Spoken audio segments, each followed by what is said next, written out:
sCOPe. sCOPe is a consumer live stream event that was developed to inform, educate, and support the public, the media, and all the consumers of safer nicotine products in Asia Pacific and beyond.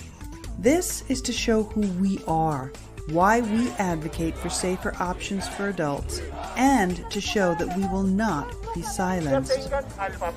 This is our response to being excluded from the table as the main stakeholders of discussion and decision-making processes that directly impact our health and our right to make informed decisions.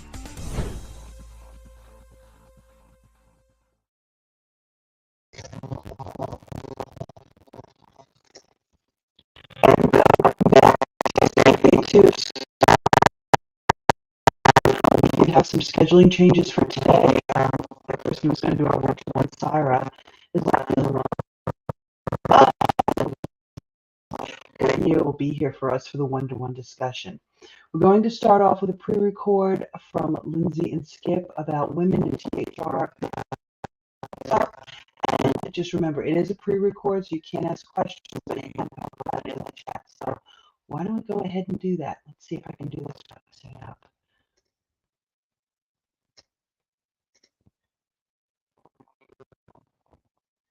All right. 3, 2, 1. Welcome back, viewers, to another episode of sCOPe. Even though COP isn't happening, and the people are still dying from smoking, so we're still going on.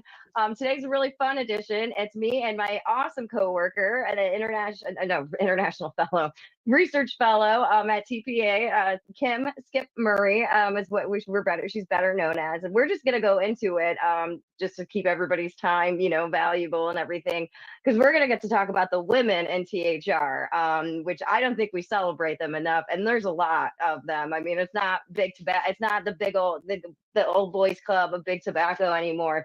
When you start seeing some of these amazing powerhouses. And I think one of the better ones, and I get to work with her, is Skip, actually, is an awesome person vaping. She's the one who kind of got me really involved with it back in 2016. We've been doing this so long. So Skip, why don't you introduce yourself and tell people how you kind of got involved with this? Hi, I'm Skip. I live in Minnesota in the United States.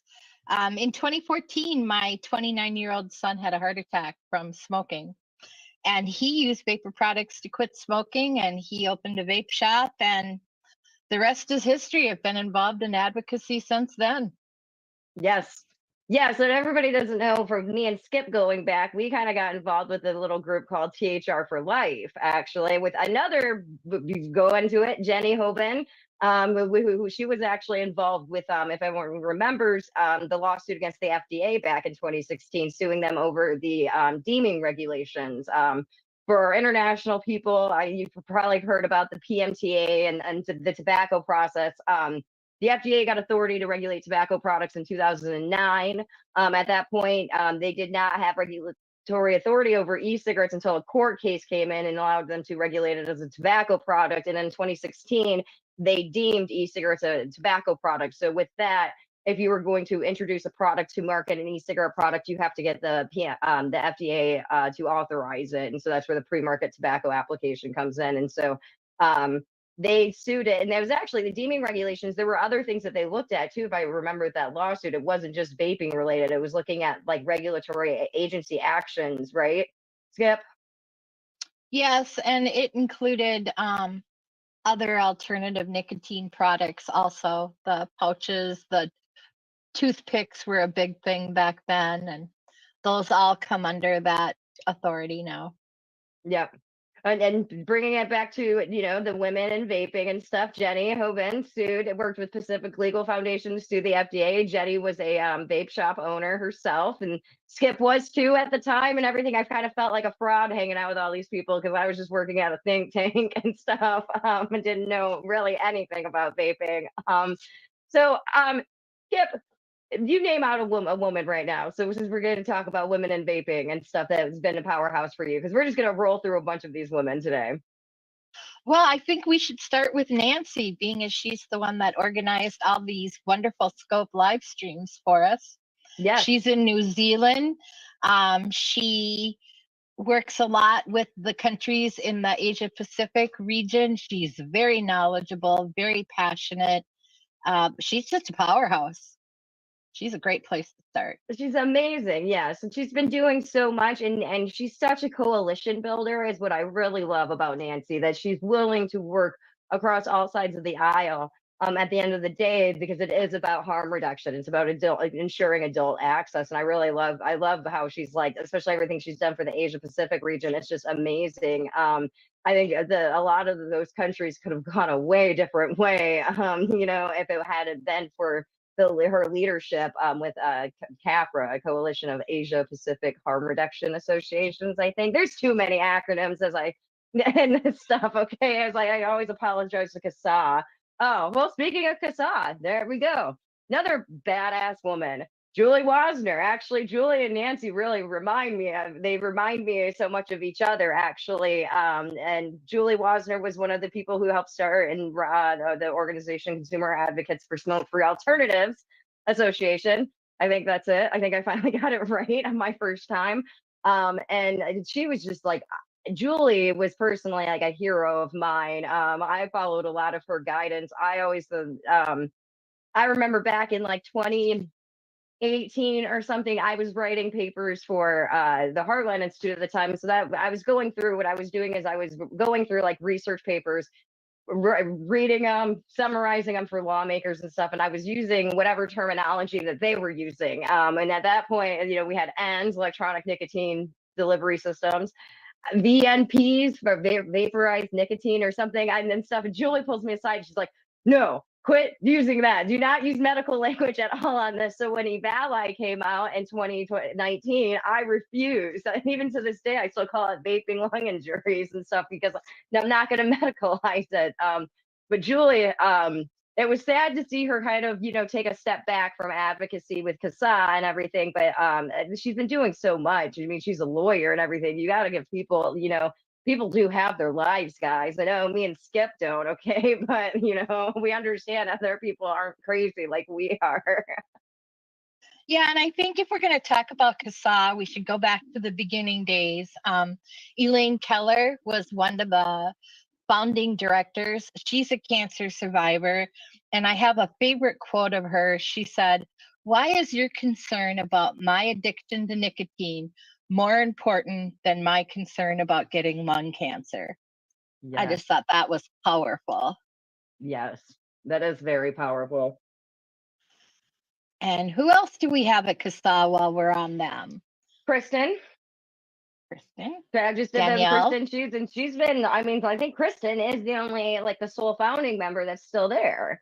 And yep, Danielle's done. Oh, that website looks amazing, and her graphs are just like all on point and stuff. Like, and I love it. I love working with CASAA because, like, at the Consumer Center at TPA, and I'm always going to give a shameless shout out to my people because they are just awesome people to work with. We've got Skip, as you guys know, and then we also have Martin Culliff as our international fellow. Skip is our research fellow. But I think that we all have we're such a great team when it comes to vaping and stuff, because like I come in with the numbers, Martin comes in with the snark, and then here's Skip reminding us to be kind to everybody and show compassion to all these humans. And Skip, to give a shout out to her, she's done a lot of work with using people first language and getting that. Good job on that. It's so fun to actually see that in all these academic journals. And that was Skip pretty much for the past 2 years, harping on everybody, harping on me too, about people who smoke. I'm like, it's too many words for my op-ed. No, you could do it. You can do it. It feels klutzy to word things in a different way. But I really feel strongly that we have lost our focus and we have forgotten about the people who are still dying from smoking. And I mean society in general, not our fellow advocates. So that's my whole mission, is to put the focus back where it belongs. And that's on the moms and dads and grandmas and grandpas and aunts and uncles that are all dying from smoking. I just lost a cousin a couple of weeks ago to lung cancer. It just has to stop. And in order to do that, we need to see more than numbers. We need to see more than children doing adult things. We need to see the adults that need our help and our support. So I'm the anti-stigma girl. Anti-stigma girl, yes. And the adults who helping the adults who smoke. Skip also helped out with a big thing, the PMTA sharing group, actually. And that's Shar Owen, another crazy lady who spends a lot of her free time doing stuff for vaping. Shar had it where she made a program for people who were manufacturing e-liquids so that they could easily do their pre-market tobacco application, the PMTA. And what she did, I mean, was do it through Facebook group and stuff. And so Skip actually was really, helpful for us behind the scenes on that, because me and Shar were like doing people's PMTAs, and Skip was being like secretary to everybody. What is the in file? I still get flashbacks to that.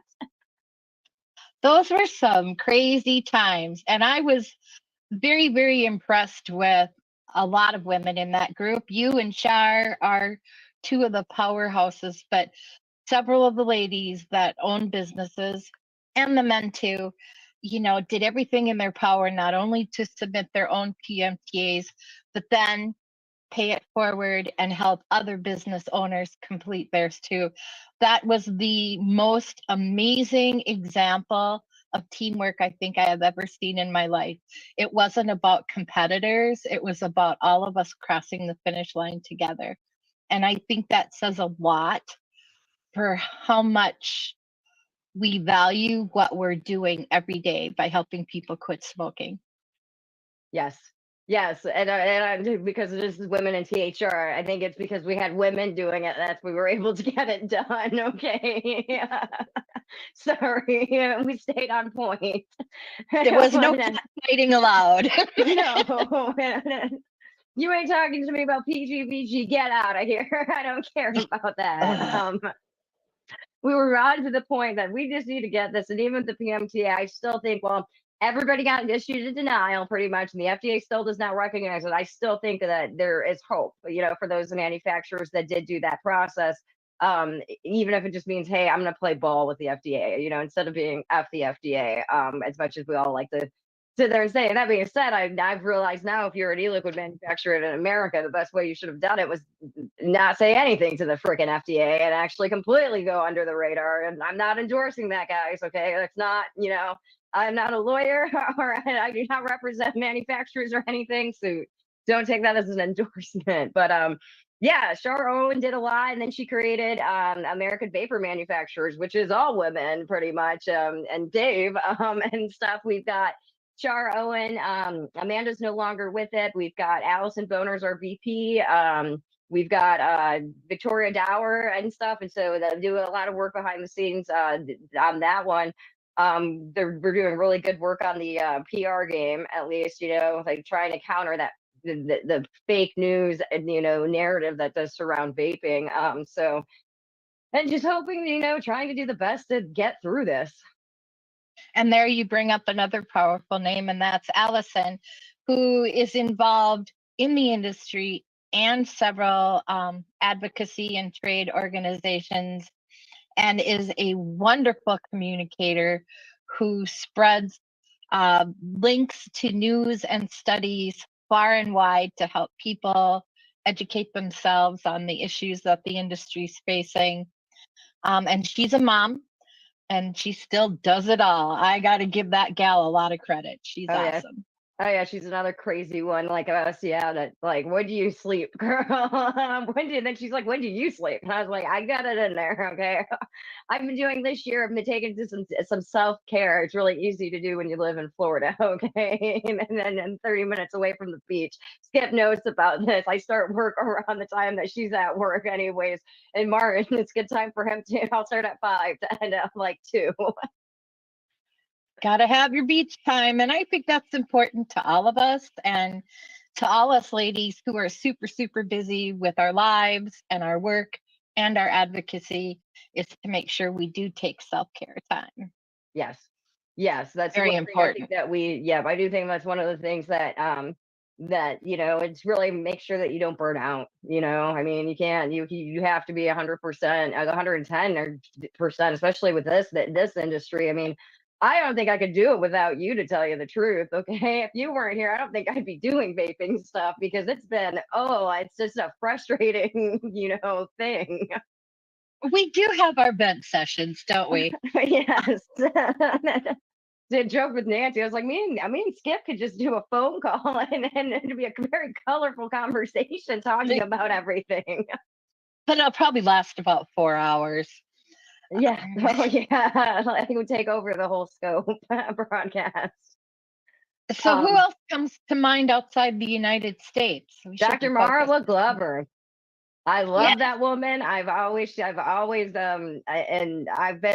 fortunate I've done some international conferences and I've got to like meet her and everything and like hang out with her and like she's so cool. She's even cooler in person, guys. Okay. She's one of the most humble of the scientist doctors, and actually in the vape space all the scientist people are very cool. Me and Skip, when we were at a conference last year in DC, we actually got to hang out with like all the bring up the dudes, okay? What we got to hang out with like all the, at the what we called the geek table. It was Pelosa, Constantinos. We were hanging out with Dr. Raju and everything. Skip was like, "This is amazing." Russell. I was fangirling so bad I was speechless. All through dinner, I just sat there and was like, "Oh my god, I'm at the cool kids table." Yeah, geeks. We're the geeks of the conference, hanging out with all this stuff, all the older white gentlemen is what I'll call them. Okay. I think another favorite of mine. And by the way, last night I tried to tally up how many women we could talk about today, and my list was over 300 people. So there's no way we're hitting all of them today. And my apologies to anybody that's not mentioned, but you are all loved and appreciated. I think we have to give a shout out to Louise Ross in the UK. Yes. Louise, yes. And then if you guys are in the global advocacy chat, you know, Louise was having a time last week. Okay. With that not very good summit. But Louise does a lot. And it's so much from behind the scenes. It's amazing. Especially with all the stuff that's going on in the UK right now. For people they may not be paying attention, the UK is they're going really hard on youth vaping there, and that you're seeing increasing threats to what was the beacon of public access to vapor products, and they got the whole thing where they want to do the age generational ban or something like that New Zealand had just done, or whatnot. So it's just Louise is doing a lot behind the scenes on that. It's just amazing. And I love how compassionate and caring she is about everybody that smokes. It doesn't matter if you're young, old, living with a mental illness, pregnant. She just loves everybody and she just wants to help everybody. I think she has one of the kindest hearts of any of the people that advocate for people who smoke. She's awesome. Yes. She's like, if I could get a bunch of hers for golden oldies, that would be great. Oh, that would be sweet. Yes. Golden oldies. That was a fun project you and I did a few years ago. Who's some of your favorite ladies from those videos? You're the one that edited them all. The sisters, the one lady that's outside that looks like a movie star and stuff, and she was Lori. So composed. Yeah, Lori. Yeah, she was so. Their names, I used to know all of their names when I was doing it. Now that's it's been a few years. We need to bring that back. Like we need some help, guys, with videos at least to get any content. Lori was really good. I love Kim Schilling, another powerhouse vapor, runs the Michigan Vape Association out there. MVSO, I think is what it is. I'm not even going to try their acronym because I'm just going to mess it up at this point and stuff. But Kim was awesome, and helping getting those videos actually. And Kim is so fun because she's so animated and she's so vivacious and she's just like, and when she's pissed, like she's gonna let you know it. And I love it because you just do not expect it out of this woman. You're like, oh wow, you just went a complete 180 from this nice older lady. So like she's fantastic. I love it. I mean, but if you see what they're doing in Michigan, you can't blame her for her attitude on that. Yeah, Sherry from Minnesota. Oh, Sherry was a good one. Yeah. She's still in Minnesota. Yeah. Yes.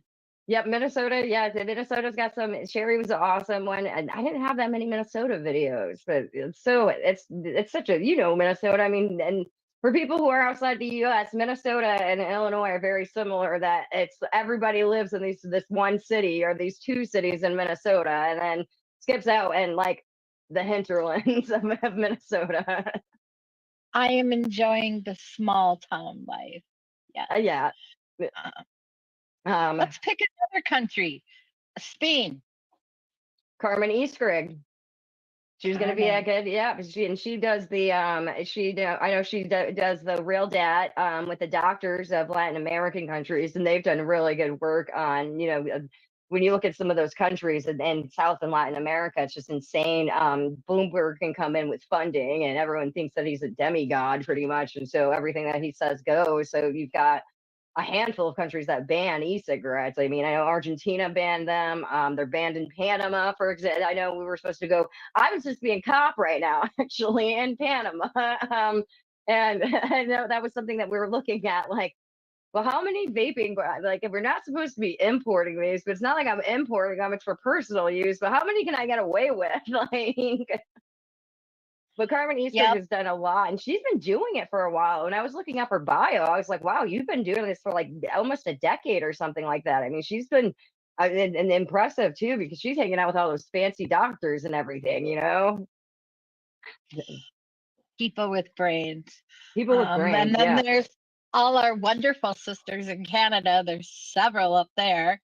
Oh gosh, there's so much. Okay, Maria Papa. I cannot pronounce your last name. I'm not even gonna try it, girl. I just call you Maria Papa. That's what I've been calling her. She's. I got to meet her earlier this year, actually. She was in DC. Oh, did you? Yeah, and that was really good to see. And like we would have invited her to Good Cop, but like we already had Janine Timmons, and there's another Canadian woman that does a lot of those two are very good consumer advocates. You know, and they are. And Jackie yep. is actually Jackie, yep. I like, yep. I always forget about her. I always go her by her last name, which is I can't pronounce her last name. Ivory or something, or Ivana. Is it Ivana? Okay, yeah, yeah. The vaping squirrel on YouTube or on Twitter. I know. Well, there's too many squirrels on Twitter. You got Phil, okay? Yeah, Phil. I only know Phil by his squirrel picture. Isn't he a groundhog? I don't remember. Shout outs to the men that we love. Yes. We're not man haters, contrary to what everyone thinks, you know. Even Skip's got a husband, you know. Yeah. Poor guy. He hardly ever sees me. Yeah. We go back to the States. Some of the that are the women of Safada, the April Myers, Shell, Hamill, you got Taylor Cage, God, who's the other one there? Because there's a lot. Yeah, Safada's run by a lot of women too, which is what I always appreciated about that organization. I know they're doing stuff with a retail program right now. It's really hard to do advocacy in the States, unfortunately. I mean, but speaking of advocacy in the States, Dolores Orlando. Way to go, Florida Smoke Free Association. They're still like, it was, I got flashbacks last week when I hung out with them. It was like 2018 again. Like, oh, look at these state associations still doing stuff. And Dolores is actually, she's taken out a lot of roles with the Florida Smoke Free Association. So she's learning like all the stuff about fundraising and talking to like what you can and cannot do as a PAC and everything like that. She don't like it. I was like, yeah, fundraising sucks. Anything related to money and politics really sucks. Yeah, unfortunately, advocacy isn't always fun. No. I'm really impressed with all the people that have been willing to learn new skills and write and speak and do things they never thought they'd ever do. And here they are. Yes. Well, another good advocate is Amy Lane. Yes. Yeah, so now she's behind the scenes a lot. I know, like she's kind of like stepped back on doing a lot of advocacy. But I remember, I mean, she was such. I remember going and testifying with her in person at the Indiana Smoke Free, Indiana State House, and it was just like she's just so well spoken. You know, I mean, And I'm always nervous. Okay, everyone who's ever watching me testify or anything, I'm nervous as all get out on those things. So, okay, it doesn't matter if I'm doing it on Zoom, and if I'm really in there in person, I'm even more nervous. I do not like public speaking. It's the worst part of my job. And what was the group called years ago? The Vaping Militia? Was that what they were Oh called? yeah, Robin Barsky. Barsky. Yes, She's a nurse and a powerful advocate. Pennsylvania, right? Out east somewhere, yeah. I think it she's is in Pennsylvania. I think Pennsylvania. she's in Pennsylvania because I think her and Chris Hughes did a lot of work on the wholesale floor tax back in 2016. Yeah. Yep. Yeah. Yeah, no, she's done. Yeah, she's done really good, and I miss the vaping militia. I mean, I miss the vaping legion actually as well, guys. You know, I was trying to get them to let me be an honorary female member. And another one from Canada would be Kellyanne Forbes. Kellyanne, yes, with the VAEP project. yeah. She does wonderful graphics and things to educate people and things that we can share. Gosh, there's so many. It's hard to, my brain just like, ooh, there's so many names. So many names.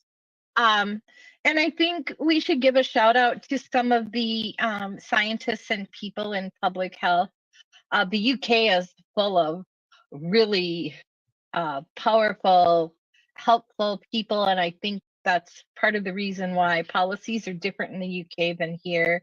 I think of like Sharon Cox and Hazel Cheeseman and Jess Harding. Gosh, You gotta give shout out to Jess Harding. She's she's been running she's going to be they took over the GFN and stuff. So yeah, she's done and making sure and she's done a great job at GFN, and there's a shout out to that conference. Okay, it's about consumers. That's, you know, full in front and center at all times pretty much, and I love that because I don't think that that's emphasized enough. I mean, it seemed this year like everybody wanted to get Brian King to come and speak at your conference. Why? He's gonna say the same freaking thing. Okay, if you saw him in 2015, nothing's changed. Okay, it brings a the horse to water bit. Okay, he's still freaking parading around. I'd rather hear from somebody like you talking about your vape shop and stuff. Oh, I miss my vape shop. Sarah Jackson, and if we're talking about conferences, there's a lot of ladies behind conferences. At least Amanda Strange does the eSig Summit. Elise Rasmussen. Yeah, she does a tobacco reporter too, as well. Yep. All plus UK the one women. you already mentioned. Oh, and Caitlin Notley. I like the presentations of hers I've seen. She would be from the UK. There's a lot of them there. And we have a lot of academics and scientists in the United States too. I really like Annie Claycamp's focus on older people who smoke. I've enjoyed admired a lot of Cheryl Olson's work.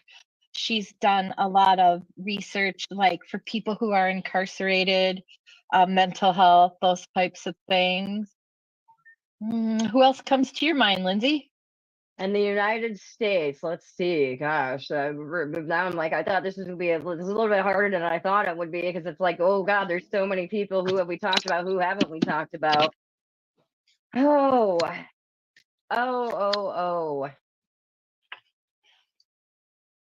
Linda Bald. Is that Bald. how you pronounce her name in the UK? Oh, Mariah Gilchrist. I mean, yes, she's with PMI, guys, Philip Morris, but you know, as we've always said, I mean, as I always say to people, I know that there's this big disdain towards big tobacco, and I get it, you know, and everything. I know when I first started this, when I first started writing about it, I was like, screw big tobacco. I mean, they've got away for years of killing people and stuff, but I think there's something to be said for a company that wants to improve its image and wants to make safer products. Like, I don't think that they should be hindered from doing that, quite honestly. I'm a believer in a harm reduction. And actually, and taking my libertarian hat off, if I was a government, if anything, I'd be demanding they only make those products the same way that we're demanding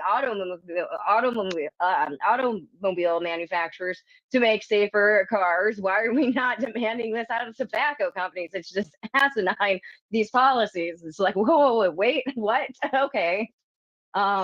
But Mariah Gilchrist has done a lot too with PMI's doing a lot too with bringing the people back to it, and that's what that be saying something that when the tobacco company cares more about the people than public health does, where are we at? Yep, we could give a shout out to some women that are in the same space as you are and I, like Elizabeth Hicks. Elizabeth Hicks, yes. She's with the Consumer Choice Center. She's a powerhouse too. And she's a cancer survivor. And while she was battling cancer, she was battling for vapors and stuff. So, I mean, good for Michelle her. Mitten. Love Michelle. Yeah, she's done some amazing work. Yes, and I'm excited to see her at Reason. Yep.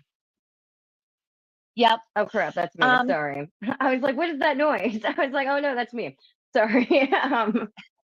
And there's some women that work really hard in the harm reduction space for other substances who have also been really good advocates for tobacco harm reduction. I'm trying to think of who I know on Twitter. Helen from Filter. Helen Redmond. Yes. Yep. Awesome powerhouse. Claire Zagorski, if I pronounced her last name right. Sheila, I can't remember her last name, but it starts with a V. So not Sheila Kaplan. That's a woman we don't like, guys. No.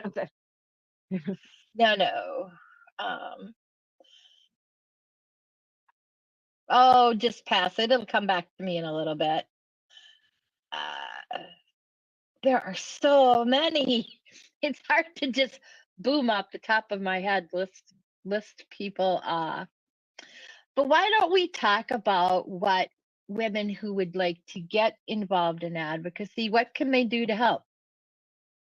Well, the first thing I always tell people is start contacting your lawmakers. Be a thorn in their freaking side. They are the ones who, at this point, are going to guaranteed your access to vapor products or guarantee that you don't have them. And I think people always are afraid to talk to lawmakers. I don't know why. Okay, you got to start looking at these people like they're scum. Okay, even my bosses doesn't have to worry about me. What the joke was was one time about election time. Don't tweet anything. He's like, well, they don't be like endorsing. He's like, well, I don't have to worry about you, Lindsay. You hate them all.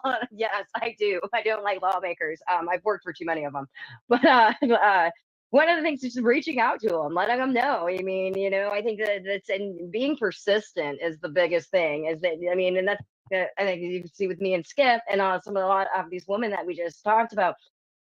We've been doing this for how long now? And it's still, and there's very few and very small victories that we've had. We really believe in this, and we believe that adults should have the right to these products.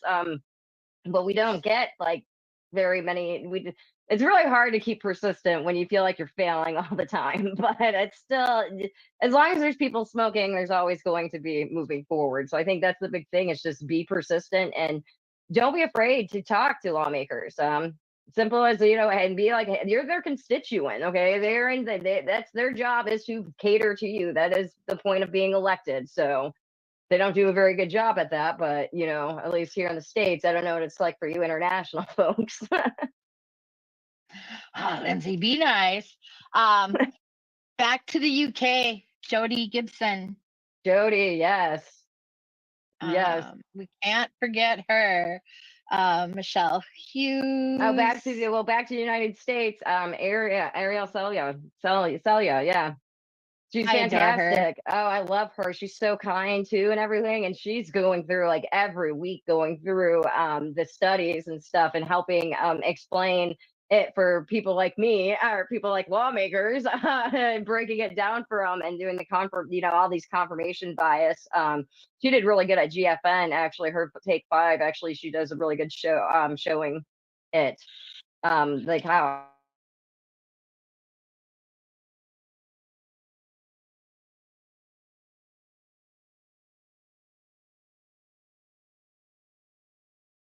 up. Studies looking for what could be bad about vaping. And I appreciate the people that look at, is it helping people quit smoking? Is it a gateway to smoking or not? Is it safer than smoking? So then I Ann think McNeil. about, yep, I think about Chris Del Nevo, Abigail Friedman, Yeah. you know, Hartman, Boyce Hartman, that does the Cochrane Amy one. from Cochrane. Yep, Yeah. yep. Yeah. There's several of those that, and we need their voices too. I mean, we need all of the science, not just one piece. We need to look for the good and the bad. So I'm glad there's women that are willing to step up, and I think sometimes they take some guff from both sides, from the people who think the world should be nicotine free, and I think even sometimes people in the THR space, if they don't like exactly what a study said, they can lash out a little bit, and they'll pick out what they don't like instead of looking at for the positive things. And I think we could do better at that. Yes, people, we could stand to read the entire thing, okay? Yeah. Yep. I know I've gotten yelled at by people about my op-eds, and I'm like, did you read the whole thing? You'll see my point that I made in there. Like, okay, like, yeah, like I will always be. I'm a firm believer. There's nothing as a dumb question. Okay, and now there are. I'm like, if you don't know if it's a genuine question, now there are things as dumb statements. All right, guys. Sorry. Yep. Another good one, Victoria Vasconcelos. Actually took me Yeah. years to learn how to. I know her. If y'all that know me, I lived in Illinois and might go back up there. I don't know. But Vicky's out of the Chicago area, and she was really influential in doing working on the Illinois Smoke Free Association, or whatever their actual title is. And she owns a vape shop too. And she's like an old school, an older woman, just trying to help people quit smoking. Yep. Sheila's Amy, last name is Vakharia, Bakharia. That was the one I was trying to think of earlier. Sally Satil is one we Sally haven't Satel, yeah. mentioned yet. Is it Satil or Satel? I thought it was Satel. I don't know. You know, I'm the wrong person to ask because I stink at names. Yeah. Sarah Wakeman's another one. Oh, there are so many. We got so many. And guys, by the way, Skip, if you go to her thread, and I'll probably share it once this is uploaded and into the YouTube video, you can see Skip's got a thread from March with all these women. So you can be able to connect with some of them if they're on Twitter or whatnot. That's where I'm going through right now. And I'm like, oh, how am I running out of people? Well, she's got like 100 people here. So yeah, I had to quit at 100 because it was a 1-day thing, and by the time I did graphics and did tweets, I ran out of time. So for Women's Day in 2024, my goal is to add to that thread. yeah, I don't want to leave. Marsh. I don't want to leave people forgotten because there are so many wonderful women. Yeah, and we're not ignoring you guys, okay? It's not. It's just we did not get to. It's because you were just overlooked. We're not nefarious or anything. Skip makes me include a lot of people that I don't want to include on so many things. So, but she's right. Better just to work together and go against your common enemy, okay? So, the enemy of my enemy is my friend, even if I don't like them. I can't remember the exact quote or who said it, but there's a quote out there, something about I don't have enemies, just friends I haven't made yet, or something like that. Oh yeah, I kind of like that one. Yeah, I do. I've never met a stranger, but not everybody, I'm not everybody's cup of tea, so it's okay. Now, most people aren't my cup of tea, so I completely get it. Yes. People And suck. I forgot to keep track of time. I'm keeping track of time, so we've got probably about 10 to 15 minutes. So I don't want to go over an hour. I'll Okay. keep it a little bit under an hour. So Yes. I don't know if everybody wants to listen to us all day long. So So all you ladies out there, I love and appreciate all of you. That's the yes, main point of all of this. Such an array of talents. And I think what gives us our power is pooling all our talents together. yes, an You army know, of women. God, if we get all of us together, the FDA would be afraid of us. So Brian King would go running. so Storm the we named FDA. They can't stop us all. yep, yep. Sorry. Let's see them PMTAs. Sorry, I So love the storm Area 51. Okay, I thought it was fantastic. If I had money at the time, I probably would have been the people going out to it. Let's so see them aliens. in the beginning you had me introduce myself. We didn't have you introduce yourself. How did Oh, you end up as the director of the Consumer Center of Taxpayers Protection Alliance? my boss slid into my DMs, literally.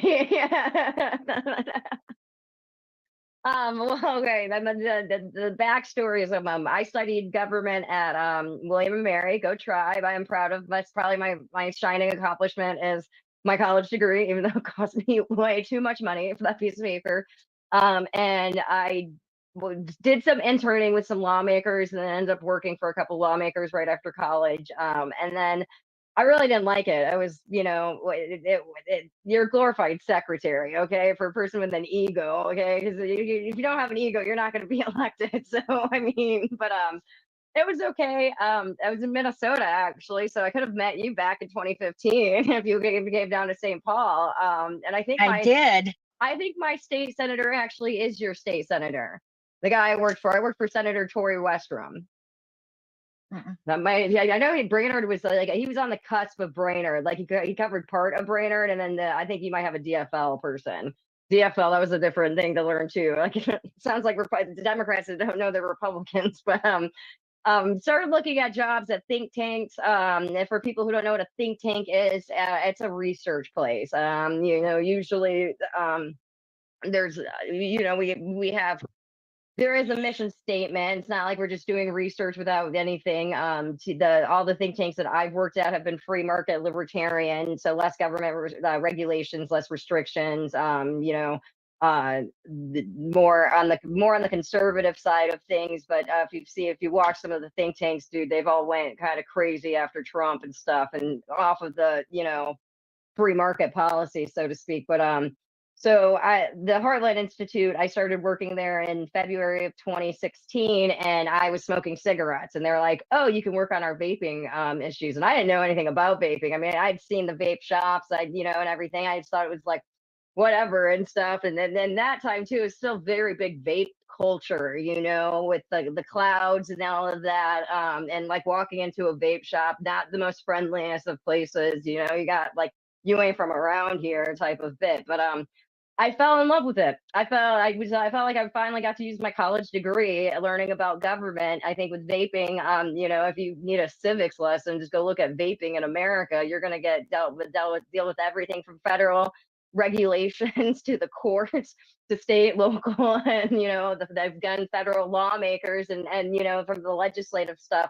And so I started just doing research and writing and got more involved with getting, following the state legislation at Heartland and stuff. And ended up culminating in my 50 state analysis, which I think is my flagship. And I'm doing the 5th edition this year. I can't believe I've been doing it for that long, actually.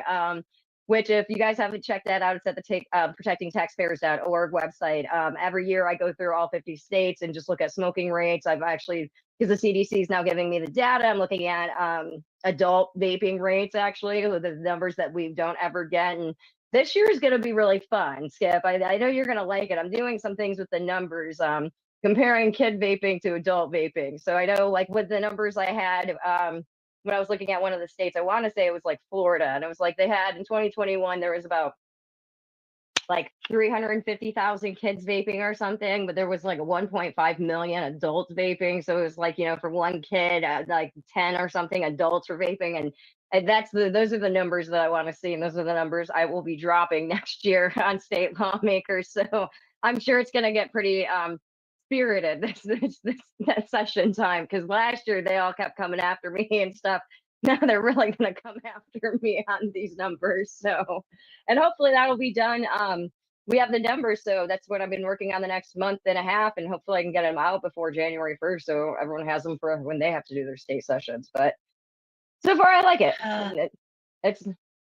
It's not bad. I got an awesome team. I couldn't do any of the stuff without my consumer center. You guys are just rock stars. You and Martin do such good work. And I never hear anything bad about you or from anybody and stuff. And I've loved really watching you blossom, Skip. I've loved watching you. Your writing has. I love reading your stuff, because every time you just get better at writing, and you're getting better at like not being super kind. One of these days I'm gonna get you to drop an F-bomb on somebody and be like, "Yep, we got her." I do that before edits. See, then I just write and like vent on paper, and then I try to make it more appropriate for public viewing. Yes, and guys, if you guys want writing advice, go to Skip, okay? Because like I've seen Skip, and Skip's the writing has improved and everything. We're still working on, and writing. I hate, like, I love writing and I hate writing. It's one of those that's like golf, okay? It's frustrating. One of the things I always have an issue with is getting an introductory paragraph, and when I realized I hate that part. yeah, I was like, wait. I was helping you do yours, and I was like, wait, this is how I should just do mine too. Do my introductory paragraph after I wrote the piece and everything. Okay. That makes it much more easier now. That is really good advice. And it's funny. I have kept a journal since I was a little girl. I have always written for myself, but I do not like or feel comfortable writing, to put out in the public or the world or something. So it's been quite an adventure being with TPA and learning to use my voice in new ways. And for all you ladies out there that would like to get involved in advocacy, that's a good thing to do. Yeah, letters to the editor. Write letters to the editor, or write an opinion piece and submit it. Most places somewhere online, they'll have guidelines, how to submit, what the word count limit is, what kind of topics you can write about. But use your voices, and not just for tobacco harm reduction, for things that are going on in your communities. The more you get involved and the more people that get to know you in your community, the more power your voices will have. And we need more people using their voices. Yes, no, we need, and we need more, because you have one of the things that we do need more with women in THRs. We need to be countering the parents against vaping moms and stuff. And I think that's where we do have a powerful voice. I always thought Amanda Wheeler did a really good week whenever she was always talking about, I'm a mom. I mean, I'm concerned about my kids as well, and stuff. And I think that's really powerful. But yeah, letters to the editor are easy to write, 150 words or less. It can be something as simple as, I smoked for this many years. I tried everything to quit smoking, your own little testimonial. And it's just going to be, the idea is that you're reading, look, I do know politicians do read, or at least their staff reads local pieces and stuff, and they are specifically looking for their constituents. So a lot of the letters to the editor will ask you for, the city that you live in and stuff. So yeah, there is a good chance that a lawmaker, if you write a letter to an editor, a lawmaker will see it at some point. So it's not going out into the abyss. People are reading it. People still do read newspapers, surprisingly, I know. Yeah, or they read them online. Plus, you're not just targeting state and federal level lawmakers. You need to remember that city councils and county commissioners also pass ordinances. And a lot of the anti-tobacco harm reduction things actually start at that basic grassroots level before it grows big enough to become a state or federal issue. So that grassroots involvement is very important. Yeah, and that's where all of our opponent organizations start at. If you looked at California's statewide flavor ban, that was already started 5 years ago when they started going through all the localities. And that's a very smart and effective strategy, actually, on that. If you get the local, yeah, because the local lawmakers will then go to their state lawmakers or their county lawmakers, and then the state lawmakers. Where do you think you're getting a federal menthol ban because of the states doing it? I mean, it all is reciprocal, but it is all. There's I think it's Chris Matthews who sat there and said it. All politics is local. I mean, it all does start out. And honestly, one of the good places to even better place to start if you want to go even more local, school board meetings. I mean, because you're hearing all about that, and especially, I mean, these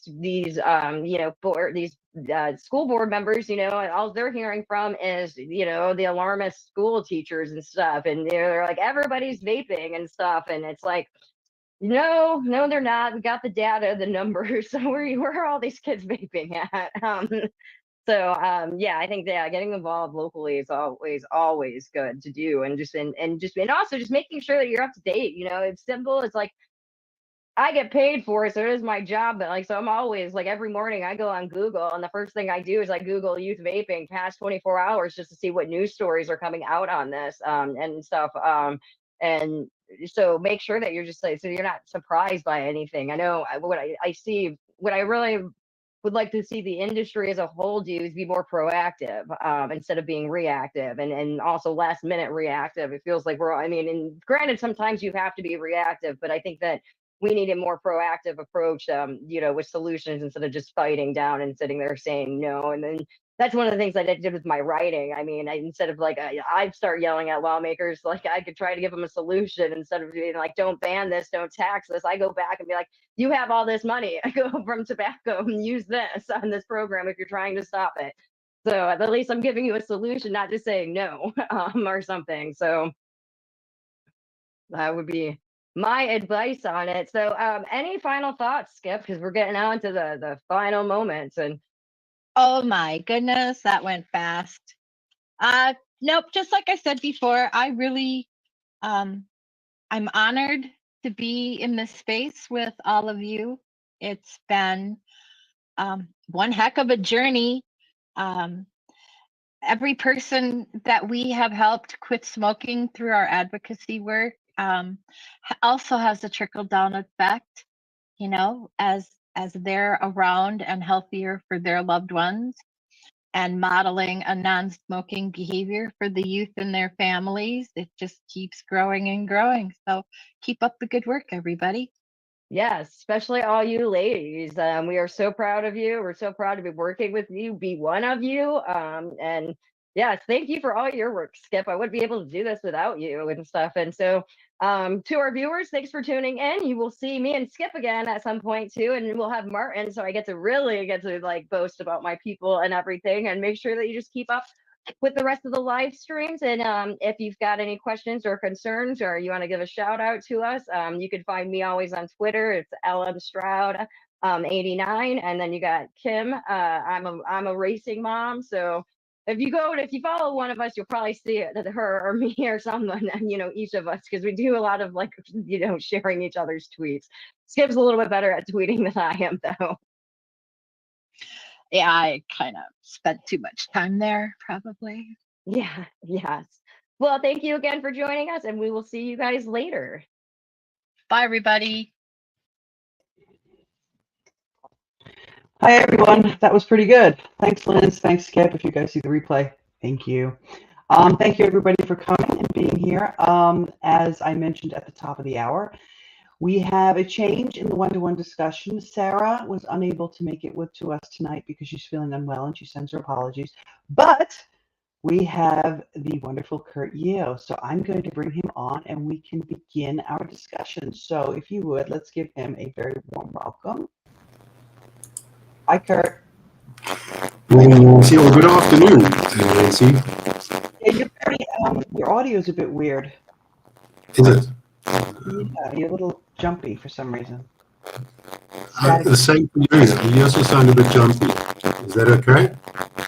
I don't know. Hold on. Let's see. I'm going to change my audio and see if that helps. Is that good? Yeah, hold on a second. I want to say something. Okay, I'm going to change, hopefully, without screwing you up. You may lose my audio here for a minute, so just hold on a minute. Let's see. Oh, yeah. Can you hear me better now? I can hear you. Can you hear me? You're still very interesting. All right. Well, just you. Let me ask everybody else if they can hear you. Can everybody hear her well? Can you hear me? Is that good? I can. Yeah. Is that good? Yeah. Okay. Perfect. Yesterday we were talking about. Oh, I'm echoing. Yesterday we were talking when you came into open chat. And we were talking about what's going on in South Africa, and you were talking about it's more of an issue with process. So I wanted to talk to you about that simply because this seems to be a common problem in all of the LMICs. So can you give everybody a brief rundown on what you're dealing with, not only from the THR space, but the environment that you're trying to advocate in? So yes, good morning, everybody. Good evening, good afternoon, wherever you are around the world. Thank you very much, Nancy, for giving us the opportunity. But before I start, is two very important announcements I'd like to make, or one announcement, and that's to wish my co-founder of Vaping Saved My Life's birthday today, Craig, a big happy birthday to you. And the other one is the very important and frankly fantastic Derek Yak. His birthday is today, so a big happy birthday to Derek. And thank you for everything that you've done for the world of public health, and in particular South Africa. So a very big thank you to you, sir. Yes, Nancy, we've seen it not just in the tobacco or vaping space, because unfortunately it all gets lumped into one, but we struggle with laws that are being proposed and then pushed through the system, where the process is literally, in my view, corrupt in the sense that we don't get to participate in the process. And the level of participation is usually very minuscule and actually very seldom taken into effect. And we've seen this particularly in South Africa on a number of laws over the last couple of years. And unfortunately, depending on the law and and which stakeholders it impacts, it then almost always goes into a court process, and that becomes very lengthy and costly. And what we are seeing recently is a number of the courts ruling against the state, or ruling against the bill itself, or the legislation itself, and then we start the whole process again, and resolving nothing.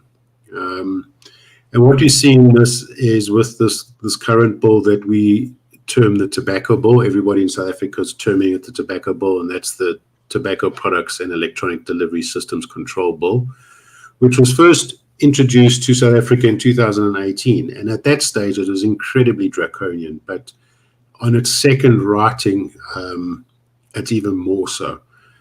But during this entire process since 2018, stakeholders in the THR space, or in the vaping space, have effectively only had two-hour sessions to engage in the process. And that was purely based on presentations. There was no discussion. It was, people had 10 minutes to present, and that was it. There was no questions or answers. There was no seeking for clarity. It was, well, we tick in a box, you've had your time to present, and now we move on. And now what we're seeing is that the bill was introduced to our parliament in December, or I think it was December last year. I stand in a correction. I think it was December last year, and effectively it was read to our portfolio committee of health in May of this year. And they've now started the process of, first of all, it was written submissions, and we had 30 days to do that. And then they literally extended it by a couple of weeks, which was great. So there was a process of written submissions, and now we're going through a process of public hearings. And the issue around public hearings, which has been identified with previous legislation and bills unrelated to tobacco or vaping, is that the public aren't really given an opportunity to engage in the process purely for a number of reasons. One is that they're not aware that these hearings are taking place. Two, many of them don't know what the actual bill is, purely from the lack of information spread around the bill, actually providing the bill in a way that is could be consumed by the typical South African, and through workshops and so forth. And then thirdly, there's a whole bunch of other issues that are related to it. So the only people that really get to be in those hearings are typically NGOs and NGOs from both sides. We've got to be honest here, and industry players, but very few are actual consumers or actual small businesses, because they simply don't get to understand when these bills or when these hearings occur. And then there's the process of what happens within the hearing, which I would argue is unfortunate, because it's by a selecting of hands. And typically what I've seen in this particular round of public hearings is that they're cut short, and a number of people are left with their hands up who would like to have spoken in these sessions. And what we also seen is that in some of these sessions, the same individuals, irrespective of where they come from, are given an opportunity to speak at every one of these hearings. So I've seen a handful of individuals are always given an opportunity to speak, which I think is a manipulation of the process. Is that from both sides? No, effectively no. The majority is on the anti-sides, and it's given to the groups that are linked or affiliated to the campaign for tobacco-free kids and Bloomberg, because they're very, very much in the space in South Africa.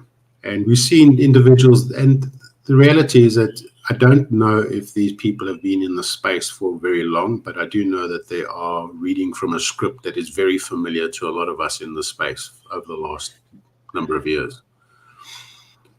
So effectively, that's what we do. It's box ticking, and it's making sure that a process is met, but there's a lot of gaps in these processes that actually have lost legitimacy, and in my view, lost legitimacy and credibility, which will be challenged in the court. Okay, I have a question for you. We got one from one of the speakers. Can you see that? How much of this is reverse apartheid tribal differences?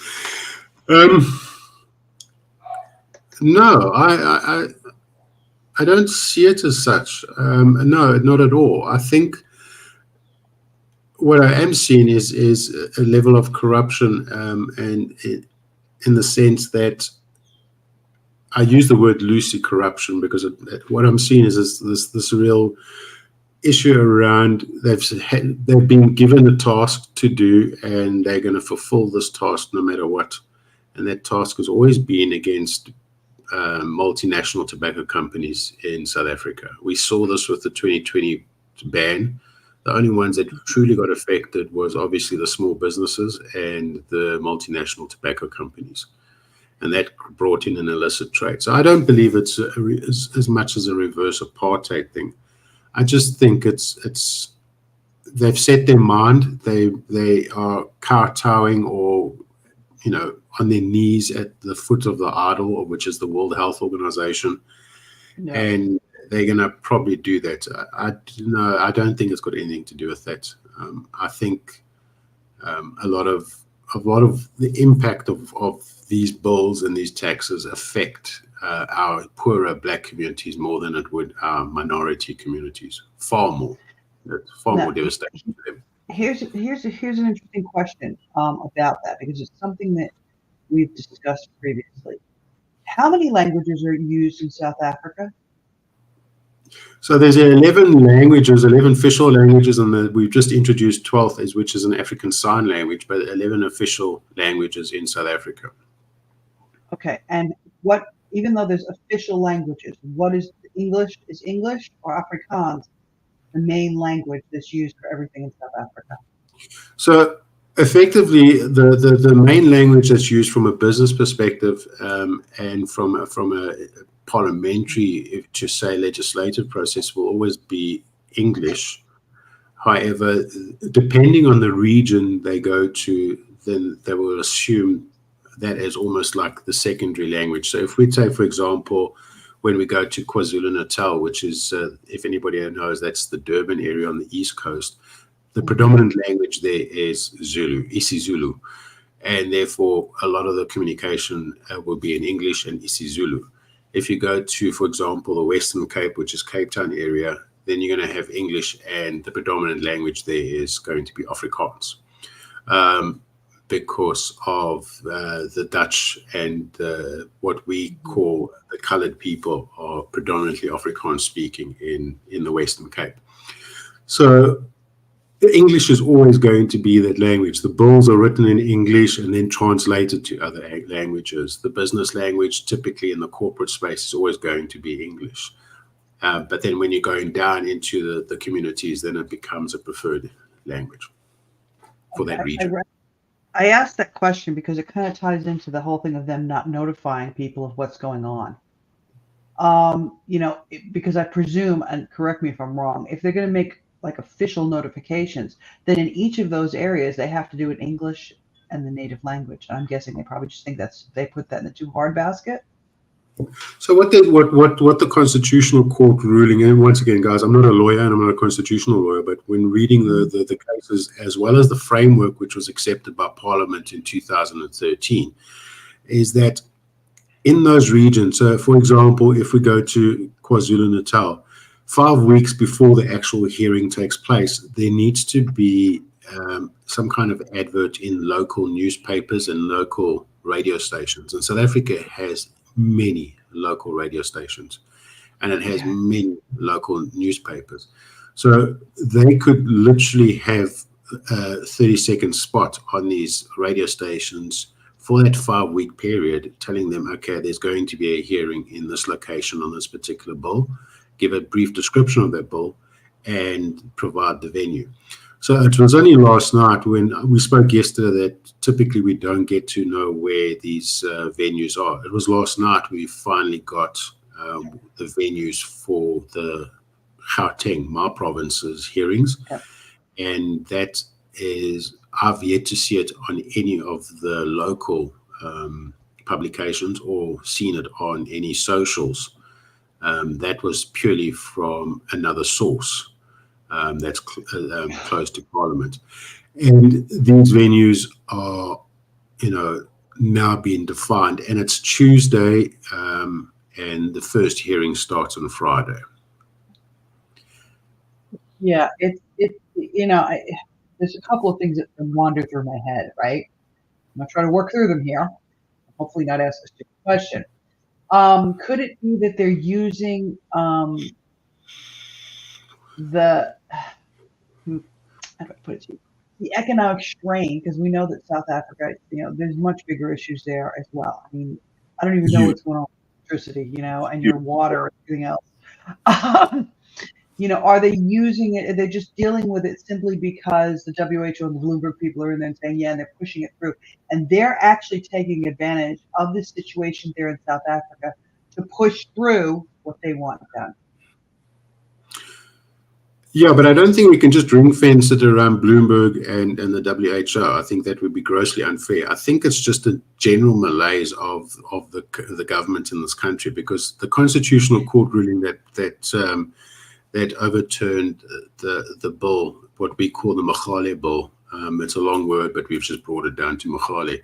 And it had to do with land rights. That bill was actually passed in 2019.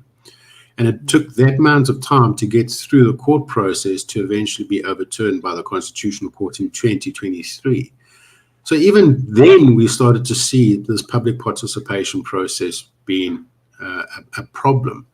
And I think it's a lot to do with, depending on the bill, to what level of again, I'm going to use the word corruption, but a level of cutting the, cutting the corners or manipulating the process in order to meet a certain criteria. In that case, it had to do with land, which is a very big question in South Africa, a huge question in South Africa. Now we know we got the NHR bill, which is the National Health Insurance Bill, which is really a problematic bill on all levels. And many people have kicked up and said this bill will bankrupt, or if not more, place South Africa in severe risk, purely around the cost of implementing this bill, let alone providing what the bill is intended to do. Those processes have also been questioned. And then we look at an education bill that is also being questioned with the same reasons around public participation. So we've seen a lot of these bills following the same route.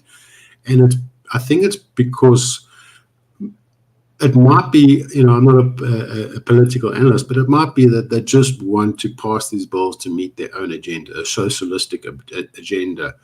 And unfortunately, the can just gets kicked down the road, because depending on what the bill or who the bill is going to impact will determine whether it's going to be ventilated in the courts.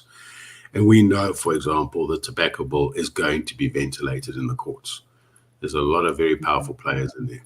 So now, you and I had a discussion, I think it was about 2 years ago, about the amount of people who smoke in South Africa and the cost of tobacco versus the cost of safer nicotine products.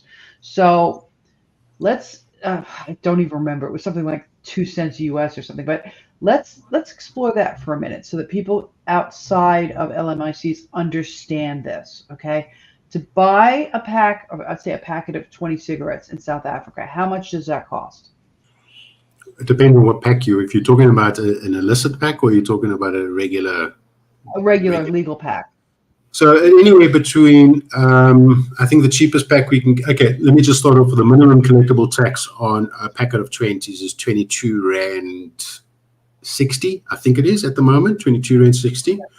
So anything above that is considered a regular pack. So I would imagine, the last time I bought a pack of cigarettes was 10 years ago.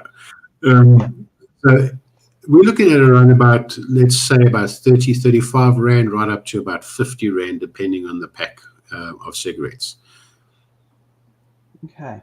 And then what is the tax on vapor product, or is there no tax on vapor product? The tax on a vapor product is only currently, obviously, the VAT, which is 15%, but our e-liquids are now 2 Rand and 90 per mil, irrespective of the nicotine content. So it's more than tobacco. Oh, yes. Way more. Way more. Way more. Oh my God. So, and if I remember correctly, we were talking about this the last time, you said to get an actual device, right? So a tank and a mod, let's just say, it's more than like 1 month's salary, correct? Something like that. Well, yes. I mean, when we look at disposables, it's slightly cheaper, actually a lot cheaper, but nowhere near the price of an illicit cigarette. So a pod system like this one over here would cost around about 850 Rand. To get a decent modulated dual battery open system would probably set you back anywhere from 1,500 to 2,000. That includes batteries and all of that. But the most expensive item now is becoming the e-liquid itself. Okay, and how many Rand is the average salary? It's very difficult to answer, Nancy, given that 40% of our population is unemployed. Okay. So, yeah. And they live on social grants. So it's very difficult to answer that, because South Africa is a country of extremes now. We have extreme wealthy, which is obviously a minority, and we have the extreme poor, which is the majority, which live on social grants. And that social grant is literally, I think it's around about 350 Rand a month. And it's absolutely heart-wrenching to see people in South Africa, how they are struggling and suffering. And smoking rates in those communities are incredibly high. Amongst other risky behaviors, I think alcohol is probably the biggest one in these areas. So those are the people that are they're not buying the legal tobacco or legal products. So that's the black market because that's all they can afford. So 50 to 60% of all cigarettes consumed in South Africa are thought to be illicit, and the cheapest pack of 20s that I've seen is 7 Rand for a pack of 20s. Jesus. And the most people don't buy a pack. Most of the South Africans in these communities don't buy packs. They buy their cigarettes loose in sticks. Yeah, like they do in the Philippines. Yeah, we were talking about that yesterday. Yeah. So now that we've kind of given some background on all of this, you said earlier that the government is just gonna implement whatever the WHO wants, irrespective of what the situation is on the ground. How do you work as an advocate within that parameter? Difficultly with a lot of bruises. Yeah, we consider persona non grata because that definition of smoke that was provided to the panel yesterday gives you an indication of how they deem safer nicotine products, particularly vaping products. There's no difference in their eyes between a combustible tobacco and a vape. And that's clearly stated in that definition of smoke, irrespective of how we play. If you advocate for a vaping product, it's automatically seen as a smoking product, and it's automatically seen as being a shrill or a participant in the tobacco space. There's no definition. It's black or white. It's purely binary, and that makes it very, very difficult. And the usual tropes, usual hyperbole is provided. If you support this, then you must be supporting big tobacco, and you must be a shrill for them. Which I used to take offense to it, but now I was like, whatever. I'm like saying a different day. Yeah. Can you come up with anything better? Can you challenge me on the science? Can you challenge me on the consequences? Can you challenge me any of those, or is that your go-to place? And I've made a lot of offensive statements to refer to this entire topic as the pencil test, which was a very famous and a real horrible way South Africans used to determine the race of an individual was through a pencil. And they're using a pencil test to determine the value of the individual providing the conversation, providing a point. If you don't pass that pencil test, then there is no value in your conversation. Okay, what is the pencil test for people who don't know what that is? So effectively what happened in the apartheid days is that the authorities would take a normal pencil and then push it into an individual's hair, and if it stood in place without falling down, you were classified as a black. And if it just ran through, then you were classified as a white. So it was really draconian, and it particularly affected individuals in all of our communities because, unfortunately, we are a mishmash of different cultures and different creeds and so forth.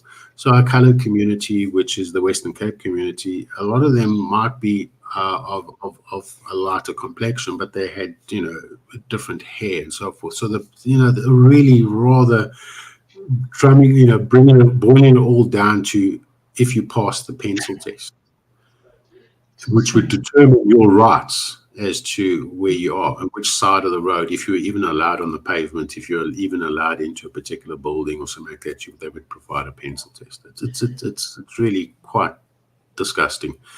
But I use that term in the discussion around THR, is that if you don't pass that pencil test, then your value to the conversation is severely diminished. No, it makes sense. I mean, in that context, it makes a lot of sense, especially in light of the recent, things that have been kicked out by the WHO FCTC. We had a good laugh yesterday. People, you might have missed this, but we had a good laugh yesterday about, calling out, articles that were written against the FCTC, and that, automatically we're all like tobacco company shills, which, like Kurt, I used to get really offended by it, but now I'm just like, A, you've got nothing better to do. B, it means you're paying attention and we've ruffled your feathers, which to me is a good thing. And C, if that's the best argument that you can bring up, you're losing already. You're already losing, and you probably know it. You can't challenge it. And yeah, that's unfortunately. So the premise of what smoke is defined is immediately put up there, and if you are, if you don't meet that criteria, then you fall into what is considered as a value to the discussion or not. And that's typically where we are currently. Yeah, I mean, when you were telling me that, I had a vision, and I didn't even look it up, and I meant to look it up today, but of course I got distracted. In the States, I think it was George W. Bush, who said, "You're either with us or against us." That's kind of the mantra that they've taken. And you know what? They're even in my best day, I couldn't be with them, because I see that the harm that they're causing, even if they don't see it. Do you know what I'm saying?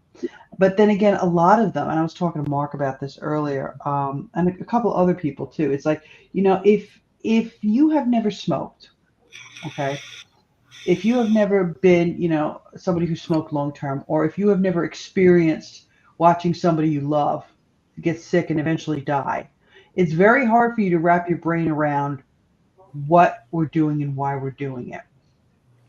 If you did previously smoke, okay, and you quit like 30 years ago, okay, completely different world. And it's almost the same at W. I call it the W. You got the pencil test, I've got the W test, right? It's almost that same thing. As you do it our way, and if you don't do it our way, well, you're doing it wrong. Doesn't matter what the end result is. Okay, they're not focusing on the thing that's important, which is the end result. They're focusing on the way you go about doing it. So, can you imagine that, we have an obesity problem in the world, and we have a healthy lifestyle problem in the world. Can you imagine that the WHO came out and said, guys, not only are we cutting away sugar, not only are we cutting away fats and that, but you are only allowed to use a treadmill. Yeah. That's it. You're only allowed to use a treadmill. If you use a bicycle, sorry, outlawed. We need to then put regulations in for bicycles. The wheels cannot be round. They have to be square. And they cannot contain rubber because there's the environmental impact in there. They have to be a certain color, and they cannot be attractive to anybody. So take the seat away. Ouch. Yeah. Ouch. Make it as uncomfortable and as unenjoyable as possible if you want to use it. That's it. Make square wheels, no rubber or air in the tires. It has to be made out of wood, and take the seat away. And then you can use it. Then we'll approve it. That's the premise around this. Smoking cessation is not black and white. No. It's not a binary discussion. It needs to be met with where the people are, and that's what the essence of public health is. Meet them where they are, and it needs to be, it needs to be created and bespoke around the communities. So for the longest time, I've highlighted that vaping is not going to be the silver bullet in Africa. Nicotine pouches and snus is probably going to be and it's because of the communities that don't have access to a lot of the time electricity, and a lot of the time even running water. So you need a product and you need a solution that meets those requirements. But it doesn't mean that should be the only product that's available to those individuals.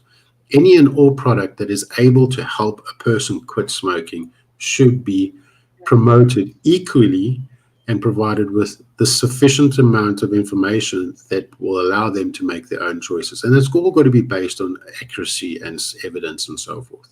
And I agree. We don't say, there's no ways we should say that vaping is harmless. It's not harmless. But when compared to combustible tobacco, it's significantly less harmful. That information needs to be put out there.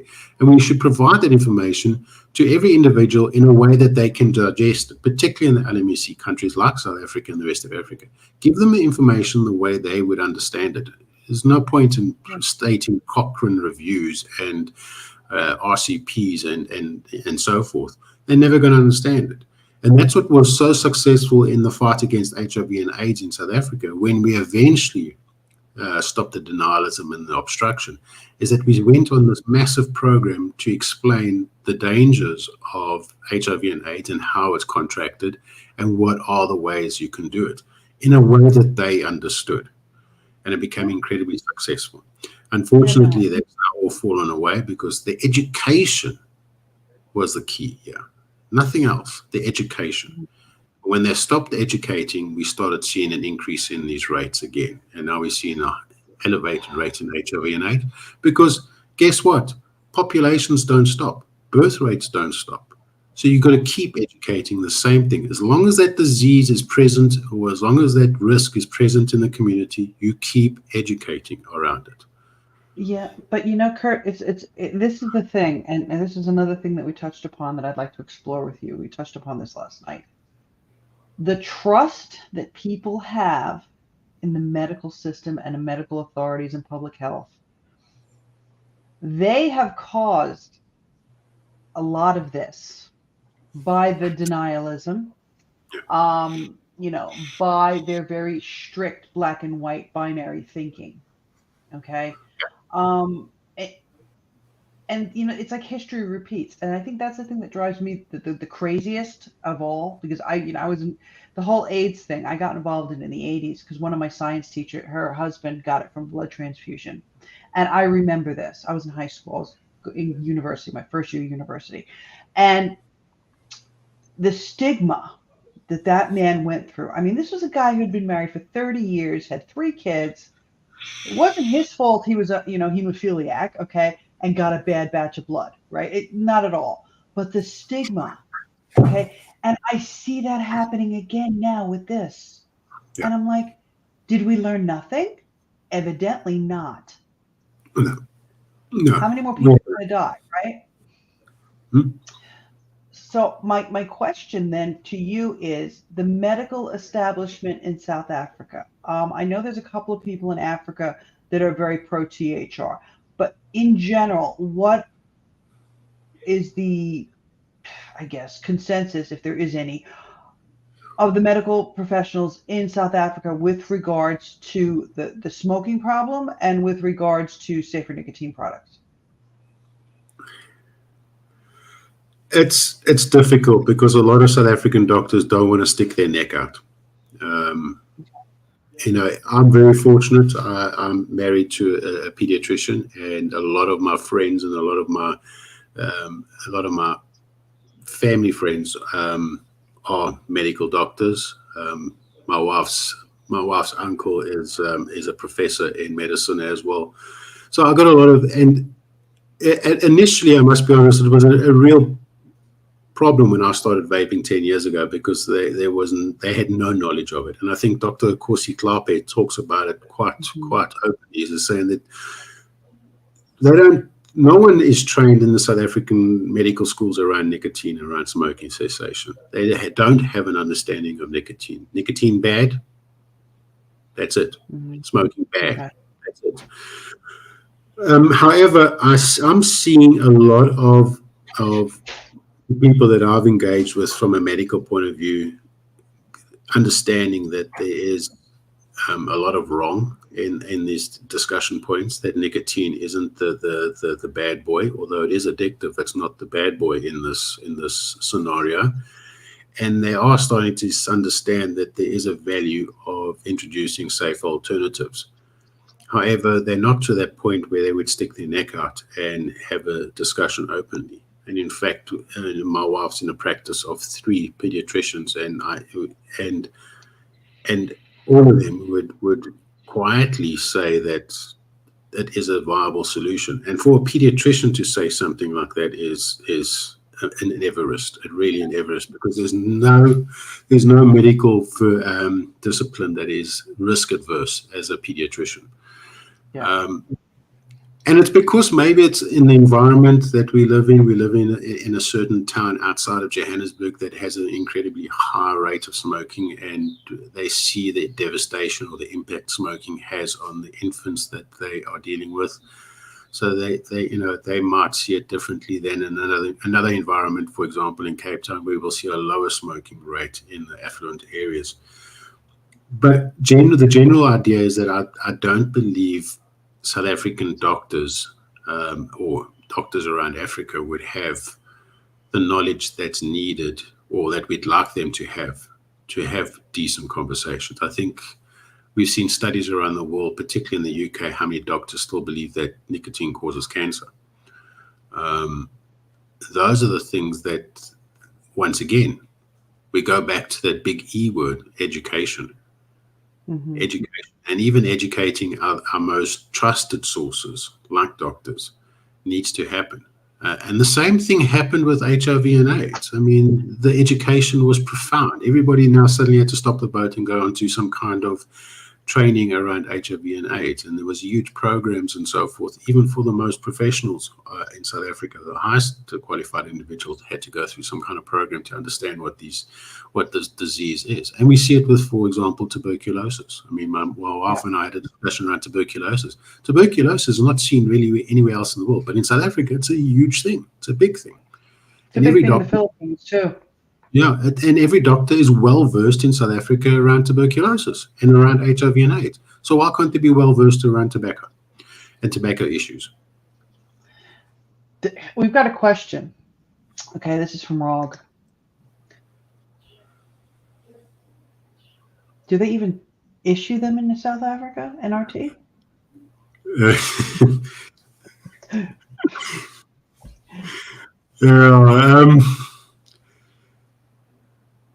NRTs are available in South Africa at your own cost, and they are ridiculously expensive. So if an NRT has a nicotine strength of 4 milligrams or less, then it's considered as a Schedule 0 in South Africa's levels of prescription. Yeah. So Schedule 0 is that you can sell that NRT in any location at any time without a prescription, without any kind of doctor consultation or anything. You can just literally walk into a pharmacy. Most NRTs are available, these NRTs are available in most pharmacies. Just walk up to the shelf and buy it, and off you go. If it's above 4 milligrams, which is typically the patches, then it requires a prescription. But it's not on our essential medicines list.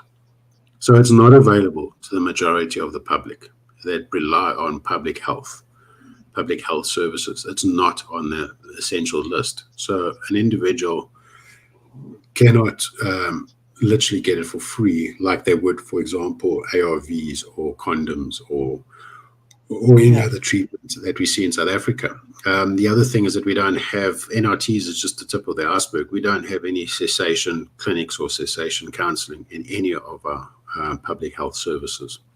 In fact, none of the staff is trained around smoking cessation, so we don't even have that. It's an extra course that you might want to take. So the NRTs are available. They are registered and they are legal, and most of them are below 4 milligrams. The highest is 4 milligrams, and they're available everywhere, but at a cost which most South Africans cannot afford.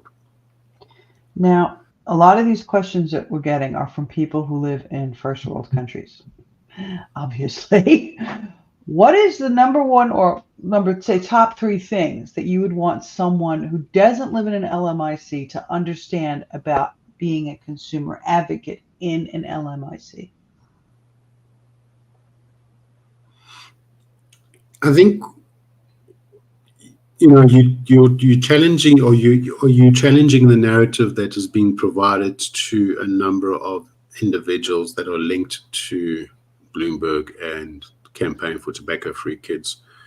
You're also dealing with a population, or at least a group of individuals that have been, for lack of a better word, brainwashed into believing in a certain thing. They are not open to ideas. LMRC countries, I really can't speak about all LMRCs because I don't have that knowledge, but when I look in from a South African perspective, the narrative is usually owned by a small group, and they control pretty much everything. So even, some of the press would, or most of the press would be ill-advised to raise a particular topic. The only real difference that I would see is between an LMRC and other is the level of sophistication and the level of how much influence we can have in the process, because we're butting up against incredibly sophisticated and well-funded groups that receive a lot of support from foreign national NGOs. I mean, we see it in Asia. The same basic thing, and maybe not Bloomberg funded, but the same basic. There's the elite, the one like 21%, that controls everything. But the interesting thing is that we also see it in first world countries. We do see that same type of coercion. Ideology. It's an ideology. So when we saw the tobacco ban in 2020 in response to the spread of COVID, was to ban alcohol, tobacco, and vaping products. And that was literally a call made by one individual, Dr. Dlamini Zuma, who has always been anti-smoking since the beginning of her career. She's a medical doctor. She's vehemently anti-smoking, and there was no cognizance of what this would mean to the general populace.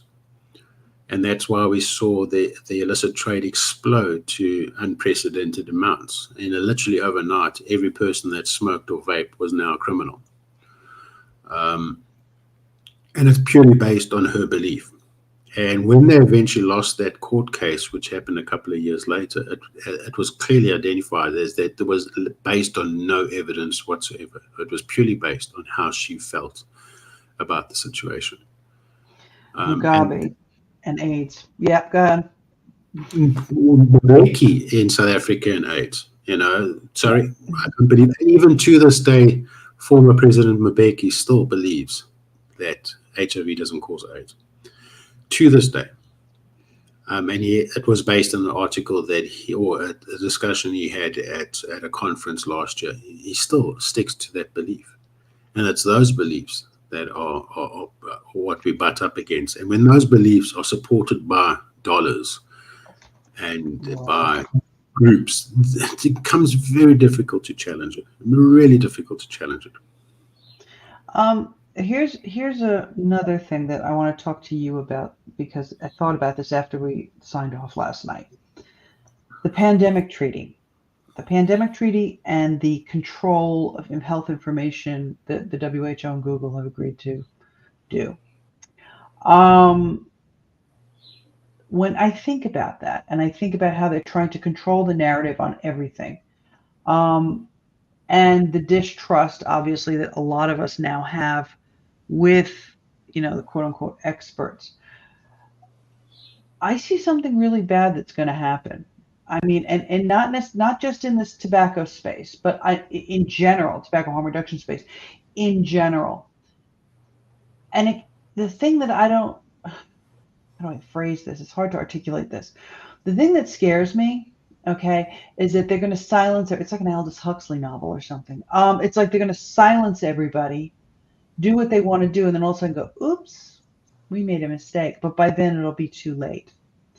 I worry that this pandemic treaty is going to be this all-encompassing thing that's going to wrap everything into it and give that whole group the control to the point where it's almost, it is authoritarian. And we're going to all be completely shut down. And then what happens then? That's a concern that I have. I mean, maybe I'm being paranoid and conspiracy theorist, but what is your take on that? It's very Orwellian. I mean, I see a lot of the stuff that we're experiencing now written in 1984 as well as in Animal Farm. Yeah. Is that the control it's about the control. It's about shutting down dissenting voices. It's about protecting not only themselves, the elite, because I feel that a lot of the elite are now being challenged. And when I talk about the elite, I'm talking about the political elite, which, and I think there's another term that I've used is the economy of harm. A lot of what the WHO is looking to do is to monopolize and control the economy of harm, and only provide an approved solution that is based on their partners' benefit, in turn their benefit. The mistrust around public health and the medical fraternity is at an all-time low, purely based on what we saw in the pandemic. And a lot of individuals were silenced and cancelled and called conspiracy theorists, and it was purely not on what they were stating, it was on what they were asking. It was purely asking questions. It wasn't about statements or butting against, but purely questioning certain things. So if we take, for example, the mask mandates that we saw around the world, in South Africa, everybody that had two brain cells that knocked together would understand that had no impact, would have no impact in the majority of the living conditions we have in South Africa and how people live in South Africa. So a lot of the people live in what we call informal settlements and in very cramped spaces, very highly urbanized, really tight spaces. Yeah. So you can literally stick your hand out and touch your neighbor's wall when you stand at your front door, if you have a front door. And the majority of individuals travel in these minibus vans called taxis, minibus taxis, where they put 16 to 18 individuals in this taxi. Mask mandates and social distancing just does not work in South Africa, but yet it just doesn't work. And where I think the penny dropped is that because the taxi unions in South Africa are such a powerful force, if you want something changed, and that's why some of us were jokingly saying, well, maybe we should give free vapes to the taxi bosses, because they would then kick up a storm and then the government immediately backs down. So whenever the taxi organizations or taxi unions step up and be vocal, government almost always steps back. And that was a joke that we've had amongst us. So the taxis were saying, but terribly sorry, it's not going to work for us. Because now you can't tell us that we can only transport 4 people because of social distancing. So you can take that and, shove it. And immediately that whole bylaw was then altered and adjusted that, it can apply. So was it based on science? Was it based on evidence? Or was it based on what you thought might be thinking? But when people posed those questions, they were immediately considered as conspiracy theorists or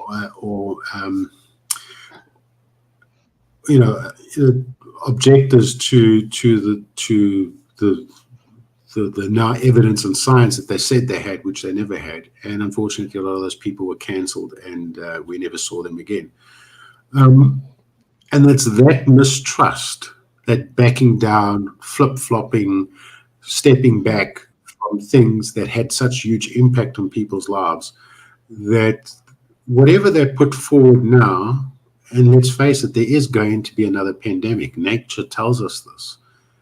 We're going to see a far worse impact, because a lot of people are just saying, well, because they said that in 2020 and it turned out to be an absolute nonsense, we're just not going to listen to anything. And we're starting to see this, particularly around vaccinations. Yeah.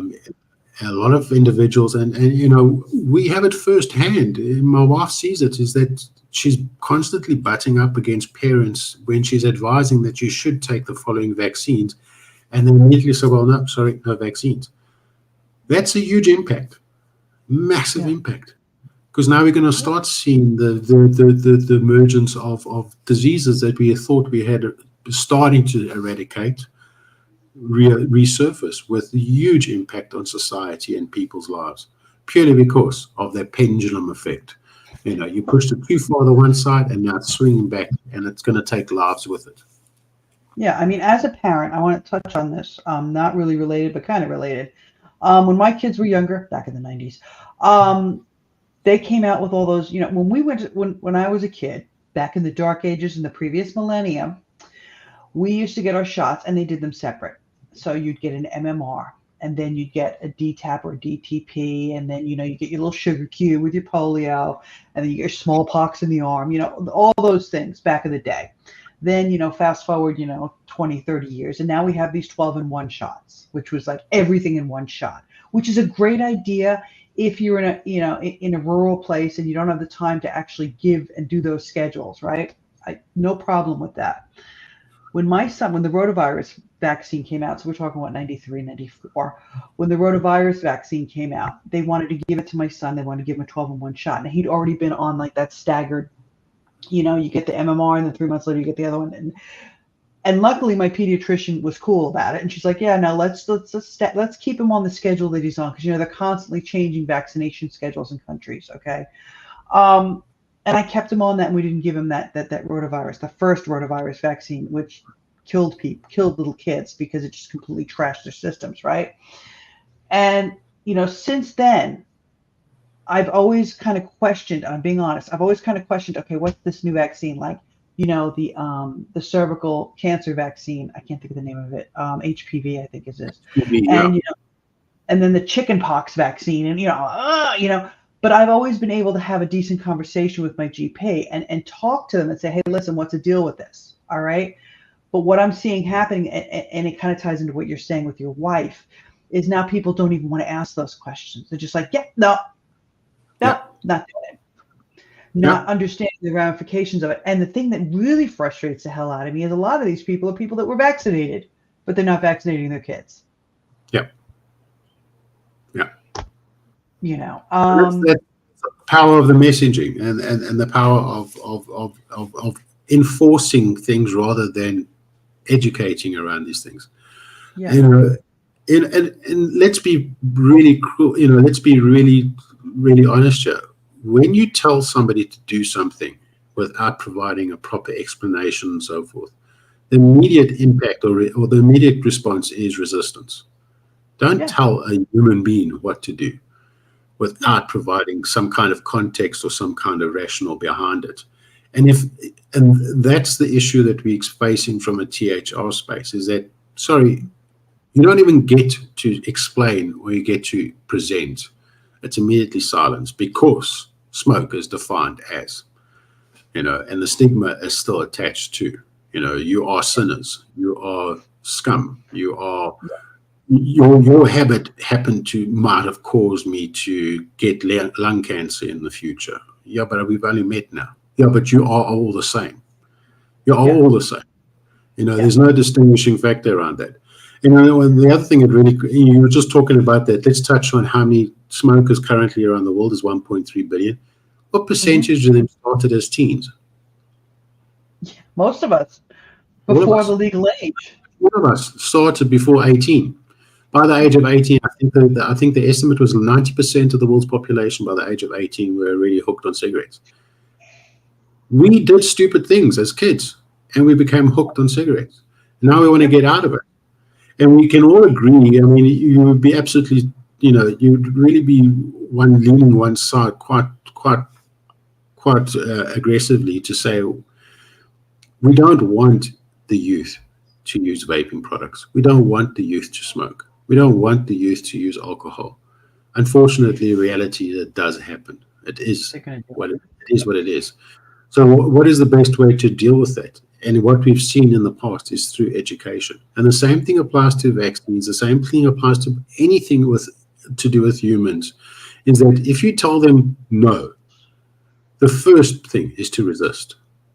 It's not to quantify it or qualify it. It's like, you just told me no, and I'm now going to resist. You need to provide them with why there's a no, and don't even start with the no. Start with this is where we're coming from and why we believe it's not a viable solution or a solution at all.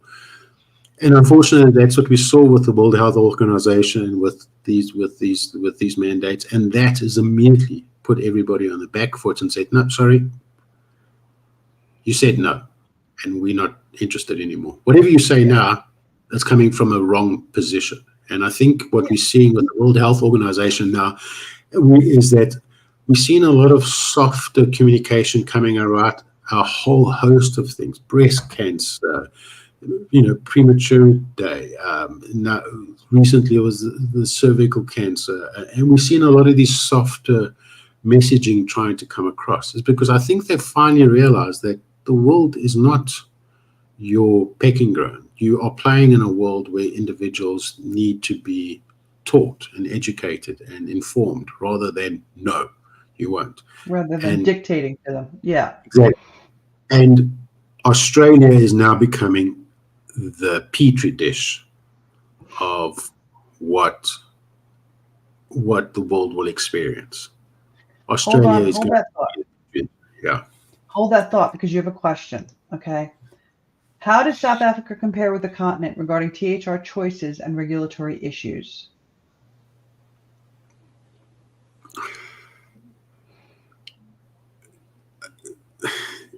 Africa is, how does they say, compare with the continent? Africa is an incredibly vast continent, a very poor continent. So it depends on a lot of things. It's also a very volatile continent. So if we look at places like Kenya and we look at Nigeria and places more developed countries, we'll see better conversations. But in other countries, there's literally no conversation at all, kind of thing. There's no real information. So if we, for example, Zimbabwe, if Zimbabwe is really on its knees, so they can't really have a discussion around anything rather than how do we get food in people's mouths. If we look at conflict areas, those kind of discussions aren't there. But in South Africa, we are pretty well, sophisticated, and we have a certain level of infrastructure still intact. So these conversations typically are at a higher level. Is it at the level that we wanted? Certainly not. So, 59, I stand under correction, I think there's 89 states in Africa, and the majority of them are literally impoverished and incredibly poor. And face it, in some states, smoking is not really an issue because people are too interested in food and securing food rather than smoking. So, but unfortunately, I think the conversation is about the dictate rather than anything else. I believe that when it comes to THR or any intervention, it should be based on the environment that people are living in. You're going to have a very different strategy in Zimbabwe as you would have in South Africa. You would have a very different strategy in Namibia than you would have in South Africa, because cultures and because of the economic situation and so forth. But it's a very diverse and very difficult thing, and therefore it cannot be a binary discussion when it comes to THR in any of these locations. Now, here's a question that's going to be interesting based on what you just said. As a region, Africa, let's just say we took Africa and we said we made it a region, just like, say, we have CAFRA in Asia Pacific. So say we take Africa and we make it a region. Do you think that there would be more traction if there was everybody working together within all those different contexts? Do you think it would be more of a power base for THR, or do you think that a lot of the countries just aren't even there yet? So we got CASAA, which is the campaign for safe alternatives, which is in Kenya, and it's headed up by Joseph and the like. So there is this group, and VSML is a member of that group. I think it should be a lot more organized. I think that it should definitely there should be a regional, a stronger regional. Take CASAA and just make it stronger, and maybe. I'm not too close to it. I'd like to be closer, but unfortunately, the attention is dragged to where we are in South Africa. A lot of attention there. So I think it definitely does require that. It does definitely need to bring a lot more focus. But it's difficult, Nancy, if you don't even have the numbers to work with. So if, for example, in South Africa, the first time we ever did a global adult tobacco survey is in 2021. Yeah. So you need to have, first of all, understanding of what their playing field is. Now, and we did have a number of surveys with regards to tobacco consumption, but they were so far and few between, and they were incredibly inconsistent, and they were always related to or part of a bigger population study. So it wasn't specifically around tobacco consumption and so forth. So the first point, coming from an operational background, the first point is to measure your landscape, to understand what the real impact is, to have that data, to see if it really is something that should be focused on and how it should be focused. But the next step is to consistently measure it, to see the trends and what impact certain things are. But if you look at, for example, some of the data that's available from the World Health Organization, when they look at the global reports around that, you'll notice how infrequent African countries report on their tobacco consumption. When last they did a report, South Africa's last global youth tobacco survey was done in 2011. So, exactly, what are you working with? Now any discussion that you have with THR or any implications around smoking rates or legislation or regulation or taxation is based on a void. It's based on a not knowing kind of thing. And because it's not, I'd love to see, first point is a national youth or national tobacco survey done consistently in South Africa. And that same then spread throughout Africa. If Bloomberg really wants to spend some money, spend it on monitoring. Monitoring first to get understanding of what that is. Before you come in and throw legislation and regulations, because you don't know what you're regulating, or you're just saying smoking bad, abstinence good. Monitor it. I think the first point in all of us is to monitor, and that's one of the issues that I have, for example, in South Africa. The bill was written before the survey was done. So the bill was written based on what? That's the question I want to ask. Based on what? And why haven't there been subsequent adult tobacco surveys since 2021? Why hasn't there not been 2023 survey?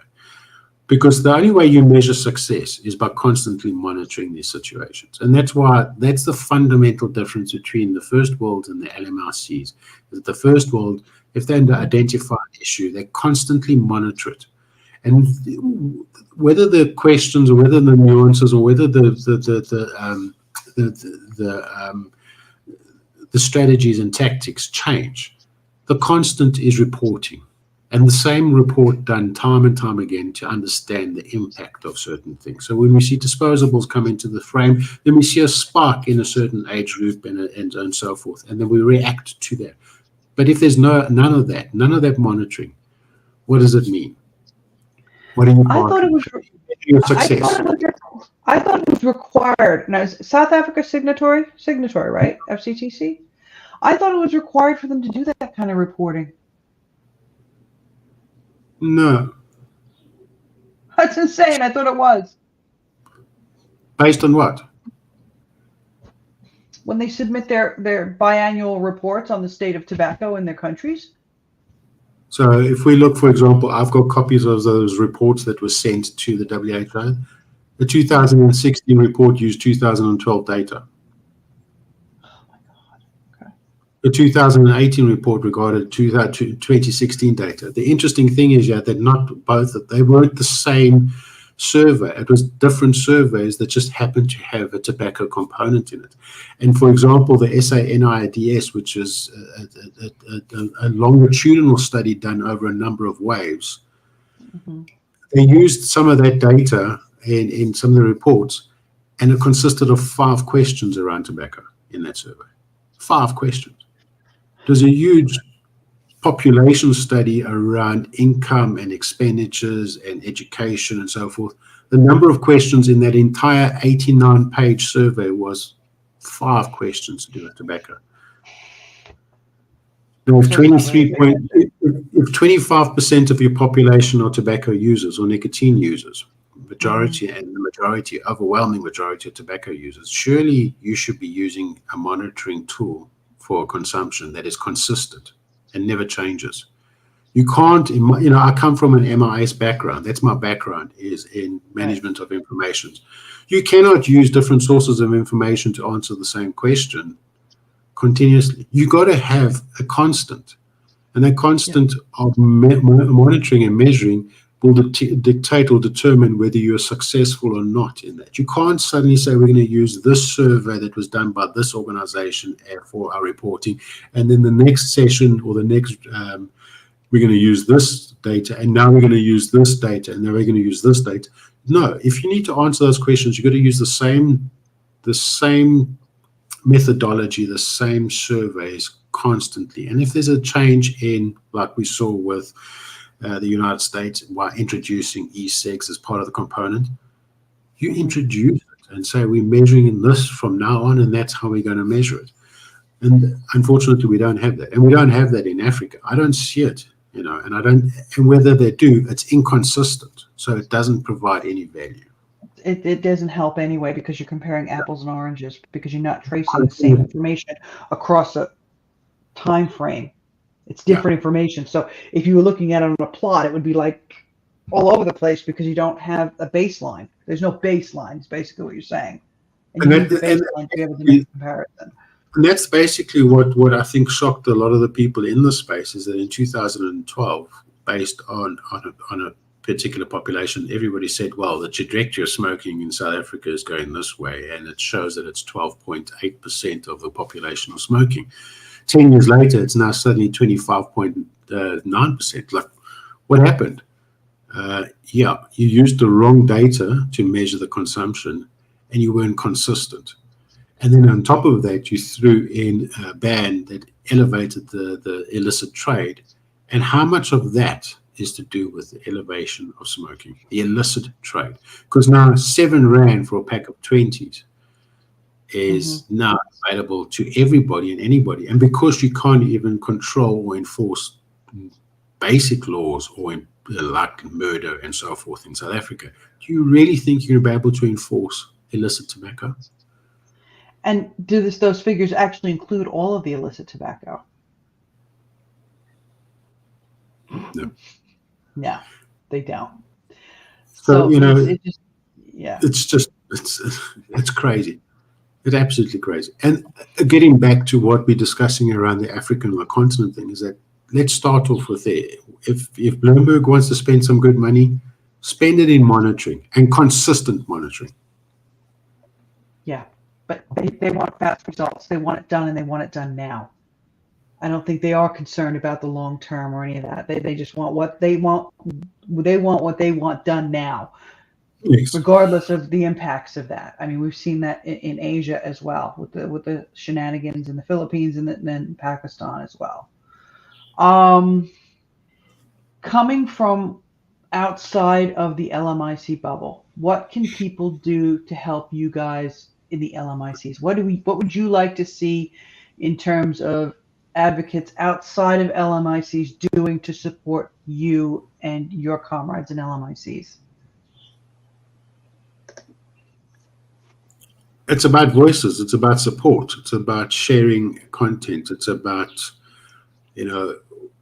that's why I think, for example, a lot of these, like the scholarship program and so forth, it's bringing a spotlight. I think a lot of the time we spend with absolute. I'm not butting against it. I think it's important. Is we'll focus a lot on what's happening in Australia, what's happening in the UK, what's happening in the United States and Canada, but we spend very little time assisting and focusing on the LMICs as to what the situation is in there. from a support perspective, I'm very fortunate. I have access to a lot of the information, and that's why it became very important to me to have studies shared on a platform where everybody could have access to it. So the database that was set up is to provide everybody, irrespective of where they come, access to the data, access to the information. But then we need help to digest that and to boil it down into ways that is understandable, because the majority of tobacco harm reductionists in the advocacy space are not medically trained. They're not scientists and all that. Typically consumers that felt that it needed to be addressed, and they're immediately on the back foot, and they immediately have a lot to catch up with. So I think a lot of the individuals outside of the LMICs, that is to provide a lending hand, offer them some kind of support or so forth, and with regards to what the data is out there, and try and lend them an ear, and to provide them that level of support, is to say, what are you guys struggling with? What is the situation that's there? How can we address it? And it's all about sharing of information and education. It's always going to be like that. And depending on where you're in the world will determine which rung of the ladder. Because what we do know from a lot of it, from our experiences, is that the same roadmap is now imprinted in every country around the world. The same strategy is imprinted in every country. We're now going to attack the flavors. We're going to attack this. And it's the same process that's replicated throughout the world, which to me means it's orchestrated. To me, it means that that's the way it's done. Question for you: did you see that Rog's asking you about the total continent population? So, that goes back to what I was saying, is that from a monitoring point of view, it's incredibly difficult to tell. It's really difficult to tell. And I can guarantee the smoking rates in Egypt is through the roof compared to what the smoking rates would be in the South Sudan, or the smoking rates would be in Namibia. So it's very difficult to say, but what we can tell you is what, according to the World Health Organization, is 80% of the smoking population happens to be in LMICs. Whether that's in Africa or not, I don't know. There's no good data around it. I don't believe it's good data, and if it is, if there is data, the first thing I would do is always question how the data was obtained. Like what we see in South Africa, is that I'm not, I might be sounding like I am critical about the data. I'm not critical about the data. I'm critical about how the data was sourced and where it featured in. So, for example, in the SANIDS waves of data collection, tobacco consisted of 5 questions in an 89-page survey. Yeah, it's not a priority. And, coming from an MIS background, if those 5 questions happen to be on page 87 or 88, yeah, and you've gone through 89, pages, eventually they get tired. There should be, if smoking is an issue or tobacco consumption is an issue in a country, there should be a specific model to measure that. And that's the model we use. We don't take bits of data from everywhere, because we don't know if, for example, the SANIDS use the same as the SANHES in terms of their selection criteria. Did they go to the same communities? Did they not go to the same communities? Did they ask the same similar questions? Were the questions clear enough? Did they mean something? Was it, have you used a cigarette in the last 30 days, or did you use a cigarette in the last week? Was it, have you ever smoked? And how have they merged those data points together to come up with a final answer? It's not. If you want to measure cigarettes or measure anything, you use the consistent model, consistent questions, and the consistent locations, time and time again, to understand those trends, and we don't have that. Yeah, no scientific method to the madness. It's So just we do have a scientific method, but they're just all over the place, because on their own, in isolation, very valid, very important, but you cannot now transplant that and put it into somewhere else and say that's what it means. It just doesn't work. The context doesn't work. Before I asked you to hold off because you're about to go on a rant about Australia, and even though we're talking about South Africa, I think Australia is actually interesting, and especially in terms of what's going on there compared to what's going on with you and in other LMICs. There have been many discussions about how Australia is the poster child for what they want to do worldwide. So I want you to carry on with your rant about Australia because I want to hear what you have to say about it. It's an experiment. Australia is proving to be an experiment. And I think we've seen how they're just doubling down on a failed experiment. I mean,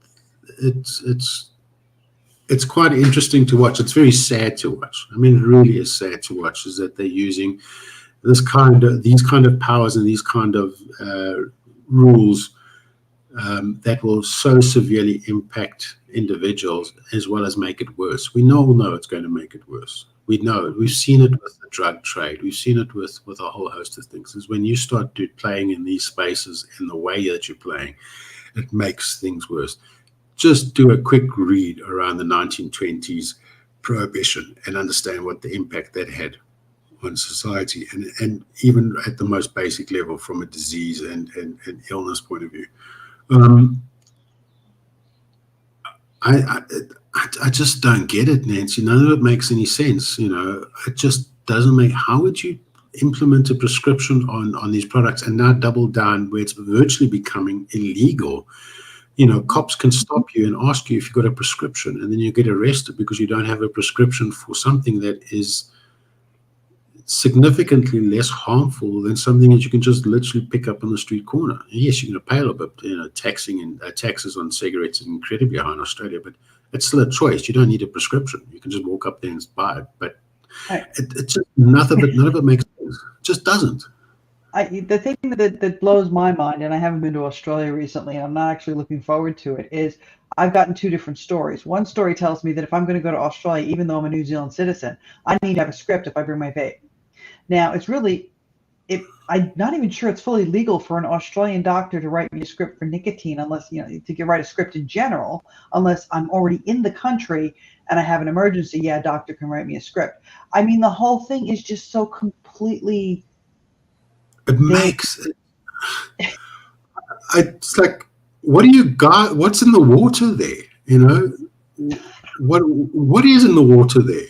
It just... and this is the thing, is that Australia, for many of us, particularly South Africans, was almost like this panacea. It was almost like this something to aspire to. That because a lot of the culture and a lot of the things that we see in South Africa is shared in Australia. Cricket, rugby, the love beer, the love for barbecues, we call them, the love of the wildlife, everything about it was very, very close. But, when you look at Australia, I go, what the hell is happening there? What did someone just say? Well, we're going to put a microscope on Australia and start prodding it with probes and that to see how it's like, it's surreal that Australia has become the petri dish of how far we can push society, how far we can control them. That's now becoming, and who's pulling these strings? Is it Butler? I don't know. Is Butler? I don't believe so. Because one of the biggest issues that I have with the situation we face around the world is that we don't have statesmen anymore. We don't have people that are worried about their legacy. We just have people that are strings get pulled, implement something, and then they move on. And then because we have this information wave tsunami, everybody knows it's going to get lost in the ether. No one really cares. Although the internet records everything and everything is on record, there's just so much of it, no one actually really cares. So they can get away with this kind of stuff. It's interesting you bring up the statesman thing, because that also ties into the media thing that I'm constantly bitching about, is that, they're just basically talking heads reading scripts. And, I remember when I was younger, and I'm guessing you may remember this as well, when you were younger, that when people were giving you the news or reading the news, they were just telling you what was going on. They weren't actually influencing it and presenting it with their own personal bias, old time media guys would be spinning in their graves now to see what has actually happened with the media. And it's the control thing. It's a control of information. It's control. That's why he's so really. Journalism's dead. Journalism is dead. It's now, journalism is in the realms of Pixar and Disney. You know, it's in order to create entertainment. It's about creating those clicks, and it's all about the internet's a wonderful thing, but the internet's also caused a lot of damage in terms of how information is shared, because now these media houses rely on clicks, and the best way to do clicks is to create drama. And that drama is now becoming so overtly explicit and borderline blatant lies. We've just experienced it in South Africa with regards to youth vaping. Is that 25% of youth are vaping, and you're going, no, they're not. You know, but when you look at the study, it's based on a very select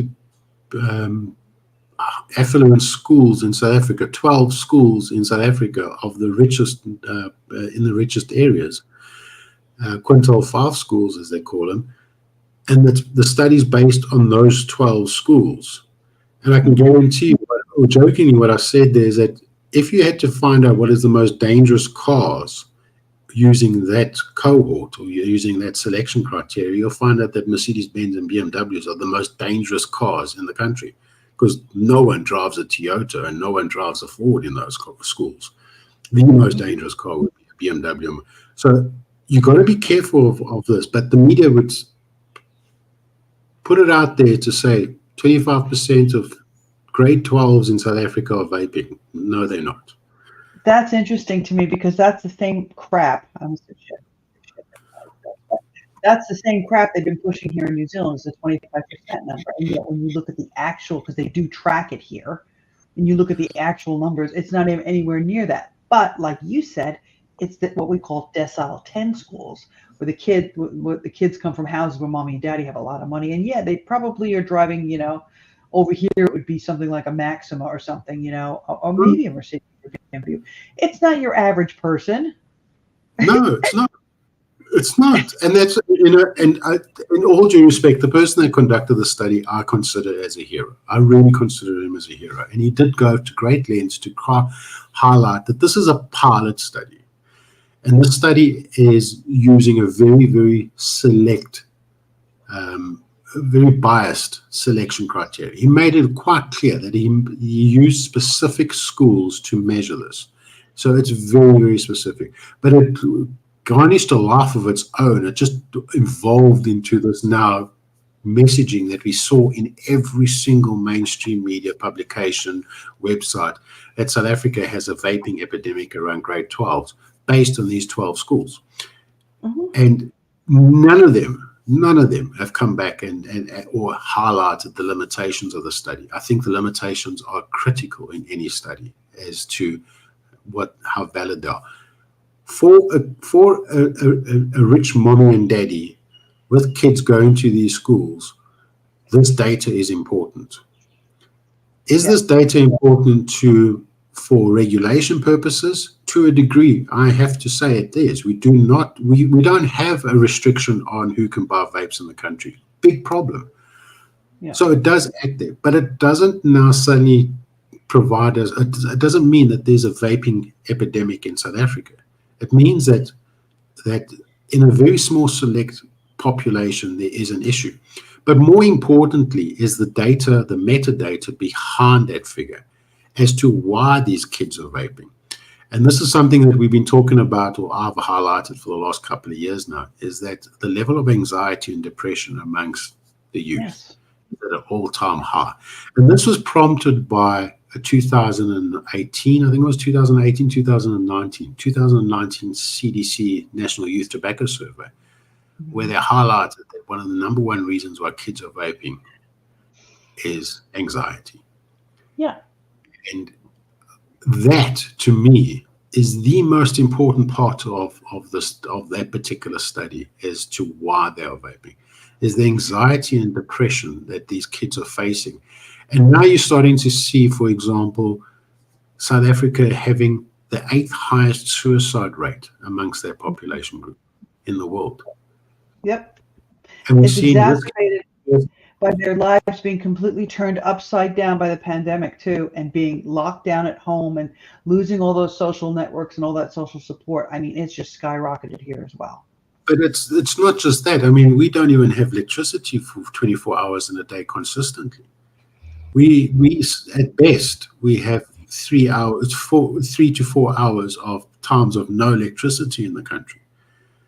In some cases, we don't even have proper running water. I mean, just outside my office window here, I've got 2 giant JoJo tanks filled with water because we constantly run out of water. So and we have no electricity, and then we have, our economy is stagnant and even reversing now. So we're seeing job losses. So a lot of these kids are now facing a lot of external forces that are creating. It's not just what happened in the pandemic; it's just continued with it. Yeah. And unfortunately, if you look at a lot of the kids and you have these discussions with them, they have this point of what's the point? What's the point?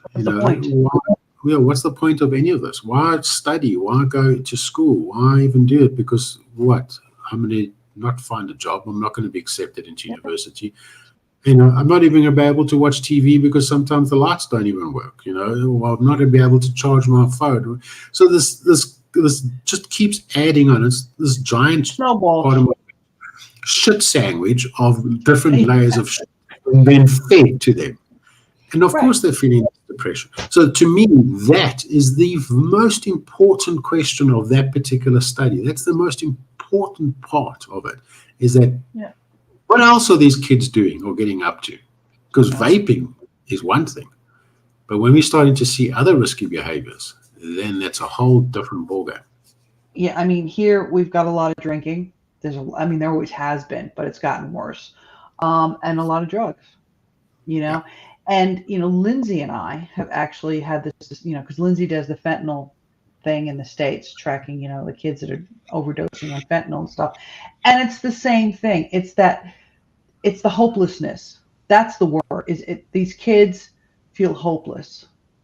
They were feeling hopeless before the pandemic. Pandemic came, and now we've come out of the pandemic, and we're living, people are living in countries and in situations where parents have lost jobs, people have died, economies have tanked. It's hopelessness. That's the issue that needs to be addressed. You're sitting here worrying about a vaping epidemic that you pretty much created just for your own personal use, and you're so tone deaf to what the real issue is. And the real issue is this: that we're at risk of losing an entire generation of young people being productive members of society because they have no hope. Exactly. And that's what concerns me the most around the discussions we're seeing from a global perspective, because the increase of pregnancy rates amongst, us in South Africa is alarming.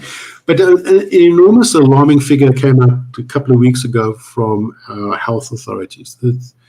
I don't know if this is available anywhere else in the world. I certainly hope so. But something called PrEP, which is prophylactic ARVs for HIV and AIDS. Mm-hmm. Yeah.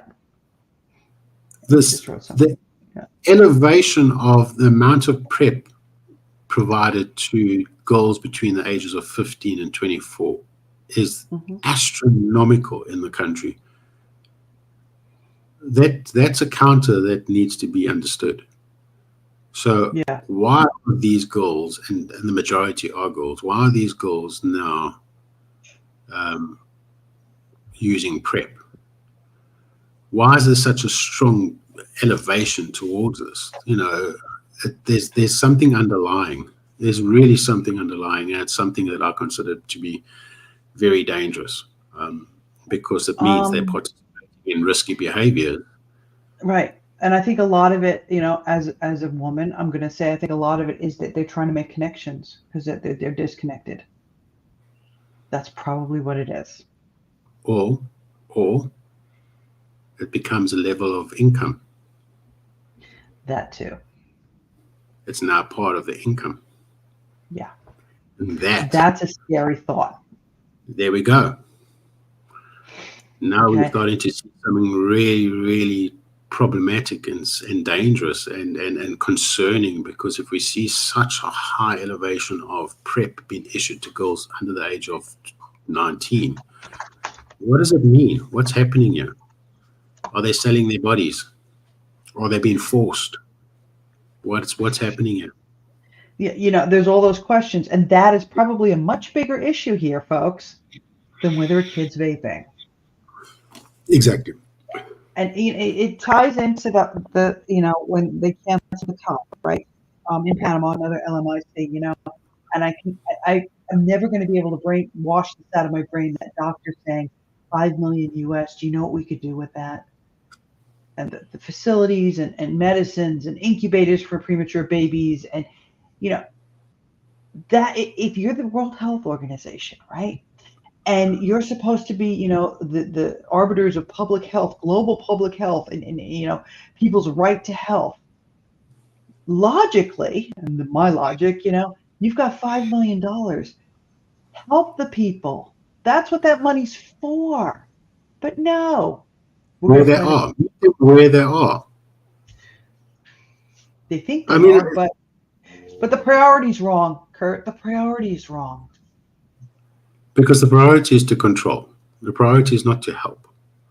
The priority is to control. The priority is to, we say what you should do and you should do it. And then, unfortunately, when it comes to things like the FCTC and the articles attached there, South Africa hasn't implemented Article 14 or Article 15 at all.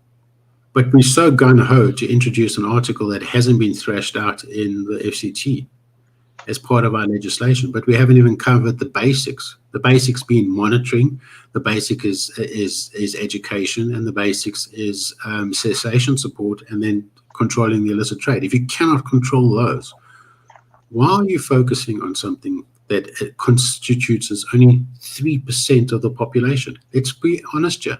3% of the South African population use vaping products.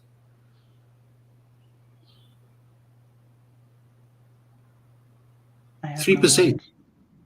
Yeah. And, where's the 25.9% that are smoking? And why are they smoking? They're smoking illicit products. And they're smoking, those are the people that you should be talking about, because those are the people that have direct impact to the public health. The vapors are all private medical aid people. They're not public health people. They're not relying on public health services. They're relying on private health. I can almost vouch for that the majority of vapors in the country have a medical aid. They do not rely on public health.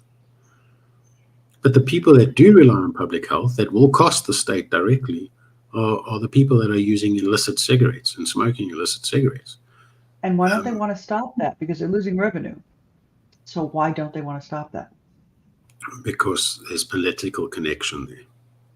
So it's the corruption. We're back to corruption again. So if you look at, people out there, there's a fantastic series of investigative reporting done by Al Jazeera. It's called The Gold Mafia. Okay. Take some time and watch those series of the Gold Mafia, and you'll understand what the importance of illicit cigarettes are to the African continent, sub-Saharan African continent. It's used to launder money. And for the longest time, the people in the know have always indicated that illicit cigarettes have a very strong connection to the political elite in sub-Saharan Africa. And it's so difficult to find the smoking gun, because when I did speak to a professor that deals with this, the economics of tobacco in South Africa, he said it's difficult to smoking gun, but all indicators point to a political connection to the illicit trade, because the majority of the illicit trade isn't the multinational companies. The majority is coming from locally produced, local companies in sub-Saharan Africa. It's not the British American tobaccos, the Philip Morris's, or the Japanese. It's smaller entities that have very strong ties to political elite. And that's why I believe Article 15 hasn't been implemented in South Africa, which deals with illicit products. It probably won't be either. No. What you're telling me, it's not going to happen. I guess Mark has seen it. He said that's a great series from Al Jazeera. I got to look it up and see if you think is it out there, publicly available? Yes, and in fact, there's now ongoing investigations because even some of the big banks in South Africa have been implicated in this, and it's implicated to a whole host of other corruption that's happened on a huge scale. Its tentacles have extended into enormous amounts of things, and that's the issue that, going back to that original question, that is the issue that faces a lot of the discussion around Africa, is the level of corruption that happens. Yeah. Okay. Do you have any final thoughts?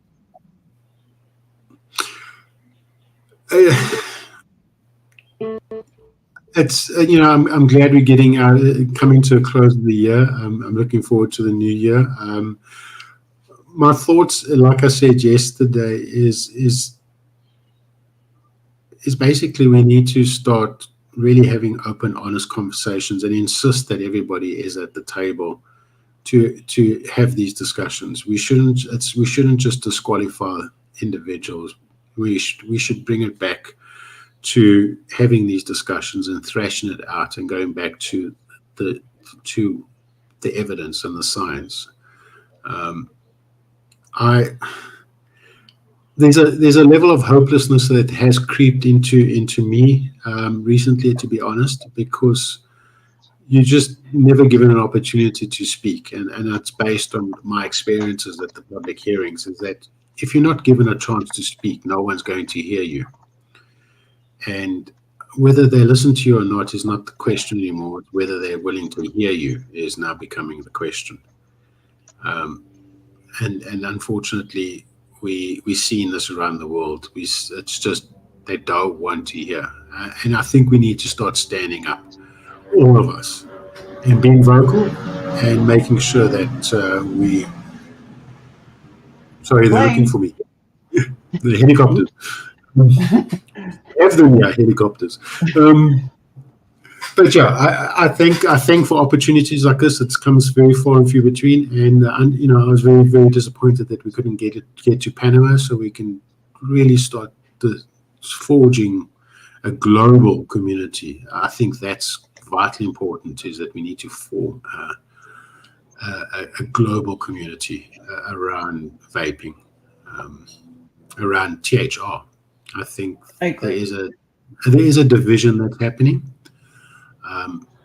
I think it needs to come back, and I think there needs to be global support behind it. But unfortunately, what we see with a lot of things around the world, smoking takes decades to kill individuals, and therefore it's not really that important.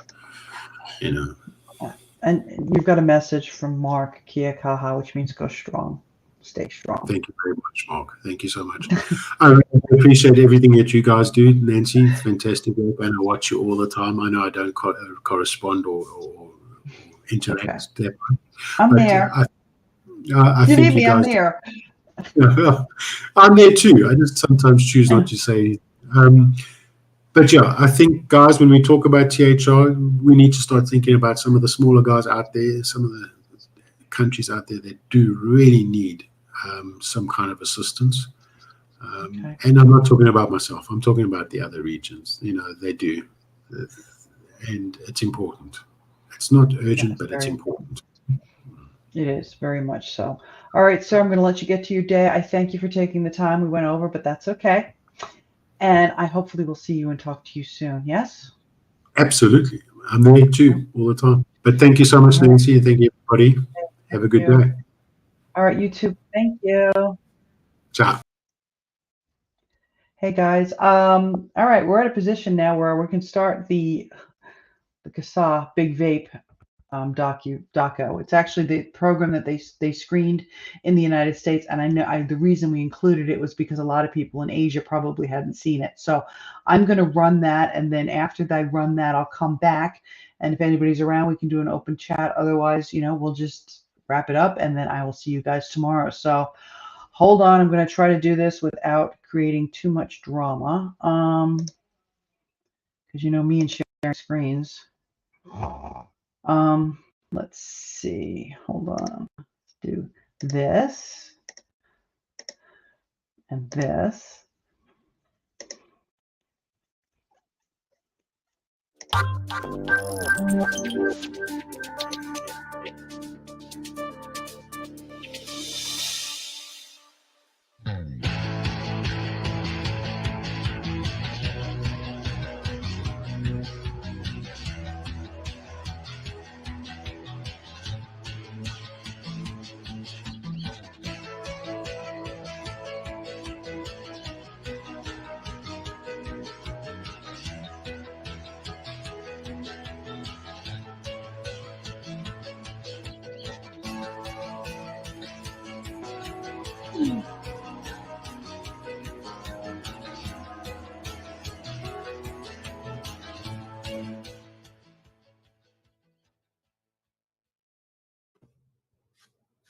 All right, we are live on a special day with some special guests. Thank you, everyone, for joining us.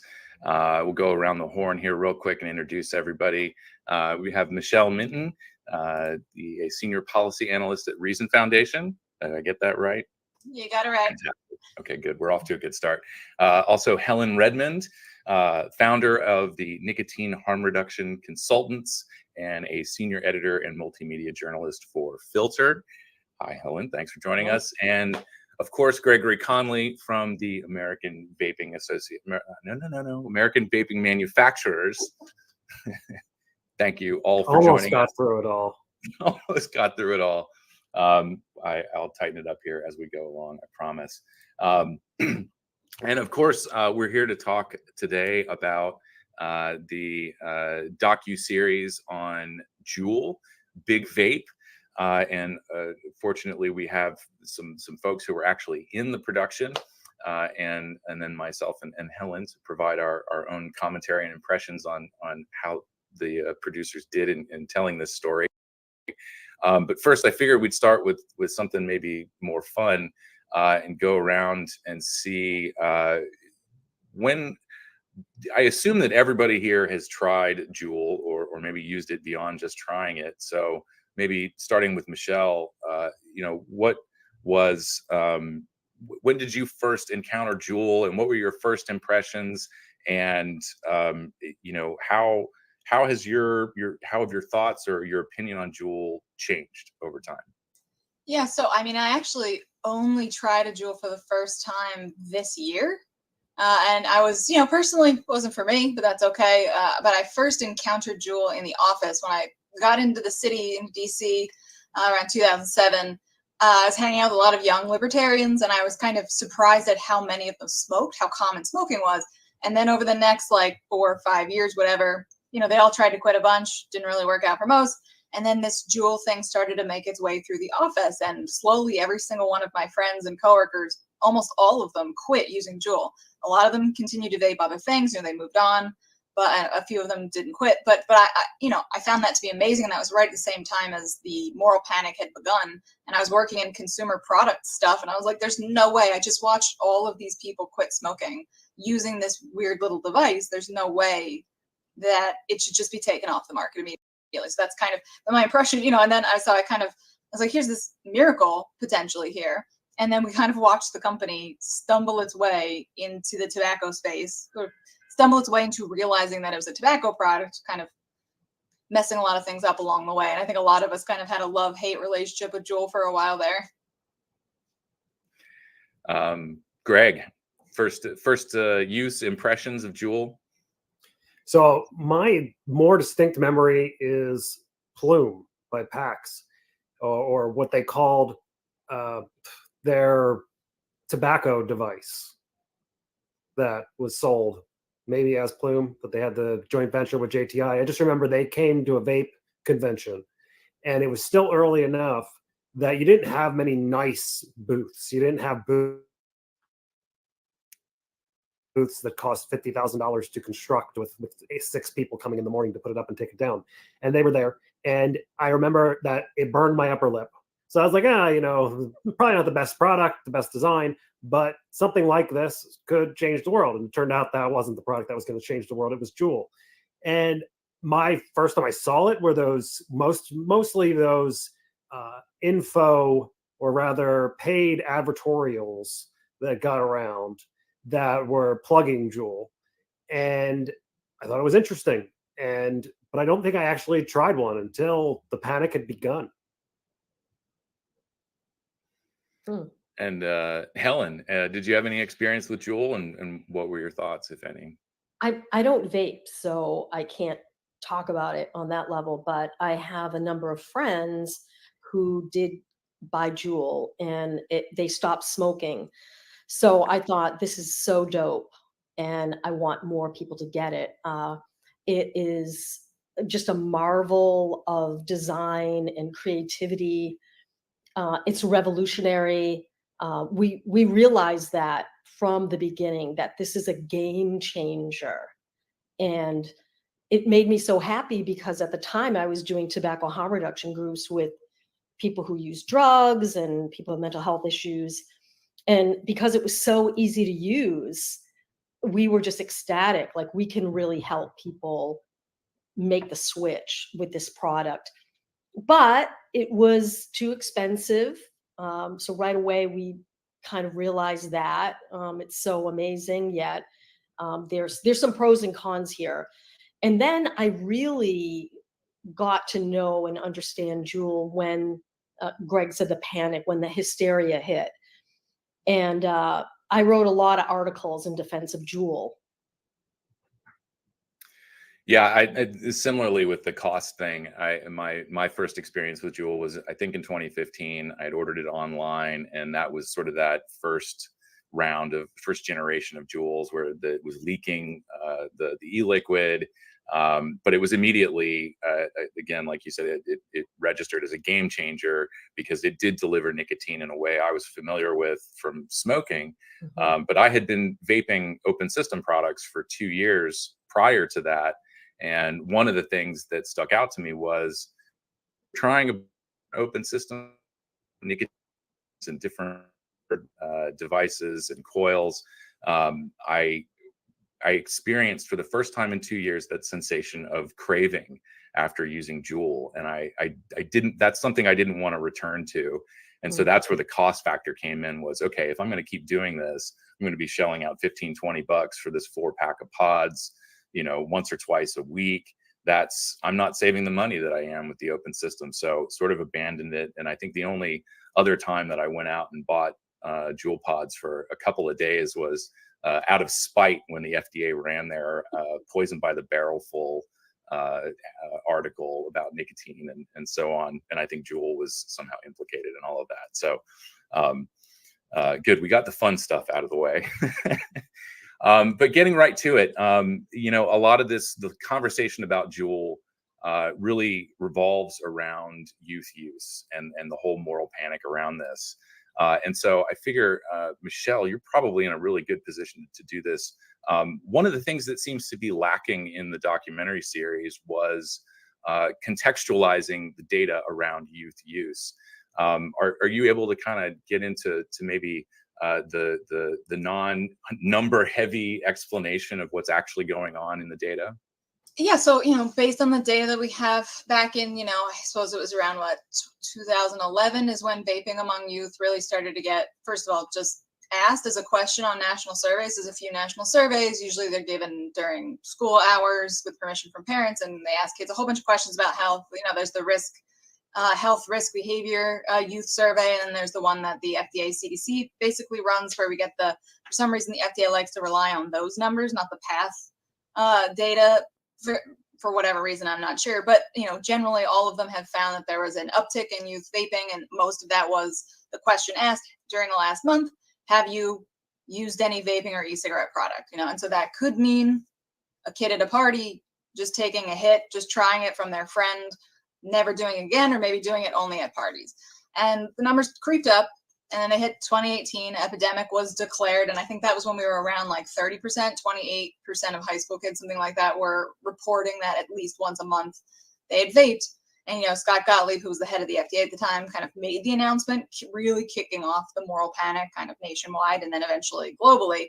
But since then, since 2008 to 2018, the numbers have basically really come down. And it was what a lot of us were saying in the beginning, that one, this is a fad, and kids are curious, especially adolescents, teenagers. They want to try the adult thing, and we're all telling them that this is an adult thing. So of course, just like cigarettes, just like alcohol, just like drugs, the kids who are prone to experiment with those things at whatever age are going to do that.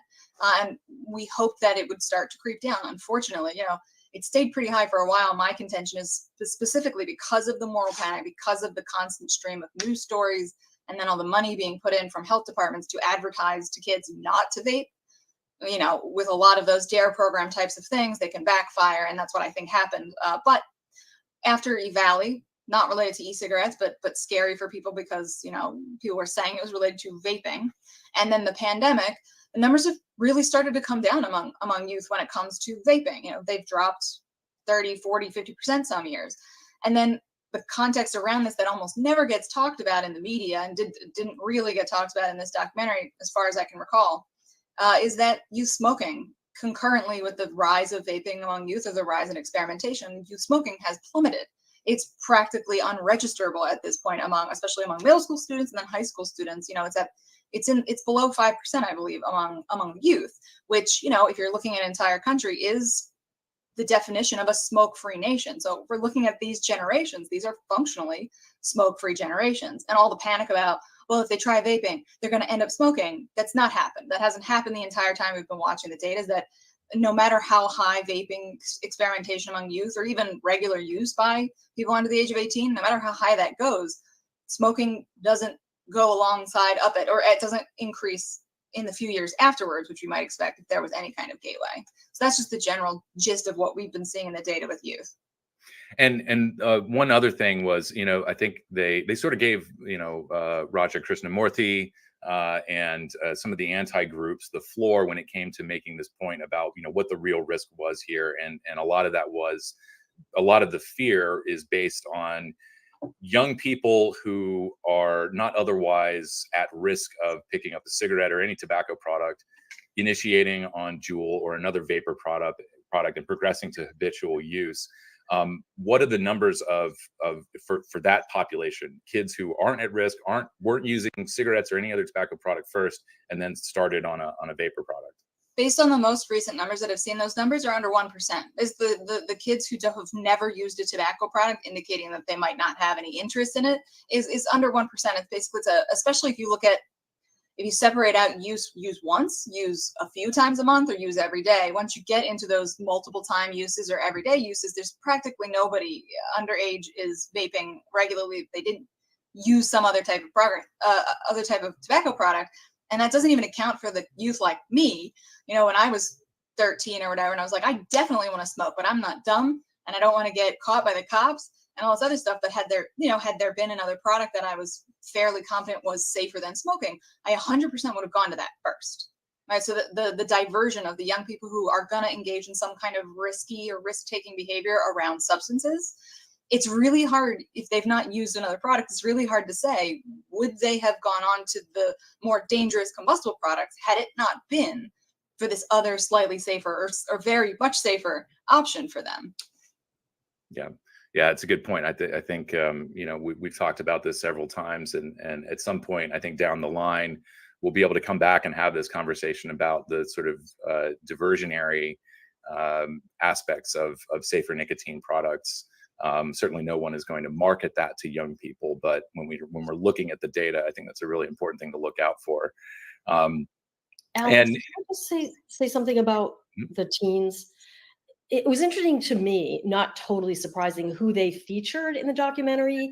So they feature these knucklehead, precocious, white, coming from fairly wealthy families, who were heavily dependent on Juul.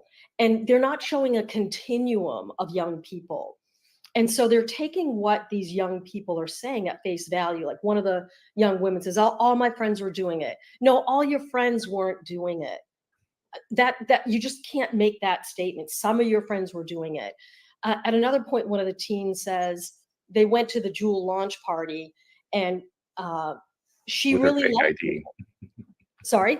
With her fake ID. Yes. And she really liked Juul, and she became very dependent. And then she just says casually, yeah, my friends, they didn't like it. Exactly. Not everybody who was exposed to Juul became heavily dependent on it. And that is a classic trick for making sure the hysteria really hits. You only feature people who become heavily dependent on it.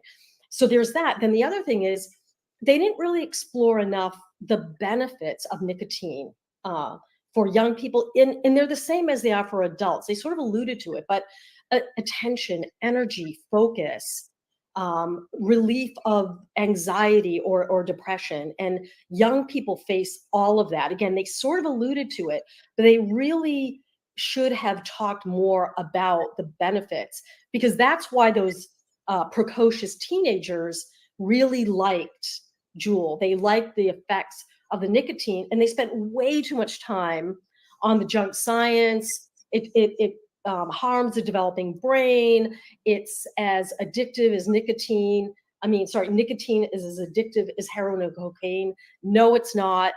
So that was a problem for me in terms of dealing with the teen issue. And I guess since you kind of broached the topic here, I one of the questions I have written down here is, when we talk about addiction versus dependence, my thoughts are that addiction is slightly different for young people in terms of, when using a substance becomes disruptive. It's not just about health consequences, but when it becomes disruptive to their lives. Could you maybe, I think you're probably in a better position than I am to talk about this, but is the definition of addiction different for people under the age of 18? No, it's not. The way when we say addiction, we say, not me, but addiction authorities, that there are negative consequences to it. You might lose employment. It affects your health in negative ways. It affects relationships in negative ways. Now, it's not to say their dependents didn't do that, but their whole lives have not been destroyed by their addiction, where their life revolves around securing nicotine. And again, there's all these negative consequences, the law, involvement with the criminal legal system. I don't want to come off as unsympathetic to young people who are dependent on nicotine, because I am. But they're not victims, and I feel like PAVE and the tobacco control, it's all victims and villains. And the reality is, young people experiment with substances. In our country, that's a normalized experience. They're experimenting with nicotine and alcohol and cannabis, and unfortunately, some drugs that are much more dangerous than nicotine. So I also want to put that into the discussion. Young people experiment with substances, and for me to experiment with nicotine, that's harm reduction than experimenting and becoming dependent on combustible cigarettes. And that's something that's also not mentioned in the documentary, is tobacco harm reduction and why that's so important. And it applies to teenagers, not just adults. Yeah, and I hopefully sort of continuing in that vein. I think you're sort of making a pretty good point here, without directly stating it, that a lot of the harm associated with substance use is actually the policies, and that what some of these kids are experiencing are the result of enforcement actions from the school, discipline from their parents. Or being involved in the law. I know that we've had high schools calling 911 because a kid was vaping in a bathroom, things like that. Kids have been strip searched for possessing these products. But for parents, I understand. I put my parents through hell when I was in high school and going through my issues with substance use. And a lot of it was, this was the early 90s. My parents didn't understand what substance use was. They didn't have the tools and the resources. So, now it's been 30 years. What kind of tools and resources are available for parents? Are they new, or are we still stuck in this, the moral issue of it all. Our bodies are temples. We're not supposed to mess with that. Are there good resources out there, even if they're small, for parents to get involved and have a very human conversation with their kids and help them move away from substance use that may be problematic? Anyone? Yeah, I mean, I would jump in there, because Helen brought it up, and I think you brought it up too, is like, when I think about addiction, especially with kids, this isn't true for everything. Obviously, there's like chemical dependency, but a lot of youth, and a lot of adults, when they're going to go engage with a substance, whether it's illicit or not, there's a million other things that are going on in their body, in their life, and their like mental health that is going to lead them to what the item is they choose. Sorry, my dog's under me snoring, if you could hear that. What substance they choose, that's a complicated question. But when we just focus on the substance itself, in this case, nicotine with youth, I think especially with parents and kids, it gets into that blame game and the morality game of like, am I to blame as the parent? Are you to blame as the kid? Is this tobacco company to blame? Is Juul to blame? Versus actually it just immediately jumps in, we need to get you off of this, without actually a conversation about why, like what led the young person into this in the first place. If it's escapism, like with other types of illicit substances, that needs to be dealt with, or something that Helen mentioned, if they're actually, whether they know it or not, getting some kind of relief or benefit from the nicotine, that's a different conversation, because in that case, you may not want the kid to get off nicotine, or not immediately cause some serious, mental health crisis, but you definitely want to figure that out. But if parents don't have that conversation, if adults don't have that conversation, we're missing why teenagers are experimenting with these products in the first place. Yeah, and I know that I can't remember what year it was, 2017 or 2018. It may have been in the early part of 2019. FDA had a listening session that was focusing on basically what resources parents would have, whether or not therapy, medication was to give to young people. And I don't know, I haven't really heard anything further about that discussion, but that seems like an important thing for FDA to continue, if in fact FDA is the appropriate venue to have that conversation. There's a moment in the documentary where a mom, her son is heavily dependent on it. I don't know if you guys remember this scene. And she writes a letter to Juul, and she's asking Juul to help her kid not vape anymore. It's like, hold on a minute.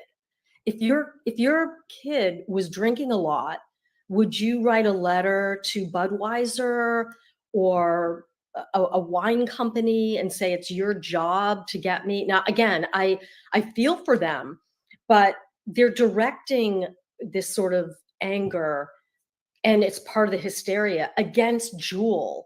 And the reality is, people become dependent on substances and then they get off those substances. So there is a way for young people to become undependent, unaddicted, and we can help them taper down. And if they have mental health issues, let's address that.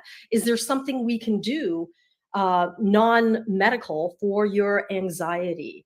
Are you taking too many classes? So you are using this for the energy and attention, right? Are you on Ritalin? Because that's kind of doing the same thing.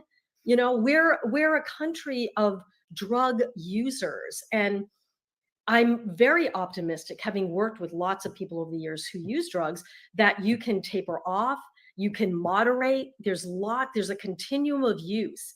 And again, the documentary, unfortunately, only shows people who are all the way down the other end of the continuum of use, and that is like heavily dependent, and it is causing them some harm. Yeah, and I think I saw some other people commenting about sort of the lack of representation from the independent, open side of the industry, and I think one of the things I've thought about for a while and spoken about is, with the open system products that sort of made all of this possible, that ability to step down nicotine concentration was built into the products. But with the closed system products that we're seeing authorized, you're getting just sort of the max nicotine. It's all about that one-to-one sort of experience with a cigarette, with no option to step down to lower nicotine content if that's what your goals are. And I don't know if this is a good place for Greg to step in here, because it is sort of an industry question. But I mean, any thoughts about that, or am I just being hysterical about something, or is this really one of the consequences of the bottleneck of PMTA? So yeah, I make that point. In fact, that it's not even clear if one of these companies wanted to make a 0 milligram product and go through the PMTA process, whether FDA would, at the end of the day, say we have regulatory authority over that product, because it is not intended or expected to be used with nicotine. It's a 0 milligram product, unless you're marketing it for people to put nicotine shots in it. They have the argument to say no. And those products could potentially be left out of many of these states that are doing PMTA registries. If they have too broad of a definition of e-cigarette, well, you're never going to be able to get a 0 milligram product. And that's a shame. However, with the sense of the documentary, I think the treatment of open systems, the treatment of the industry before Juul was largely fine. This was not the documentary on vaping. This was the documentary on Juul. And as much as I love my open system, as much as it helped me quit smoking, when Juul came along, the NHIS, the National Health Interview Survey, probably would have had between 1.8 and 2.5 million former smokers having vaped in the last 30 days. We're now, with probably the majority of people either using closed systems or disposables. 6.5 million, I believe, was the number in the 2022 NHIS. So there was sincerely innovation, for lack of a better word, that benefited public health and will continue to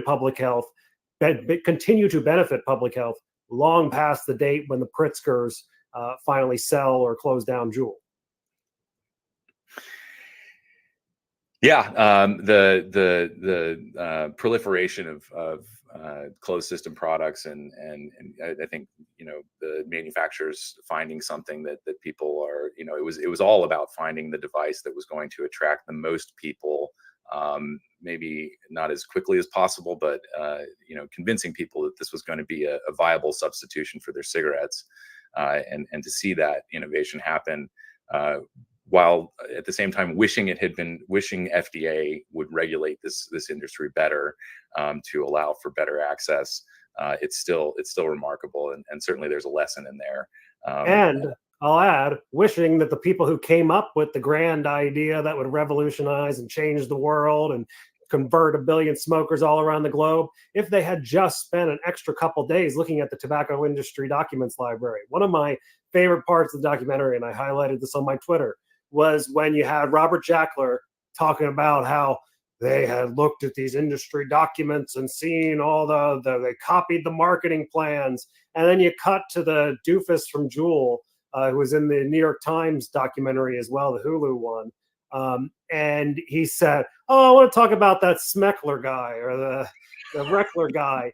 And he pretty much said in so few words, yeah, we don't read those documents. Nobody ever read those documents. And I think they also had me saying their mistake was they looked up the documents on how to deliver nicotine better, but they didn't look up any documents about how the industry marketed their products and how they responded to the backlash that came in the 80s and 90s. Had they done that, or had they taken some of my earlier advice that I'd given them in 2017, there could have been a difference. And hopefully, I think you broach a good topic here. Hopefully it's not too much of a stretch to make this connection, but talking about marketing brings me to the sort of youth, the resistance campaigns, if you will. And I feel like they missed a pretty good opportunity here. It seems like the one campaign that they highlighted was from Philip Morris USA. It was in the late 90s. It was called Think, Don't Smoke. And I actually looked up a couple videos. Rob McElhenney, currently of Always Sunny in Philadelphia fame, was an actor in one of these PSAs, and they seem to show this to try to make this point that tobacco companies can't do youth prevention. But looking at the ads, they're really not bad. They don't seem to come with that, coercive, shaming type of language that we see from other ads from FDA or CDC or Truth Initiative. They sort of they feature young people making their own decisions and saying, smoking isn't cool. I don't want to do this. I don't need to smoke to feel like I fit in. It's to me, it reads as kind of an empowering message. And as far as I can tell, the only reason to single this out is because it was funded by a tobacco company. But I don't know if anybody else picked up on that. They really seem to miss this opportunity in comparing and contrasting the ads and simply just left it at, because tobacco, it's bad.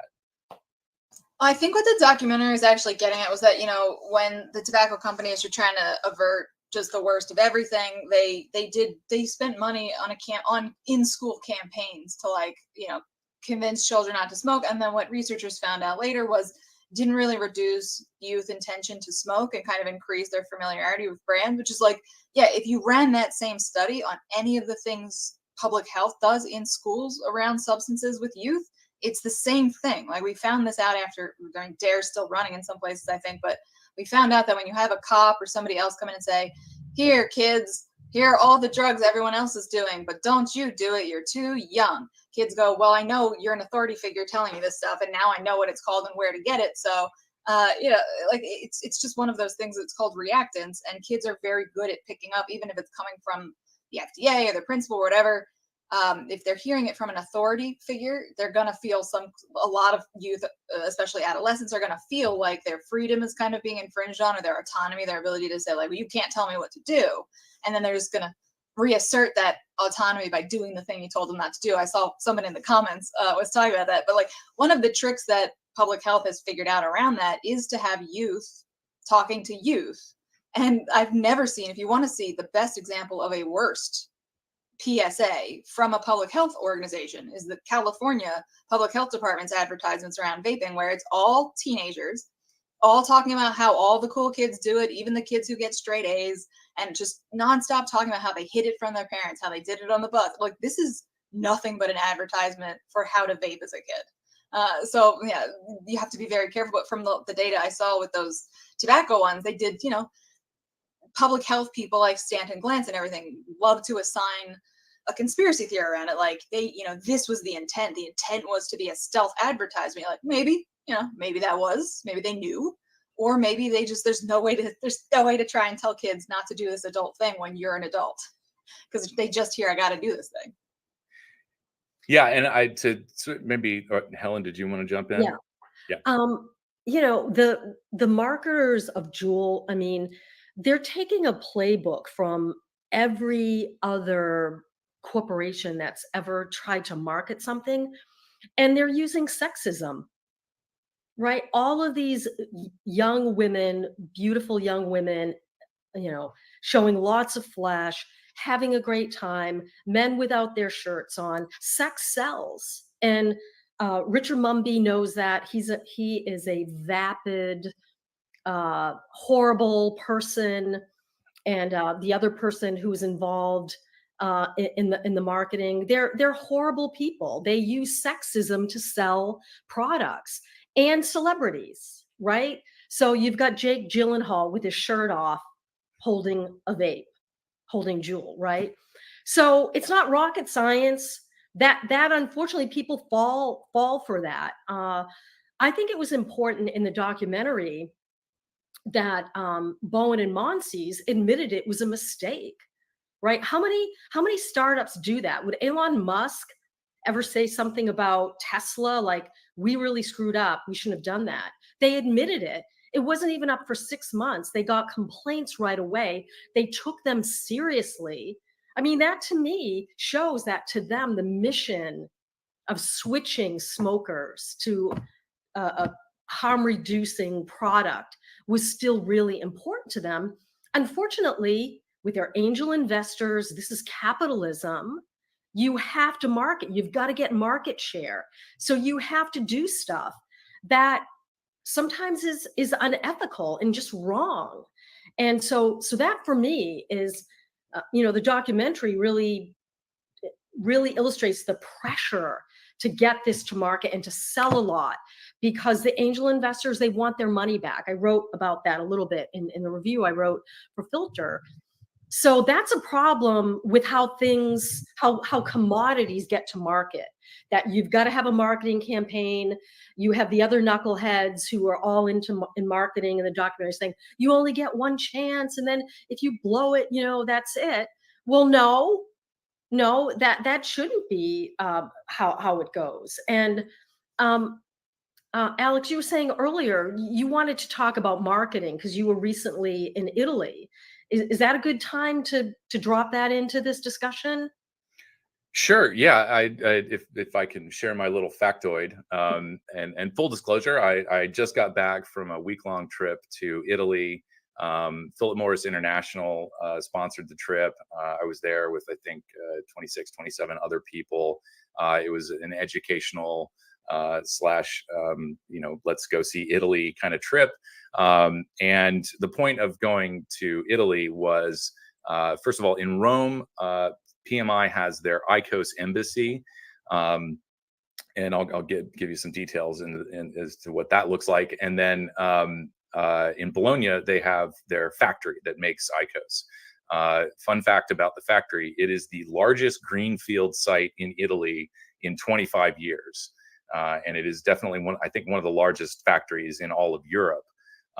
It's pretty remarkable facility. They even have a building on the site that is sort of a factory making factory, where they have educational programming related to the innovations that they've employed in their facility, and so other people from other industries can come and learn about that and take that directly back to their manufacturing facilities. So it's all very interesting. But one of the most interesting things that I heard on this trip was ICOS has been on sale in Italy for 7 years, and throughout that time there's no print media, radio, or TV ads for ICOS. It has simply been organic, word of mouth growth. And of course, it's important to have alternative products in a place like Italy because, if I remember correctly, smoking prevalence is up around 35%. And it was remarkable to walk around and see people using ICOS or another heated tobacco product, and still a lot of smoking going on. And it is true. You just don't see ads for it. There's a weird kind of thing with there's the tobacconist monopoly.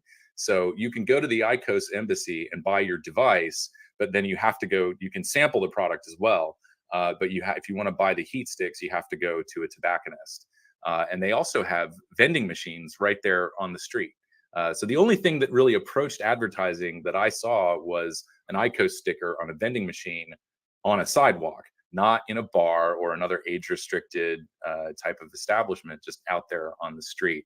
And I think their sales of ICOS have reached, I think, 10 billion a year in Italy, if I'm correct about that. Somebody can immediately correct me if I'm wrong, but it's impressive. And they did take the slow, organic approach.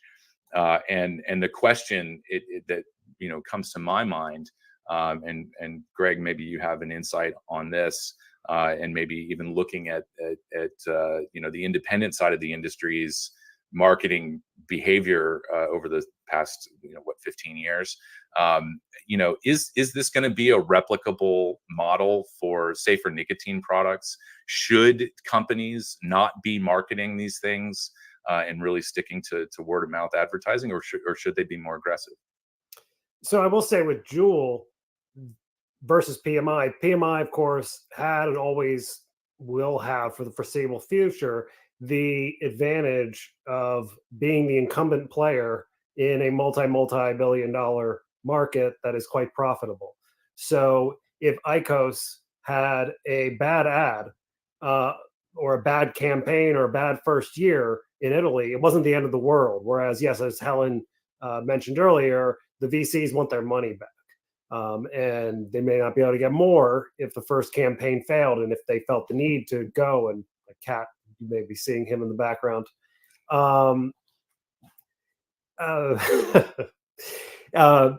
But yeah, the idea of slow rolling your release or just putting it out there and letting your consumers, your adult consumers, do the advertising for you, that is a model that's going to play out in the future in America as well. But things are going to be so different in America because of the PMTA process. There is not going to be the option for these companies to take a product and put it in Denver for 9 months and only do a little bit of advertising in Denver and see how the reception is, because you can't get authorization from FDA to just do a test market. And the cost of the PMTA process is so high that you're not going to get a PMTA after waiting 5+ years for FDA to stamp your application and then say, okay, we're going to try this out in Denver for 6 months. You're going to go full in.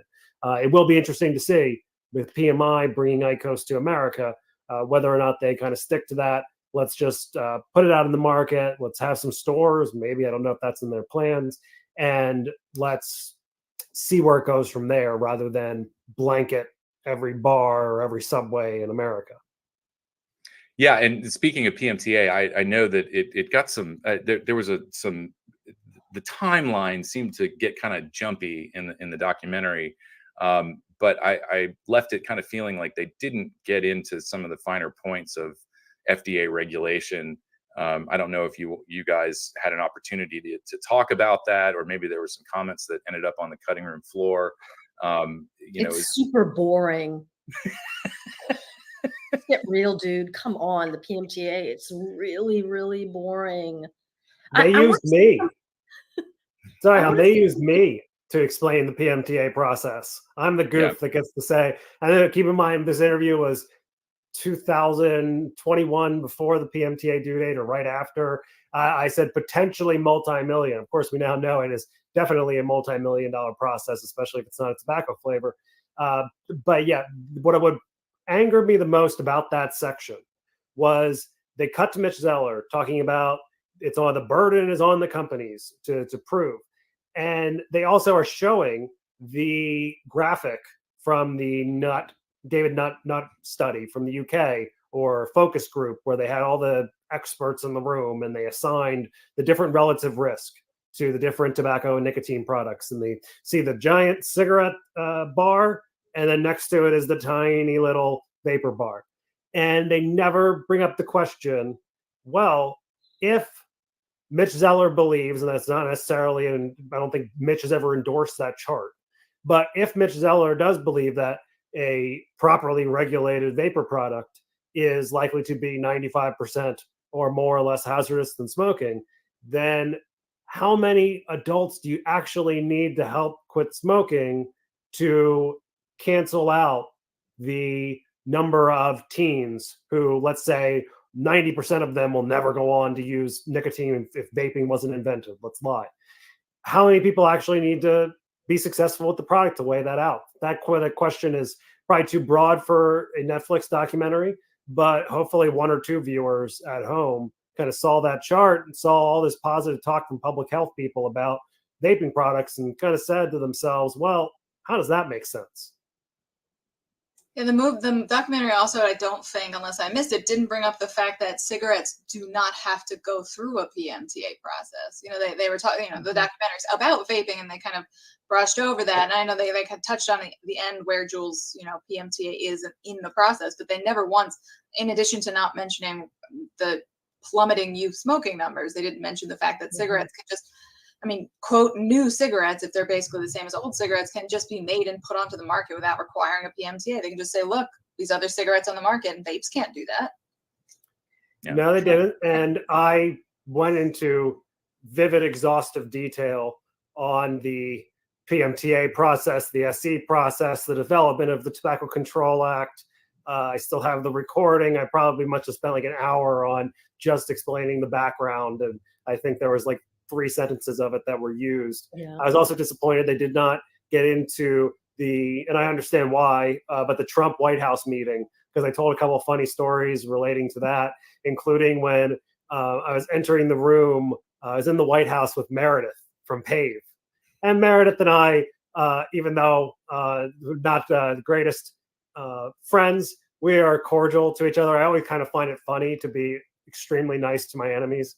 And as we were entering the presidential room, the executive room of the White House, I just turned to Meredith and I go, did you ever think that you'd be walking in the White House for a meeting with the president? And Meredith just turned to me and smiled and said, yeah.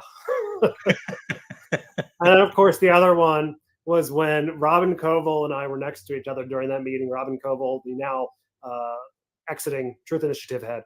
And I had our comms firm at the time, AVAs, go out that morning and buy 2 MAGA hats. I'm like, if I'm lucky enough to have Trump walking by, I want the last thing he remembers about that meeting, because that's kind of how Trump operates. The last thing you hear sometimes.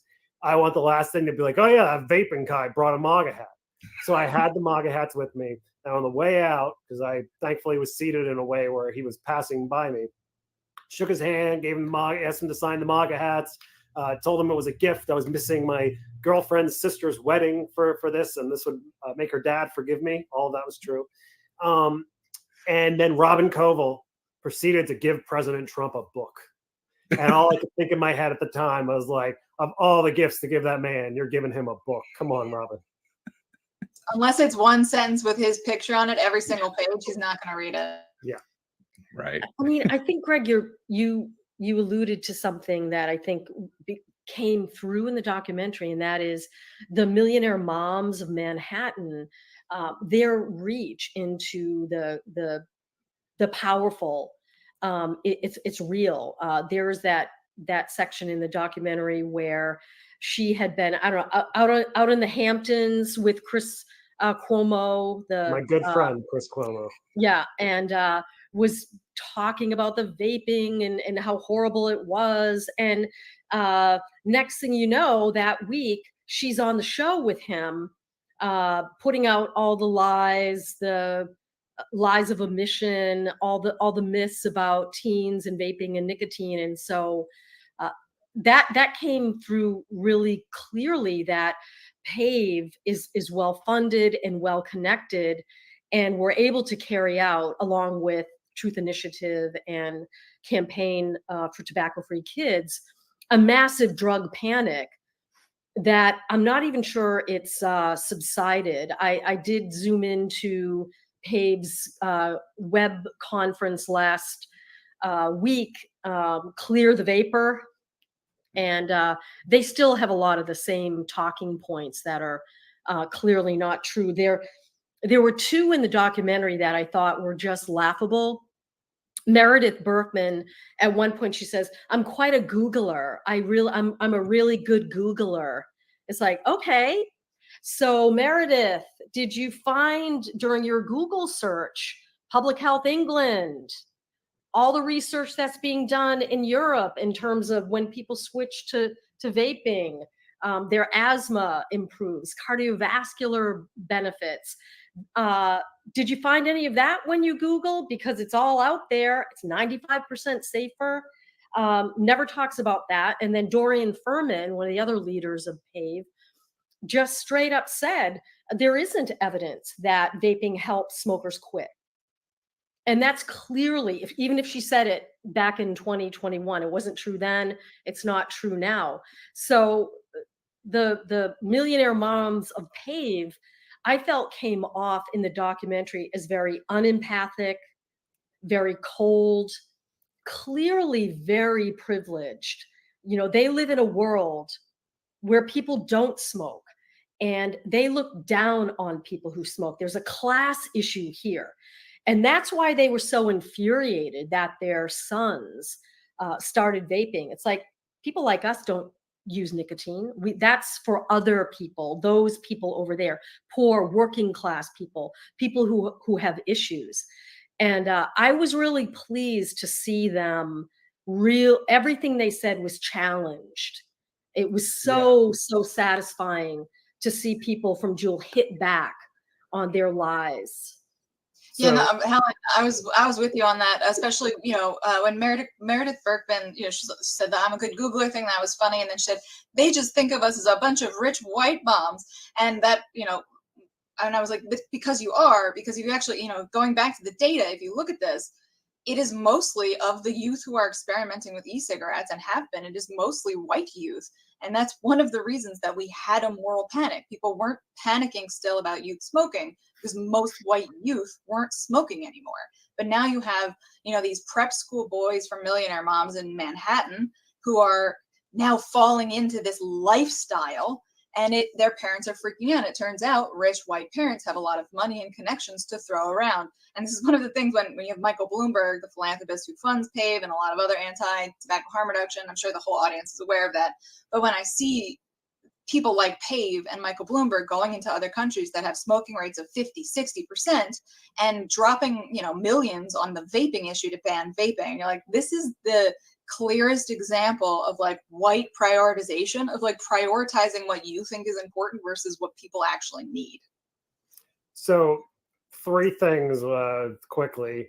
First, the clip of Chris Cuomo and Dorian speaking, that was, I believe, the second of 3 weeks where I was booked on Chris Cuomo's show and he bumped me. And I remember that night suddenly seeing on Twitter that I had been bumped in favor of the PAVE mom.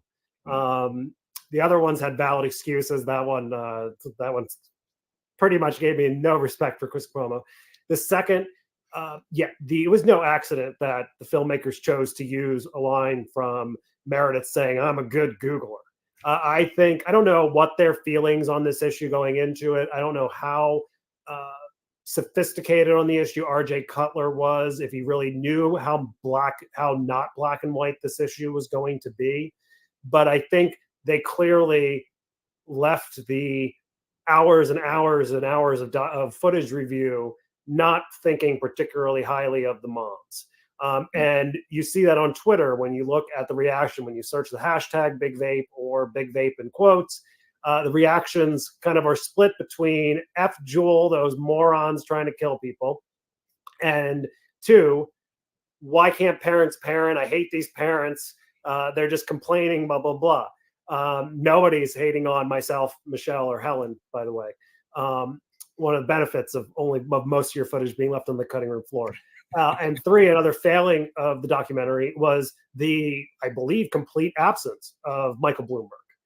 It's just kind of, if anyone watched that documentary, you would just assume that, oh yeah, his Meredith and Dorian, their rich husbands, just cut him a check. And God knows how much they've self-funded some of this, but the infrastructure that they took advantage of was already built for the past 2 decades by groups funded by Michael Bloomberg, and that gets left out, despite Michael Bloomberg, to much of the world, I think, being kind of a detestable character, or at least one they don't particularly like. Yeah, and I guess in kind of the closing minutes here, we're going to try to wrap up by 4 Eastern or a little bit over. We've got Kristen working the behind the scenes here for us until quarter after. So, but in that vein of the protesters, that was one of the things I think the Juul employees were talking about, going into work and seeing all the protesters outside, and it was, of course, a Truth Initiative orchestrated demonstration. And one of the main characters in those scenes was a young man, Chance, from Miami. I think his last name is Imarita or Imar. I can't remember it. I'll just call him Chance from Miami. I'm a relatively okay Googler myself. And I remember, first of all, I mean, the lead in for this, of course, is this is during the 4th episode. And they get into the lung injury cases from 2019. I refuse to use the acronym that the CDC is promoting, so we'll just call them lung injuries. And he was one of the 2 young people who talked about having a lung issue. This is the pop quiz. Does anybody know what actually happened to Chance from Michelle? Michelle, you hit the button. I know, because I was following the lung injuries very closely, and I ran into a few articles with Chance, and I figured out, what happened to you is the thing that happens to a lot of young men who happen to be tall and thin, which is that your lung collapsed. His lung collapsed. He didn't have E-Valley or lung injury, and that should not have been hard, frankly, for the documentarians to figure out, I think, or to even say, like, at least once say that what happened to him was disconnected from this other spat of lung injuries people were saying were related to vaping, because his happened quite early, at least a few months before the other ones started coming out, I think. Either way, they didn't even bother to say what they are telling us about their injuries are not confirmed to be related to what they're telling us that they are. Like, for one thing, they don't know. Two, they're not medical professionals. And three, they could be making it up. That kid, Chance, Imarata, I think you had it right, he has apparently made an entire career out of his one collapsed lung. He's a social media influencer. He's trying to be a social media personality before that happened. And I guess he kind of just spun this into a little career with the Truth Initiative and the whole kind of anti-tobacco complex. Yeah, and in my limited Googling skills, the condition that he experienced is called spontaneous pneumothorax. And as you clearly stated, this is something that affects tall, slender, young white men. And it is that sort of it's the result of, I think, a growth spurt. And this bubble will form on their lung. And at some point it bursts and you have a collapsed lung. And yeah, there was absolutely no contextualization offered for whether or not his injury was actually related to vaping at all. And I do remember, I think there are a few more examples of this, of people claiming that their injury was related to vaping. And Greg. But it is kind of amusing that because the documentarians did not see fit to add that notation, now anyone who thinks about what they just saw in that episode is going to walk away thinking, that Chance kid is an idiot. He used a weed cartridge off the street and got a volley.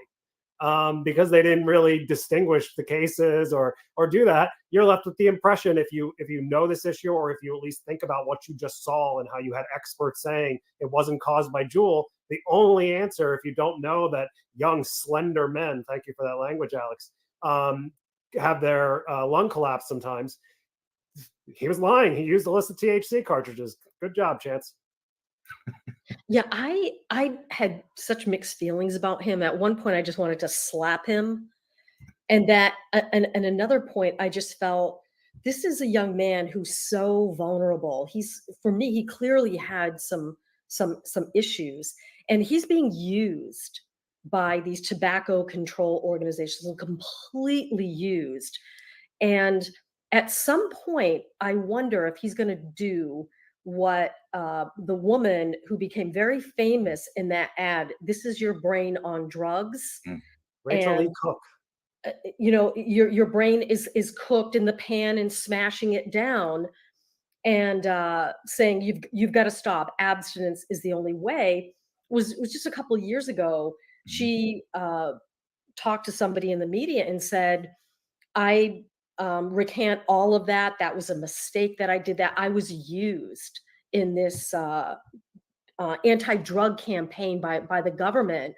And I don't believe that." And I'm hoping Chance does that. I hope he can redeem himself, because he's absolutely being used. He might think he's building a social media profile, but it's built on sand and it's built on lies. And I hope that somebody is looking out for his mental health in the future, because he's absolutely being taken advantage of. Yeah, and one day he'll start to have wrinkles form, and he'll no longer be useful to the Truth Initiative. The contract will not be renewed, and maybe then, and maybe when friends or family experience smoking-related disease or get off cigarettes because of vaping, and their lungs don't collapse because they're not slender young men, maybe then he will start to think about this issue and probably call up one of us looking for a check. No, I wonder about that. All of those teens who were experimenting with e-cigarettes back in 2012 and 2015, they're adults now, and most of them didn't carry on. They didn't continue to use any form of nicotine after that when they were in high school or whatever. And I wonder, where are they in the world? What are they thinking? What do they think about all of this now? Because they were there, they lived it, and they saw that it wasn't as addictive as heroin, whatever that means in people's minds. And I also wonder about the Furman and Meredith's children that they keep trotting out to hearings and wherever. Like they're young men in their mid-20s at this point. I think, like, how can they? You know, they're not going to make such great examples when they're in their 30s, talking about how when they were in school, Jewel sent a representative. And this is where I get really irritated at Jewel, and I kind of got irritated at the documentary because I was hoping they'd finally answer the question, which is, did this actually happen or not? You know, I've never gotten a good answer. Jewel has never said anything about whether or not they sent somebody, they sent a representative to this school, or if this Allie person, based on what the PAVE youth said, that's what the name was. They said later that he was associated with Jewel. And so I had this question since that story came out, like, did Jewel do this or not? And why can't we get a clear answer on that? But so I know it was a contract or some other organization. It was not somebody from Jewel. Never have gotten a satisfactory answer as to whether or not Jewel ever investigated the claims, what the person said, talked to anyone else that of the 25 youth or 20 youth that were in that classroom. And then I know you want to wrap things up, but I'll just say that to me was one of the failings of the documentary. I tried to make that point. I tried to give them a good soundbite or something that they could use, saying, you look at companies that get documentaries, Theranos being one, a company that actually could have put people's lives at risk, or a litany of different companies or people that have done terrible things, that have killed people, that have changed health, that have destroyed finances, all the scams and everything else that gets documentaries. And I really would have liked it if, rather than focusing on the girl who thinks she's going to continue to Jewel for years to come, maybe if they just did a man on the street kind of interviews, finding people who did vape in 2018, 2019, and hell, it's 2022, 2023, and they're still standing and they don't really care. I think that would have been a more fitting end of the documentary, is to say, maybe this was a little overblown, overhyped. There's some credibility to the complaints, but ultimately this wasn't the end of the world. And nobody really died. No, and I was really furious that they gave Mitch Zeller the last word, right? Where he says it's Jewel's fault. They blew it up. We were going in a great direction, and it's all on them. And it's like, that is such bullshit, Mitch Zeller. You and Scott Gottlieb jumped on the hysteria bandwagon and made sure that Jewel was attacked in every state, that the litigation, trying to bankrupt them. I mean, the fact that Mitch, I cannot even stand to hear that guy talk. He's so arrogant. He's so full of himself. He's a horrible person. He stabbed us in the back. He stabbed tobacco harm reduction, our movement in the back, along with Gottlieb, and that guy gets the last word, and that it was Jewel's fault. They blew it up. No, Mitch Zeller, you blew it up. You are responsible for so much of what happened. And that he comes off as like this kind of like, I know everything and I really cared. I mean, that just made me sick. I wish that ended up on the floor, and they had just gone out onto the street and talked to people who were using this. That it actually saves people's lives, tobacco harm reduction. That was hard to see him in the end. It's like, no. Yeah, those of us who went to the Bill Godshall School of Tobacco Harm Reduction knew from 2010, 2011 that Mitch Zeller was never going to be a friend, and the fact that he tried to ban flavors in the original deeming reg, for instance, shows he was never a friend of tobacco harm reduction. And I'll also say another disappointment.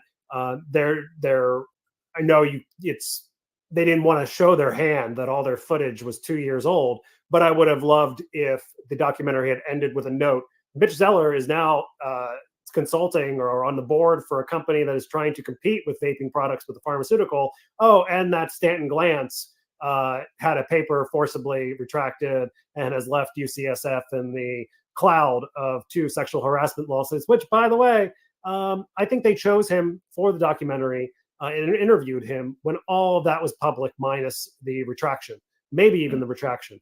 And I'll also just, on a note, since this should end with a note about Jewel, imagine how vapid you have to be in 2018 to be working for Juul and to think, we have this new technology we're developing. Let's go talk to Stanton Glantz about it. Maybe if we just show Stanton Glantz that we're taking this seriously, that he'll lay off.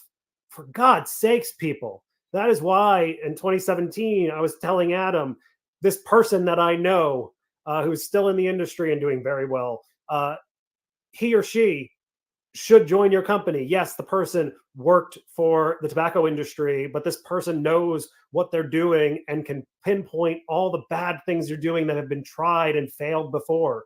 That's I think that sentence made it into the book, but not into the documentary. But overall, since we're talking about the documentary, overall, I was pleased that it was not as bad as it could have been. There are many areas of improvement, but I still think there will be a good amount of people who will see it and say, maybe this thing isn't going to make my lung fall out. Maybe this thing isn't going to make my dad's lung fall out. We just got to keep it away from kids. I think maybe people will separate out the youth from the adult issue. And I've seen a lot on social media from people who have watched it, who have said, I didn't know what PAVE did. I didn't know about this whole other side. So I'm confident people are going to understand what really happened. I feel like it's fairly balanced. There's blind spots. It's Netflix. What are you going to do? But somebody who used to work for The Intercept wrote a really bad article about Juul years ago. And now he's coming out and saying, I just can't believe that happened, that hysteria.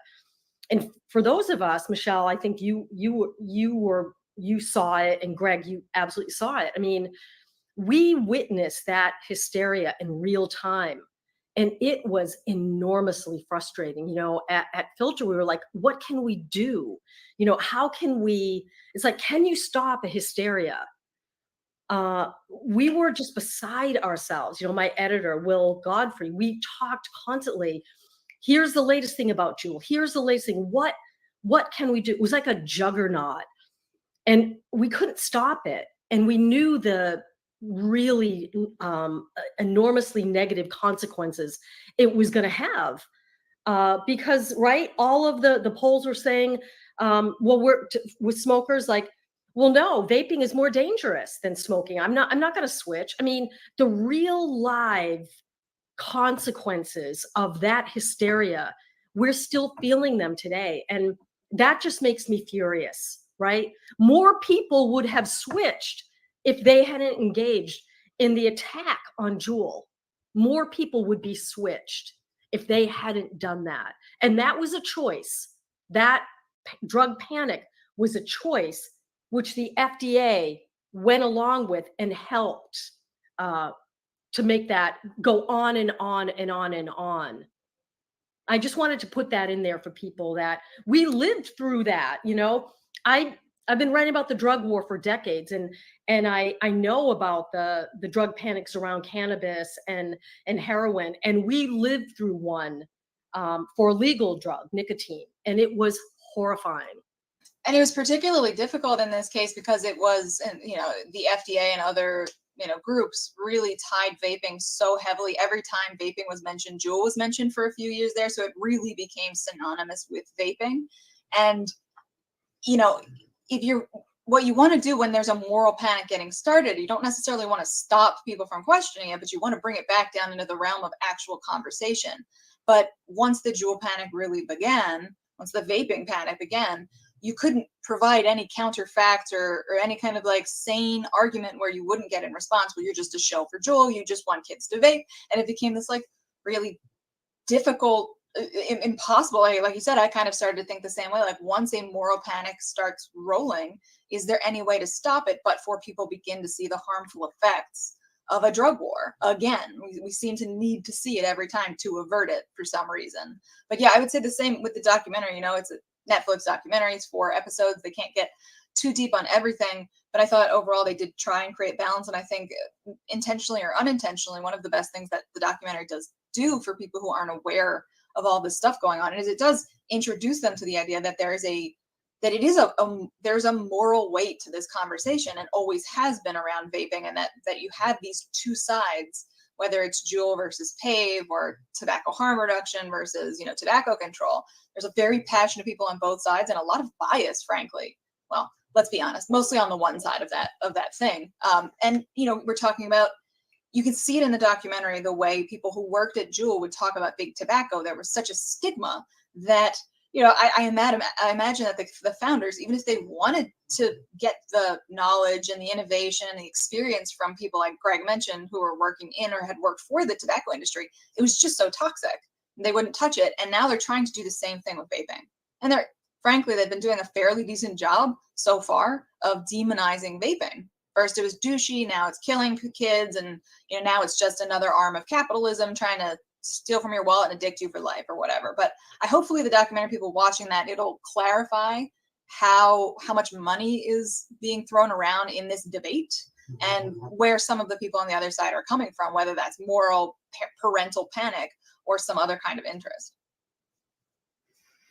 Yeah, and I know we're kind of going around wrapping up with final thoughts, and I would also ask if there were any other things that any of you felt were left out of this, out of the documentary. I think you made the great point. It's 4 episodes. There's a limit to how deep they're going to go into this.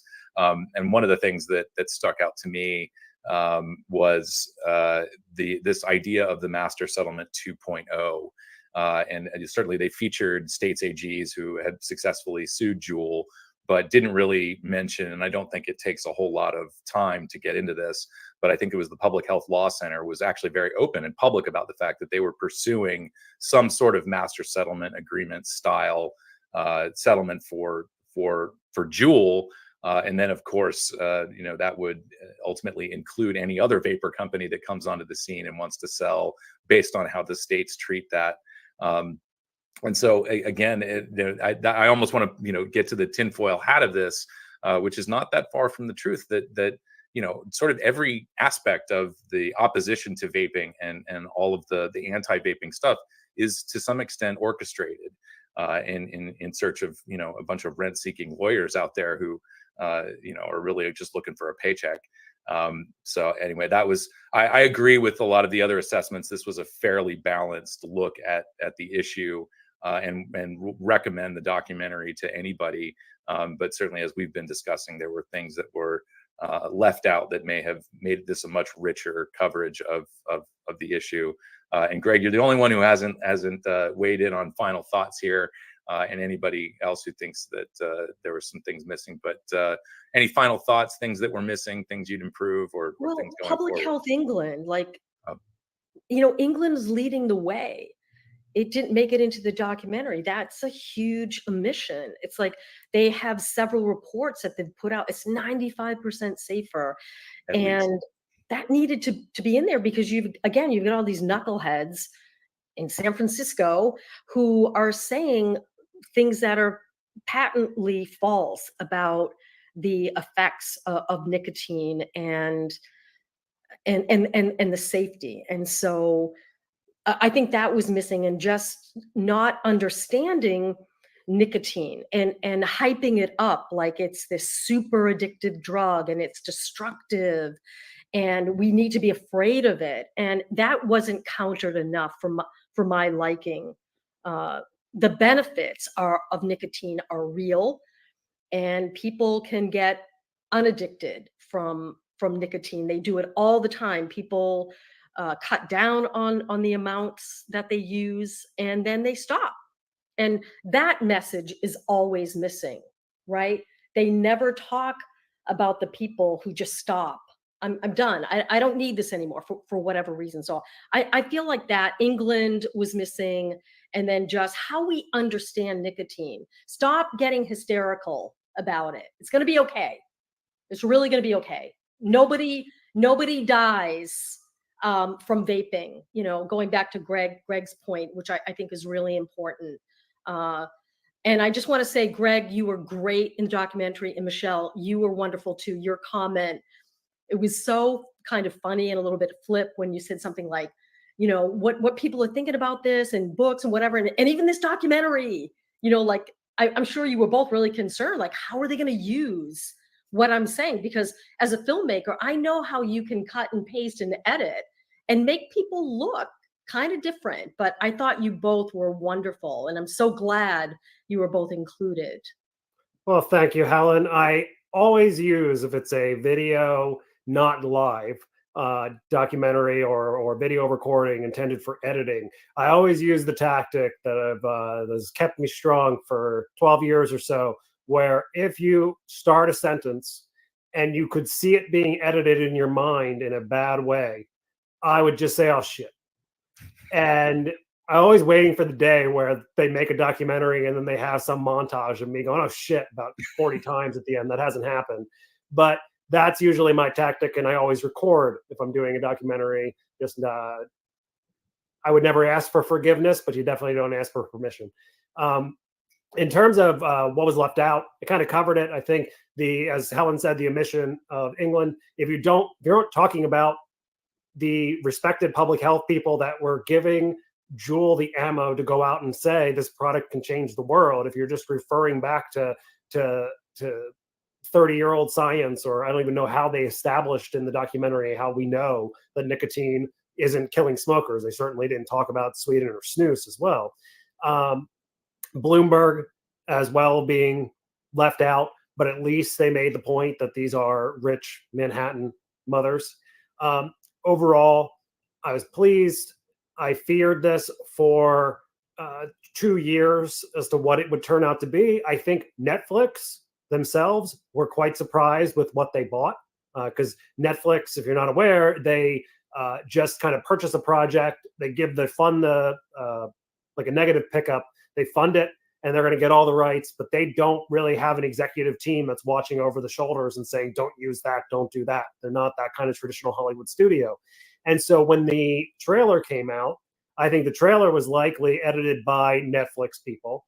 And I think Netflix, in part because of the political pressure that is there regularly, every year, Smoke-Free Movies at UCSF does the the full page ad campaigns, and then they get useful idiots at NBC or AP or one or two other outlets to run that story saying smoking in movies is up 30%, and all the kids are seeing it, and Stranger Things, a show about life in the 1980s, should not have had any cigarette smoking.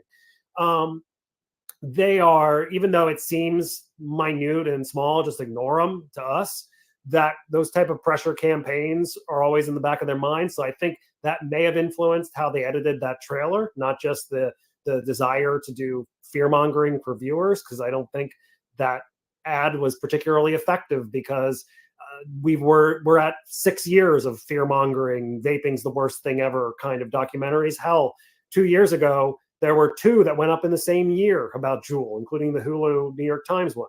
But ultimately, selfishly, it all comes back to me. And I was pleased with how they edited me. I was pleased that they animated me. I was pleased that I had a friend from high school send me a message saying that it was 1 o'clock in the morning and he woke up his wife and newborn baby by screaming out, "That's Greg Conley!" So now that I have that, I just need to testify before the House, the Senate, and possibly a grand jury. I remember and I've been on C-SPAN. I remember a Steve Parrish from formerly of Philip Morris 20 years ago. He was on C-SPAN many years ago, and he said that like the 4 pillars or whatever, the 4 things you achieve in Washington: C-SPAN, House and Senate testimony, and grand jury. So I've had C-SPAN. I'll add Netflix to the list. There's 3 more to go. So can't wait. Dude, you got Trump. Okay. Can I just say that? There are a couple other people. There's at least one person that deserves a little more credit than me on the Trump issue, but it was a joint effort, and it was the most stress-filled, crazy, 3 months of my life, and it's still, nothing has approached the insanity of that since. I think one day, hopefully the fun is not completely on a downward trajectory, but yeah, that's a whole adventure that one day somebody will write about it. Hey, maybe that's how you get your grand jury testimony. Yeah, all about hanging out at the Trump Hotel in DC, which for a brief period of time, that somehow became the lobby of the White House. Well, I think we're wrapping up, unless I've missed any other bits that you guys want to chime in on, as far as what was missed or what could be corrected. Seeing none and giving an appropriate pause to see some, we'll move right to the outro. Thank you guys for spending some time with us on a Monday to talk about this. Greg and Michelle, thank you for your contributions to the film and, of course, the larger tobacco harm reduction conversation. And Helen, of course, thank you for your reviews and all of your work on the broader harm reduction discussion. It was absolutely a privilege to have you guys on here today and talk. I'm not going to go through the full list of all the things we normally say, but if you would like more information about CASAA, please visit our website, www.casaa.org. Sign up, become a member, and you can even donate while you're there. We have a couple of things that are active right now, depending on what state you are in, some federal stuff that we're watching. So make sure that you're signed up and you can get emails from us and we can get you engaged. All of this is very important. And we'll be back actually on this coming Saturday. We have another guest lined up and we'll be talking again about the perils of over enforcement and illicit markets and so on. It should be a very good conversation with, I believe, Diane Goldstein from LEAP, the Law Enforcement Action Project. So looking forward to that conversation. Thank you again, everybody who tuned in to watch this live. Thank you, everybody on the replay crew. And with that, we'll send it to Kristen for the outro.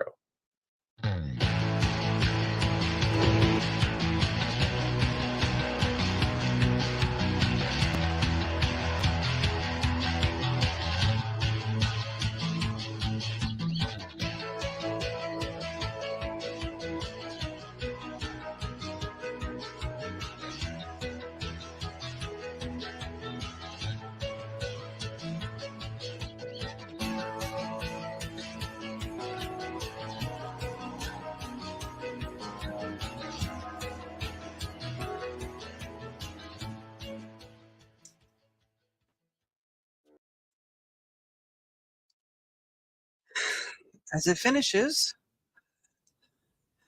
Hey guys, we're here, we're back. I want to start off, first of all, thanking the people from CASAA for letting us rebroadcast that, because I know there's a lot of people in Asia that were unable to see it. So now it's out there and they've seen it. We are at Open Live Discussion. And joining me is Martin Cullop from the TPA. So let us welcome him. If he's ready. His cat's there. Let's see. Yeah. Hi, Martin. Hiya. Hiya. How are you? Good morning, I should say. Yeah. I don't know. Tired as usual. Well, yeah. We don't have to be on that long. But I'm glad you joined me and I appreciate that. I'm glad you are here because I do want to ask you about well, we know that you're not in Panama.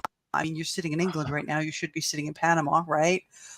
Yeah. Let's talk about that. Let's get your view on that whole entire situation with the cancellation of the COP. If you well, it's just another kind of mess up for people who are organising these COP conferences. As COPWatch wrote recently, they don't have a lot of luck, do they? When I went to India in 2016 for COP7, they had the most incredible smog that was there. It hung over the city. The whole place, smelled like sulfur. And there they were coming along to talk about tobacco, where there was a real proper public health problem happening in the city as they came in to, talk about something that really isn't that important. But this one, I don't know. They're saying it's because of the civil unrest in Panama, and admittedly there has been some there, but sources that we speak to in Latin America say it's all but finished now. So it's just a strange one. Why have they used that when as far as I could see, the convention center wasn't near any of the protests that were going on. And surely Panama could have provided some security to make sure that the delegates got in and out okay. I don't know. It seems a dodgy one. Of course, at the same time, and WHO said it's got nothing to do with it, but at the same time, they had a problem with the contract for organising the conference, where the consortium had pulled out of the contract after asking for some extra money or extra funding, and the government didn't seem to want to give it to them. But overall, I think the facts have come out on this. It's the incredible amount of funding that this thing takes. I think it was $4.8 million that this consortium was originally awarded, and then they asked for another $2 million. How much money does it take to organize a conference like this? I don't know. It doesn't take a hell of a lot to do this. Yeah. Sure. I don't know. Could you imagine we could do it $5 million? I mean, hello. Yeah, that's right. Yeah, exactly. I mean, I've heard a couple of theories. I mean, one of the theories was, and I mean, I as soon as I heard about it, this is what my thought was too, is it's their way of just keeping it behind closed doors. But, in thinking on it, there are certain things that they're not able to do virtually. I mean, isn't that the reason why they've been postponing the discussions about tobacco harm reduction and harm reduction in general, was because they didn't want to do it virtually. They wanted to do it in person, obviously, to do some backroom deals, right? I didn't say that. Yes, I did. So, I mean, the possibility exists, of course, that's, what they're doing. But, in light of that, there's another aspect of this that I think I would like to explore with you, is it, aside from the consortium issue and the security issues, do you think that hold on a minute, the letter from the 52 organizations to the head of the UNCHR, and then the submission period from the special rapporteur on harm reduction, drugs harm reduction, do you think those two events or issues will have an impact on FCTC, being that they are under the UN umbrella? Well, hopefully, there's a few more months. They're talking about that they might hold it now in March, so it gives a little bit more time for our voices to be heard. And that letter was to Volker Turk was a very well put together piece. So hopefully that will open some eyebrows, raise some eyebrows somewhere as to what's going on, because the world doesn't seem to know what's happening at this meeting. Excuse me. Drink something. Sorry.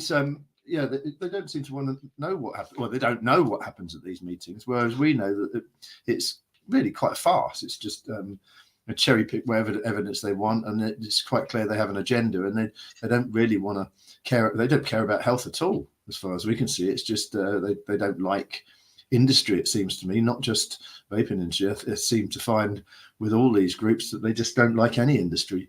We saw a thing with corporate accountability 2 or 3 weeks ago, where they just made stuff up about consumers, said that even consumer organizations were basically tobacco industry interference, which isn't true. We all know that.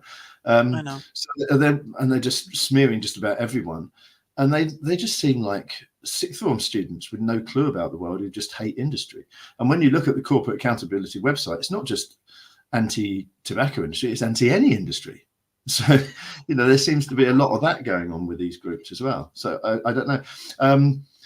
We have 3 months. Those letters, those interventions could hopefully swing something somewhere. But additionally, it's just more publicity of how the WHO is fairly incompetent. If it can't organize a meeting in a country like Panama with 2 years preparation for it, or probably more than 2 years, because I'm sure there was some sort of deal going before the announcement at COP9 that COP10 would be held in Panama. So they surely should have started preparations even before then. And yet here we are 2 years later, and they cancel it, about 2 weeks before the conference started? They canceled it a week before everybody was supposed. Yeah, it was 2 weeks before the conference was supposed to start. A week before everybody was supposed to be arriving there. I mean, the whole thing just smells like week-old fish to me. Okay. And I'm really hoping that the contact with Volker, who I believe will actually read that letter. I do believe he will. And I believe that may have helped to trigger that special rapporteur as well. I mean, it could be coincidental. I do believe that those two things will help us in the long run. But the other thing that I wonder about, it's late for me, Martin, work with me. The other thing that I wonder about, I have to talk to the cat, is, because these trips are not easy. Okay. And I've said this before, budgets have to be allocated. Visas have to be obtained, as you know. Okay. Flights, hotels, all of that. This is not something that you can arrange like that. Okay. It's going to take months. Okay. So they're saying March 2024. I'm not holding out much hope that that's actually going to happen in March 2024 because they need at least 60 days for the updated reports to go in. They have to be in 60 days before the start, if I'm right, if I remember this correctly.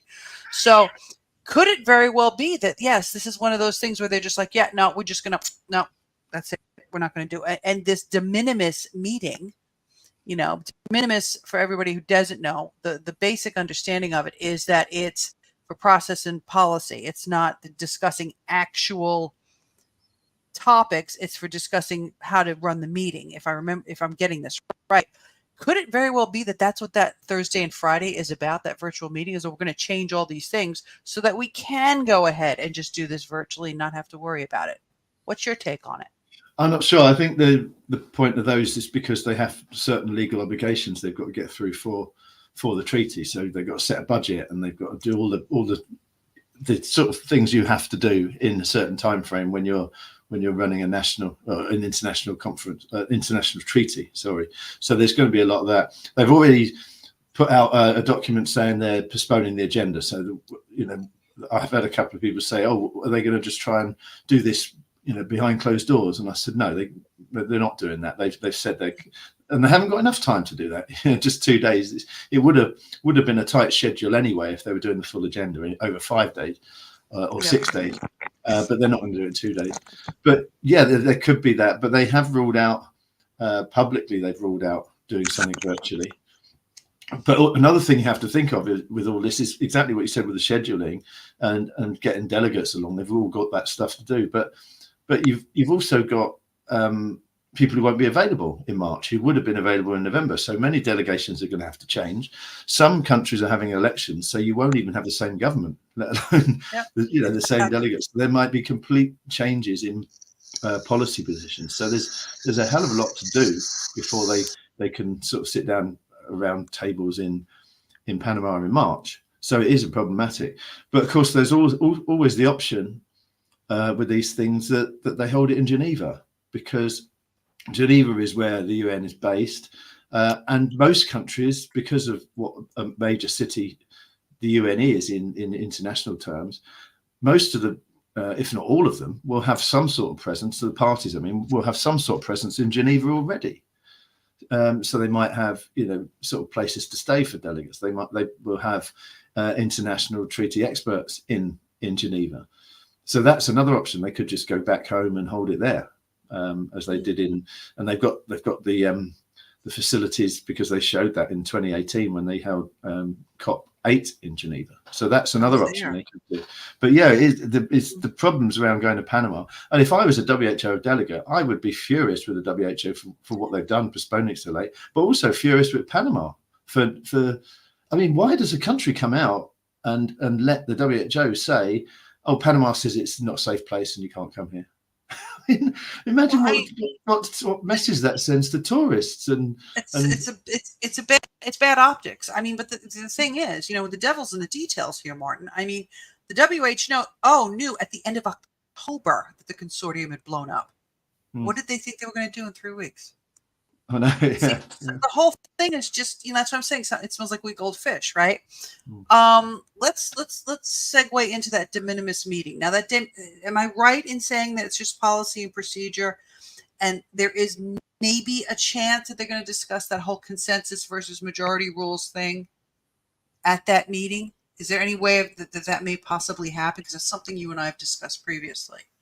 Yeah, I haven't seen anything in the documents that come out saying that. It's just basically the regular boring stuff, committee B stuff, which they'll be discussing. But I haven't seen anything in there. But who knows? You know, they haven't actually. They've come out with a guidance. I read something this morning about it. It's got what do they call it? Special procedures to regulate the conduct of the de minimis session. So it's basically just procedure. It's saying, for example, that they'll sort of adapt the rules to say that you can get quorum from people who aren't in the room because they hadn't expected to do something virtual. So it's just get an agreement first that they can accept people as attending, even though they're not in the same room as them. Just little bits and bobs like that. So it does seem fairly straightforward. Yeah, there doesn't seem to be any. But that could be dangerous. Well, that's just specifically for this meeting. It says, understood the virtual attendance of the parties should be taken into account when calculating the presence of the quorum. So they have to make sure that they've got enough people to under their terms to say that they have achieved a quorum. And it's just saying, well, someone might stick up their hand and say, but we haven't got a quorum because we're not all sitting together. So they can't carry on. So it's just to get agreement on that first, that this de minimis meeting, they can make decisions on the budget and I mean, they have to, because otherwise the whole treaty would start falling apart if they don't do those things they legally have to do as part of administering an international treaty. All right, let's switch over really quick because you're the expert. I hate to break it to you. In case you didn't know, Martin, you are the WHO COP expert. Okay. How do I put this? It's kind of a strange way. I've been having a hard time articulating today. What is your take on the fact that the meeting was canceled and then that day was also that campaign of just like completely blasting everybody and anybody who doesn't support them? The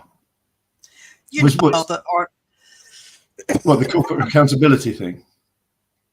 That and blasting, articles that were written against the WHO and, the tweets about, consumer organizations and front groups and all of that. Oh, right. Yeah. Yeah, that bit. Yeah. Talk to me. I'm sure that was just sort of part of the plans in advance of COP10 anyway. I mean, they've been getting more pressure for this COP than they've ever had before. I remember when I went in 2016 to India, I was there were a lot of people saying, well, we can go to these meetings. And I said, yeah, you can and you should. You should pressure things. And back then, Clive Bates every year people would say, what should we do for COP? And he says, probably too late. You should be getting on the case at the start of the year or even a year and a half ahead of time to get organised, because that's what they're doing. They're preparing, well in advance. And over time, more and more people have got interested in this and look at the amount of organisation. There are consumer groups all over the world have been working towards, either having a presence in COP10, in Panama for COP10, or have been writing to their representatives in their own countries and expressing their concerns. So they've been under a lot of pressure. So their reaction to all of this stuff all the time is to just dismiss it as industry interference, which is what they're trying to do. They don't want anyone to think there's a debate. They say that the debate's over. This is all settled. We need to do this, that, and the other. But there's a lot of us being very loud and saying no, it's not, and you're doing everything wrong. And instead of have a debate about this, but they know they'll lose the debate because they know they're in the wrong.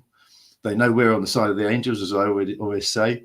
And they're the baddies. So the best thing they can do is just try and smear anyone speaking against them. And often it works. But so I think that was something that they probably already had planned, because they know they're under pressure. They know they're being, pestered by all of us sane people to get these things right in COP10 and not, go banning things that are beneficial to public health in the long run. Okay. Well, then the next thing is, should we, and if we should, how can we capitalize on the possible anger and angst of delegates for getting screwed over by the WHO. What are our next steps as consumers? What should we be doing now that, of course, this has been postponed? What do you suggest that we all do? I think much the same as what we've been doing, really. The best way I've always said to get to the delegates who are going is to talk to your government in whatever way works in your jurisdiction. Whether you've got an elected government, you can write to your elected representative. I understand some countries don't have elected governments, which is probably more problematic, but you must, if you're in your own country, know the means of getting to people who run the country and just get your concerns. Maybe and maybe not. This is interesting that you brought this up, because we talked to Kurt earlier today. You're sleeping. And we were talking about, for you and I and other people, it's relatively easy to have contacts in the governments. But in some of these countries, especially in LMICs, it is very difficult. Unless you're a cousin or a blood relative or something, it's very hard to have those contacts in the government. So how, it's easy for us from a first world perspective to say, yeah, just let's keep doing what we're doing. But what, should we be doing? And I asked Kurt this as well. What should we be doing to help bring everybody along with us? Because that's a lot of what the issue is. And this, with Latin America, this with Africa, in the Middle East, Central Asia, you've got all these, there are individual advocates in these countries. They don't have the access to government and resources that we do. So this buys us some time, I think, to help bring them along with us. Does that make sense? Yeah, but it's difficult. It's funny. This is a strange one. I've been saying for years that it's easier to get people to advocate and to take some action in countries where it hasn't been as comfortable as the UK. And I've been saying to UK consumers for years, I've done it on all sorts of panels. So don't be complacent. All it takes is a change of government or something, and the UK could easily slip back. And look what we've got in the UK now. We've got a consultation coming up talking about banning flavours, talking about plain packaging for these products, talking about taxes for them. So everyone's saying, oh, the UK's got it right. Everyone's, nothing's going to happen over there. Even some groups in this country have said, oh, nothing's going to happen. The government's got our back. But it changes so quickly. So even if you're fairly comfortable with your laws, you should still sort of keep your eye out for what's coming down the track. And, here we have a COP10 conference, which is extremely threatening for all harm reduction products. So it shouldn't be too difficult to talk to people and say, look, if you don't do something, you're going to end up with things you don't want. You can have bans, bans on flavors, even if your country hasn't got a flavor ban, because it come from top down from this treaty and the decisions made at it. So it's just try and raise awareness amongst as many advocates as possible that what the threats are, what they can do about it, and why they should be doing something about it. And so we've got to just try and carry on doing that. And that's not just for COP10. This hopefully will be able to fend off a lot of what's been proposed at COP10, but carry on after COP10, just then start planning for COP11, because they're not going to stop. It never stops. It doesn't stop. No, it doesn't. It absolutely doesn't stop. We as consumers in the EU and Europe, we campaigned against the TPD about 10 years ago. I remember going to Place de Luxembourg in Brussels and blowing and with a load of black balloons making a big noise to try and attract attention over there. And we managed to stave off the issue where the EU wanted to bring in medregs, where vaping would only be available on prescription. And we fought that off. But look what they're doing now. They're coming back for a review of the Tobacco Products Directive, probably starting next year. And they're already talking about going back and fighting the same old battles that we fought 10 years ago. So we're going to have to do it again. We're going to have to go to Brussels again. We're going to have to make a load of noise again. It does. They constantly keep coming at you. You just got to always be on your guard and just get ready to fight them again and again and again. And I think the thing we all have to remember too, those of us who are in quote unquote developed countries, I hate that term, but first world is worse. I think we need to understand too that it's not just about us; it's about everybody. Because all it takes is one. For example, the UK. All it takes is one domino to go down, and then systemically just knocks everybody out. And that's kind of what we're up against. Let's see. What else have we got? Talk to me about the past week for you. I mean, your whole world is just kind of going, because you had all these plans, and then all of a sudden it was like, oh, sorry. Yeah. We had an event planned, a good COP event to coincide with COP10 in Panama. And we had some really good speakers coming and experts. Just a few names, Konstantinos. We had 17 countries, experts from 17 countries. Ricardo Pelosi was coming. Kurt, who you talked about from South Africa, was coming. And now the postponement hit. And, what's the point in holding a conference in Panama when there's no COP10 in Panama? Panama becomes, with all due respect, an irrelevant country. So there wasn't any point in going to Panama to hold any event. So we postponed it. And so the idea is that if and when it's held in Panama and we know the date, then we'll just resurrect the idea and do it again. But I think when we first announced this and started inviting experts, I think there was a certain amount of not suspicion, but just thought, can the TPA, Taxpayers Protection Alliance, do something like this? And I think we've gained a lot of respect because we have organised an event. It was all ready to go. We had the hotel, we've got the catering, we've got the AV equipment, we had experts, the plans were fully in place.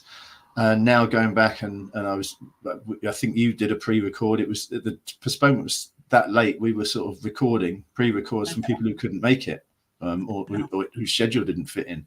So I think you'd done one. I'd done one with Clive Bates, and I was talking to people who I'd invited pre-records who were saying, "Oh, we wish we were coming." We wish we were coming to this thing. Who maybe didn't think it was worth planning, flights all right the way around the world in case it just turned out to be a damp squib. But I think now they've confidence that we can put on an event. We did everything to put on the event. The only thing that was missing is a COP10 to set it up against. Meeting. So we organised our conference. The WHO couldn't organise theirs. We maintained the sCOPe conference, even though I had to jig it around a bit because I was going to rebroadcast you guys. I mean, we managed to do it without the $5 million. Funny that. So we're living in some pretty interesting times. I mean, I'm in a country with no government right now. Whoever would have imagined that, So I agree with you. I think we need to keep on trucking as far as that's concerned. But, I do have concerns. This is Kurt saying he was looking forward to it. We know Kurt. I know you were. You got stuck with me online. But anyway, it's going to be interesting what comes out of this de minimis meeting. I know it's only just policy and procedures and budgets and stuff, but I don't know. There's just something niggling in the back of my mind that something's going to go down, and we'll find out about it and be like, oh shit. It just shows, doesn't it, how little trust we've got in the WHO because of what it's been doing over the last few years. And part of me, Martin, hopes that the delegates are seeing it too. I think they might be now, somewhat. How just absolute, I can't use my normal term that I would use, but Judy's term. Yeah, shambles. It really, really is. Because it's a complete disregard for all the work that other people put in to make this thing actually work. That's what I don't understand. That's what I don't understand. Why didn't they just say, if they truly were worried about the civil unrest in Panama, and if that was truly the case, and I'm sorry, I don't trust them as far as I'm going to throw. I don't think it's that. I think it's because they messed up the contract with the organising of the conference. But that's just my thought on it. But if it really was about the political unrest, surely the WHO would have intense meetings with the Panamanian government. The Panamanian government would want the WHO to carry on with the meeting. They don't want to admit that their country's unsafe and they can't hold a meeting. So they would have surely be saying, we'll give you, 500 marshals to with guns to ensure your conference goes ahead without a hitch. We'll do anything we can. But that didn't seem to happen, and they just seemed to drop it at the drop of a hat. Just maybe they don't have the funds to do that, because remember, it is Panama. They don't have a lot of money. But more importantly, maybe the WHO doesn't have as much money as they say that they pretend to have. They couldn't afford it. Do you see? But for the security and all of that. It's curious. It's curious. We've been talking about this 5 million, and then the consortium asked for an extra 2 million. And then in the FCTC budget, they have an item of $1.7 million of its own on top. And we don't know if that is, who knows if that's included in the 5 million that the Panamanian government was paying, or is this on top? I mean, does it really mean that they're talking about 4.8 million, another 2 million, and then 1.7 million? Was that 6.878? Does it really cost 8.5 million to put on a conference? And they still can't get the thing over the line and actually turn up in Panama for it.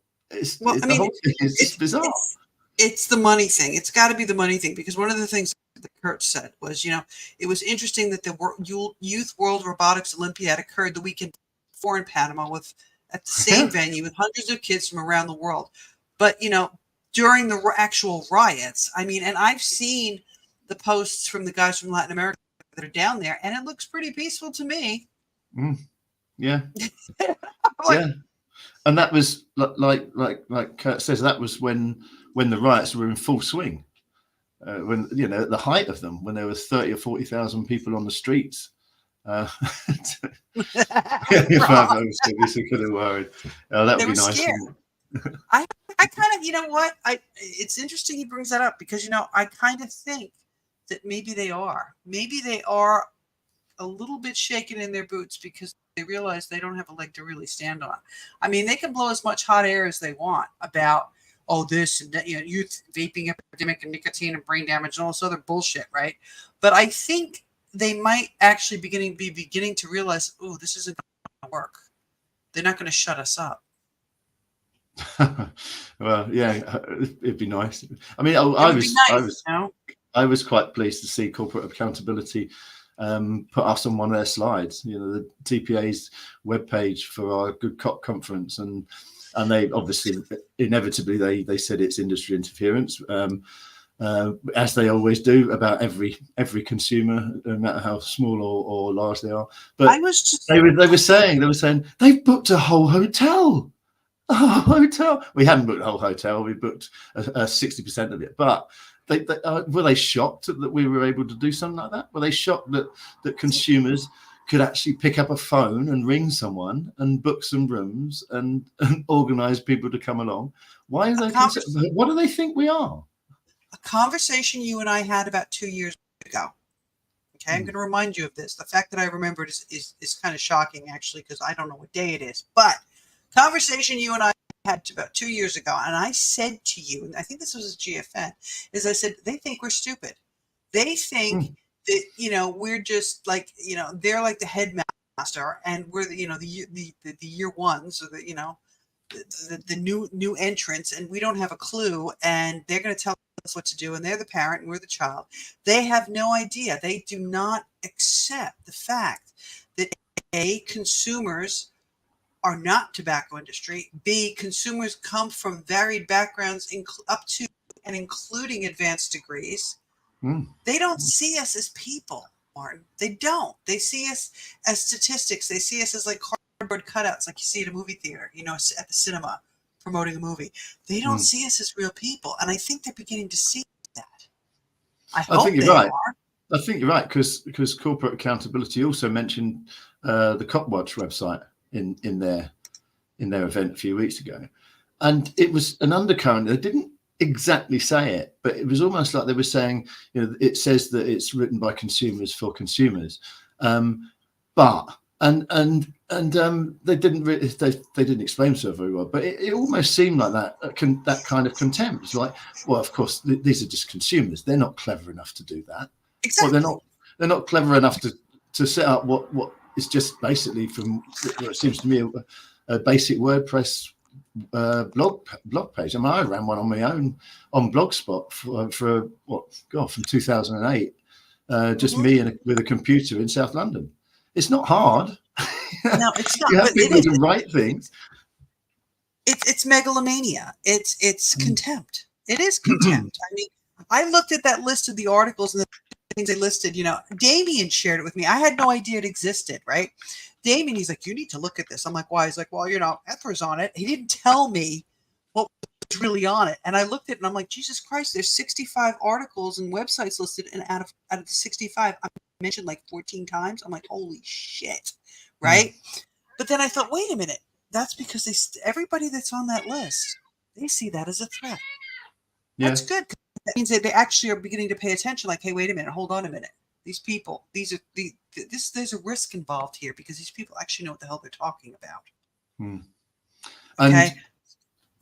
And also, as an advocate, has said, I won't mention who it is, in case it's a female, in case she didn't want to be mentioned. But as she says, you know, for each consumer, we're probably worth, you know, probably 30 or 40, maybe even 50 of the people on the other side, because we're the governed, we're the main stakeholder, the most affected, and we vote, you know, and there's many of us. There are over 100 million of us now in the world who use these safer nicotine products, and we're a big threat to them because we're not just you know, we actually matter to politicians, you know, because politicians are politicians because they're meant to be doing our bidding. That's the whole point. They're governing countries on our behalf. So if we're making a big racket and noise, then they should be worried about that, because at the end of the day, they're just bureaucrats. Martin, they can't dismiss us anymore. That's all. No. All of this tells me they can't dismiss us anymore. Absolutely. So that's a power, and we've got to utilize that power correctly. If you know what I'm saying? Okay. Yeah. You know, and that's why we're continuing on with what we're doing. I mean, tomorrow, I have Roberto coming on, and he's going to go over his research. I mean, Roberto was on that list too. I'm at the point now where I don't even give a damn anymore what they call me or what names or whatever. It's like, because where I'm coming from is a much different place from when they're coming from. You know what I'm saying? And, you know, there's the moral thing to do, and then there's the legal thing to do. But, you know, ultimately, none of this is about me or about you or about any one individual. Whereas on the other side, I suspect, especially after what happened in London last week, I suspect that a lot of these people, it's about them. Yeah. You know, and that needs to be made very clear to people outside of our little world to see these are the people that are responsible, you know, for making decisions about your health. You know, and I covered that with Kurt as well. You've got to watch that session because you were asleep, but you've got to go back and rewatch that. It was very, very interesting about the distrust in the medical system and so on and so forth. Hold on. Guys, I just want you to understand, I've got Kurt sitting in the studio because he's got power issues. So he's in there on his phone and he's giving me comments because he can't actually get on the internet. It's like on YouTube. I believe we should progress. I think we should become more organized. And then he writes, oh, there he is. There he is. I can see him. Hi. My petition poster was displayed at a public health conference in South Africa during a presentation with a big ring highlighting misinformation. Kurt, do you want to come in and talk with us? Yes? Okay, we're going to bring Kurt in. He's got internet and electric, so let's bring him in. Hi, darling. Welcome back. Me again. So, yeah. Have you got nothing else to do, Kurt? Well, no. Neither do you, Martin. Did take the week off? My son's writing exams, so yeah, my wife's very happy. So she also had to take the week off, which was, you know, because I wasn't going to be here. But yeah, it's I'm trying to prepare for this weekend's public hearings with this nagging thing behind my head that I'm actually never going to be heard because they've overlooked me at least 6 times already. So, you know, what do you prepare for, you know? Just in case they might pick you. I don't know. I don't believe they will. But anyway. Yeah, I just think the whole COP thing was nothing to do with the uprising or the protesting that is happening in Panama. I think there's something bigger happening, and I was really looking forward to being in Panama, and I was hoping that we could maximize that time to become more organized. I think that's where the power is starting to show, is that more voices are joining together, talking about this with a very high degree of conviction. And the more that happens and the more organized we become, and I think Good Cop, Bad Cop was just a perfect example of, yes, we can do it, and yes, we will do it. And you can't keep us silent. And we do know what happens, and we do know how it happens, and we see the pattern. It's pattern recognition that's becoming very evident now. I'm pleased more people are learning about the process. You know, I started writing about COP meetings. I think the first one was COP 4. And I've just sort of slowly learned about them over time. And in the end, I think after hearing about so much that was going on at COP 6 in Moscow, I just thought, I'm going to the next one. I want to be over there when this happens. And then I went to COP 7, and then people were saying me, you can go, and a whole load of people went to COP 8 in Geneva because it was easy to get to. But then after that, COP 9 was postponed, was virtual. So this has been the first time really when we could sort of mobilize and get a lot of consumers interested and along to make their presence felt, and that's all gone. So I wonder, did they know that this, we were going to get there was going to be a lot of people going. I mean, holding it in Latin America was their first mistake, because those guys are very passionate, and they were going to crawl over broken glass to get there. And there was going to be a lot of them. There's going to be a lot of vaping advocates, especially harm reduction advocates in Latin American countries who are going to make Panama. We were getting others from Europe and from elsewhere in the world. And America is not that far, just a flight south. So there was going to be a significant amount of people there. But hold that thought, because if they hold it in Panama, we're all ready to go. Everything's in place. Everyone just have to change the date. But if they're going to do something like Nancy said, maybe try and hold it virtually, we'll be ready for COP11, wherever that is. And if we can do something in a country as difficult to get to for a lot of the world, especially Asia, as Panama, we can do it anywhere. We can follow wherever they hold their conference, and we'll be there. So we're not going away. We're just going to come back stronger. I just want to touch on what Lindsay said in the previous, is that we should start becoming more progressive and not reactive to these things. We should start taking control.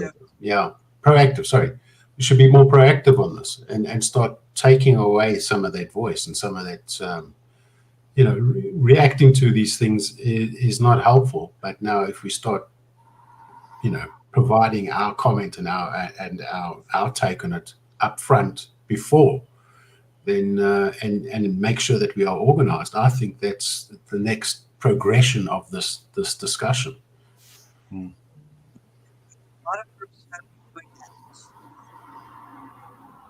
Sorry, I'm losing you, Nancy. Couldn't hear you. Yeah, we can't hear you. Hold on a second. How can you not hear me? I'm here. It's working. That's better. That's better. Oh, my internet. Who knows? What I was saying is, people are starting to be more proactive. We've been doing that in Asia. We've been slowly bringing it up and trying to bring everybody along with us. I think one of the things that you brought up, Kurt, is very important, is that we all need to work closer together.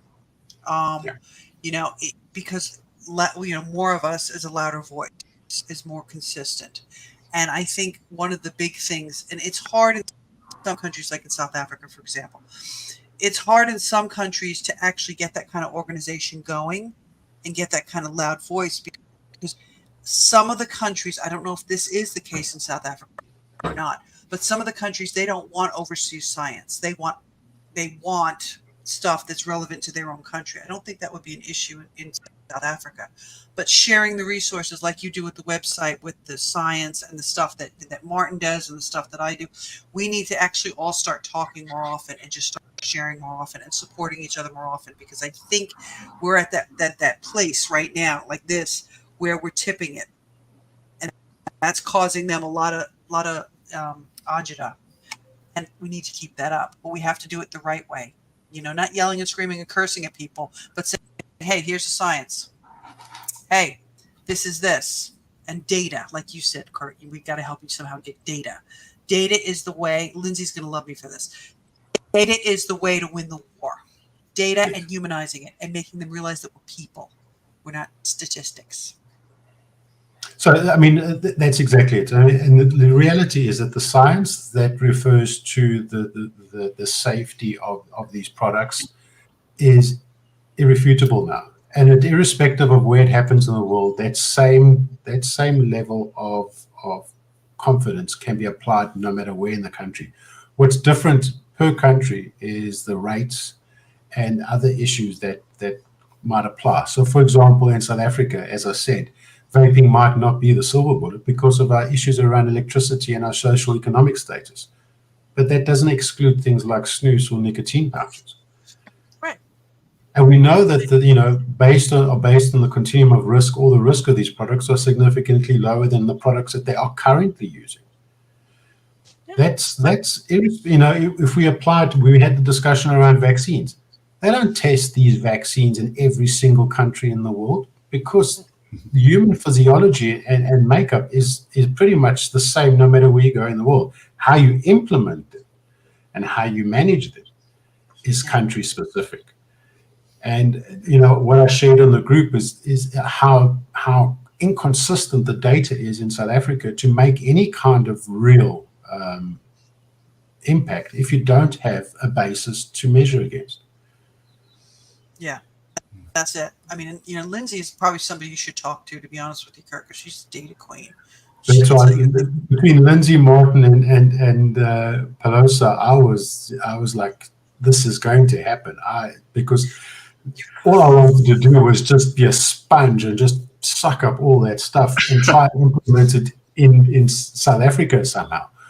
But I think it's going to happen, and I'm looking forward to it happen. And it's all about being the sponge and then trying to take those learnings and transplant them into I mean, something that might have worked for me, I'll give it to you, and you have to kind of tweak it so that it works for you.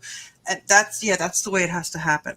And that the only way that's going to happen is if we are sharing all this stuff. I mean, if there was a way to do it, and trust me, I do the regional meetings, and it's. If there was a way to get everybody in a room to actually just sit and just brainstorm once a month or once every quarter, that would be perfect. But it's the buy-in, it's the time differences, it's the access and everything else. So that's why we've got to utilize all of the things that we have. We have the WhatsApp groups, and we have, emails, and we have, things like this. We just got to keep doing it, because the more we do this, not only is it good for us because we're learning and sharing, but it also builds our presence. That's important. So our presence is Martin, what would you say? Your mic's fading again. I don't know what's going on. I agree. Yeah, just and just gather other people up to join in, as I've been saying for years. And even if you think it's going the right way, just keep the pressure on. Because we've got to get our point across. And, you have to sometimes pinch yourself and wonder why we're even having to do this. Because, so what if say the WHO is right? So what if these products are harmful? They say they're not safe. But that's our decision to use them. It's no one else's decision. It's our decision to use them.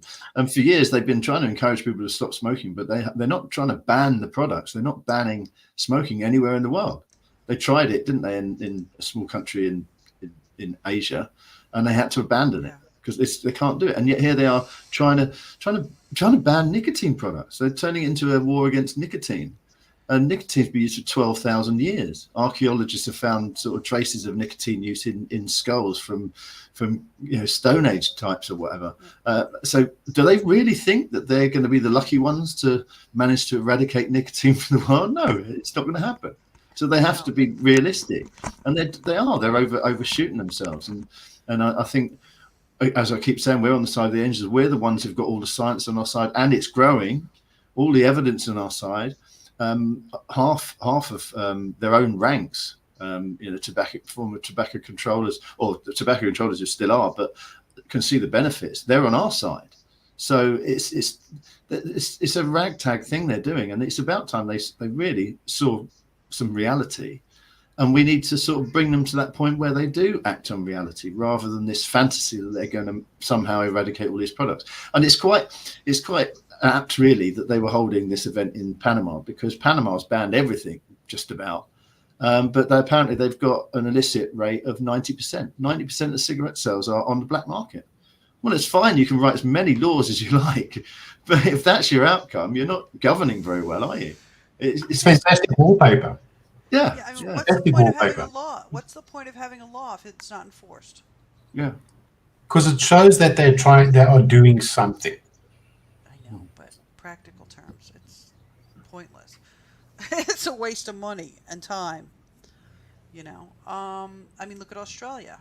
Classic example. Kurt and I were talking about Australia. I mean, they're implementing a ban that they've already have a ban on, and they're doubling down on something that isn't even working. But because, and Kurt, Martin, and I have talked about this before, because Australia is the poster child of what the WHO wants. This is our future, folks. We're looking at look at Australia, which is the antithesis of what any of us want. None of us want a black market. None of us want unregulated markets. None of us want these things to be available to kids, and nobody wants to have, tainted cartridges or tainted e-liquid. I mean, it defies logic, but here we are. We're looking at Australia. This is what the WHO wants. And it also shows a lack of recognition of the market. They don't even understand the market. I mean, what happened? They keep saying, "Oh, tobacco industry invented these products to attract kids or to continue selling nicotine."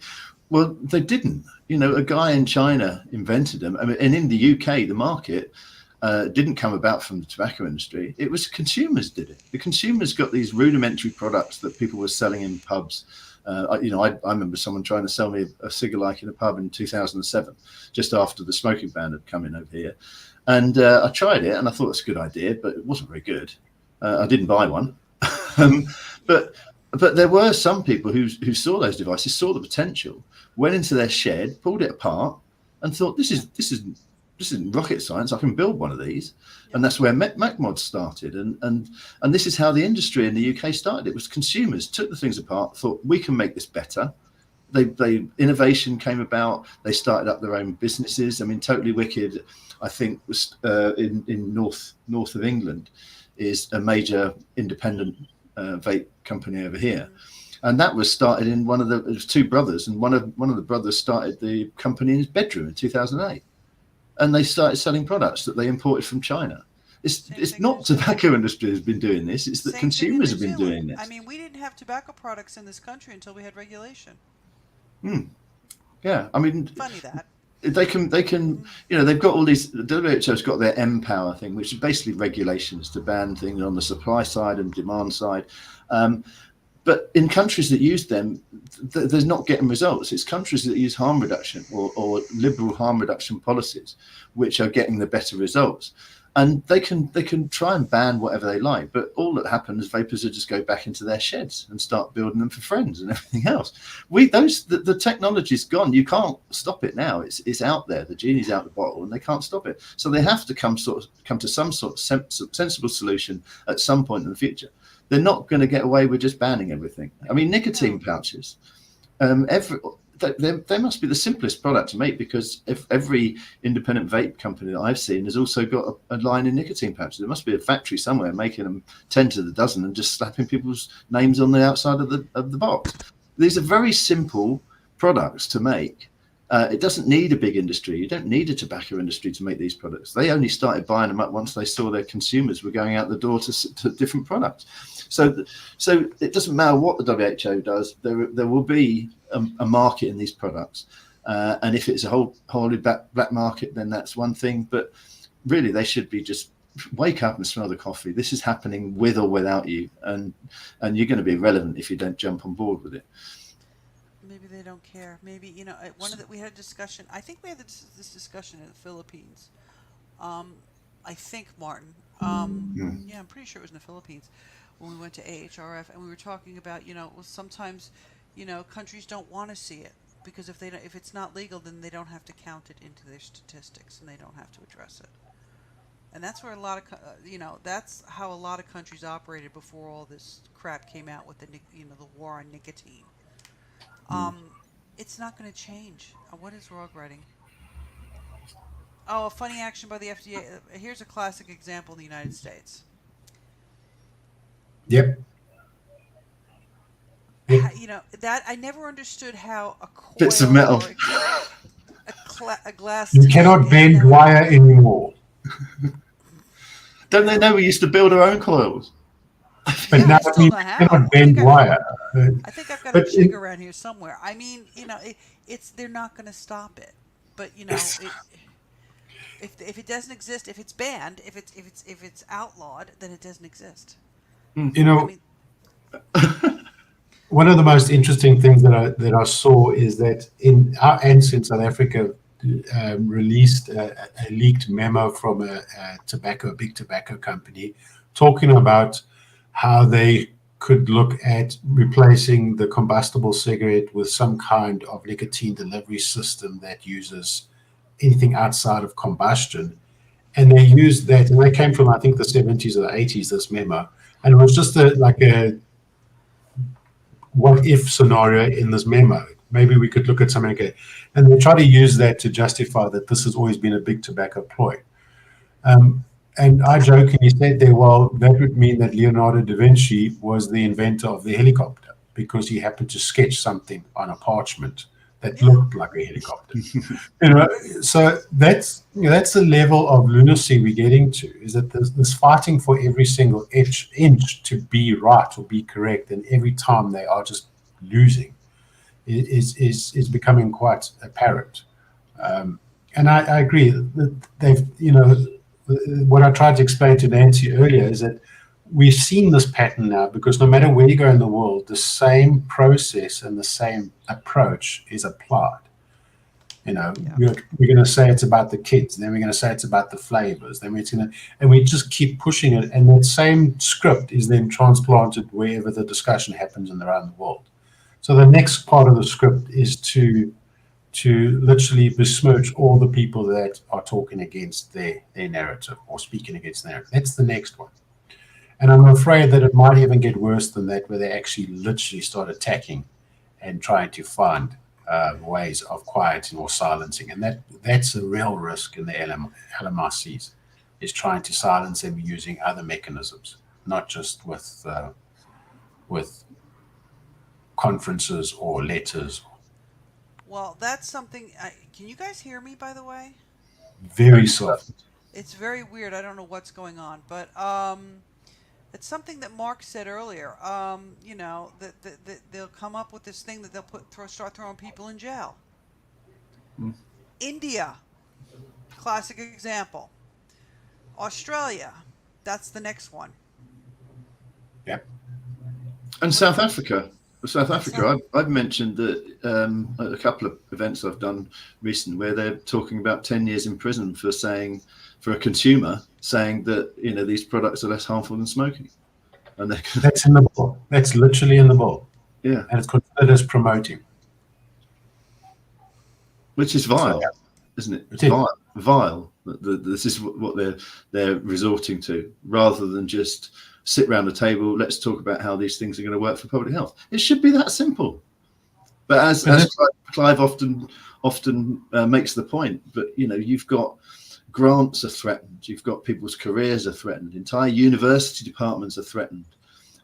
People's wages, pensions are threatened. I mean, surely that can't just be it. Is this it? I don't know, but I can't understand any other reason why they would be so determined to stamp out these products unless there was some sort of personal interest in it, because they're certainly not thinking about public health. No, and I think Dr. Corsi Tlatlape said that the nicotine addiction affects pretty much everybody. So people smoke for nicotine, people vape for nicotine, companies produce these products for profit, governments for tax, and the anti-tobacco establishment is to do with grants and their own egos and their own reputation. So it's really, and unfortunately for us, and fortunately for the rest of the world, these safer nicotine products have not only disrupted the cigarette market, but it's disrupted all walks of this discussion completely. Which the reality is that this Orwellian approach is now being seen in other frames around the World Health Organization. Hence the pandemic treaties, to silence dissent, to silence questioning their state or their position on the argument. Well, this is why I'm really. You guys can hear me better now? Yeah. Can you guys hear me? Yeah, better? Okay. Playing around with my audio tonight. I don't know what the hell's going on.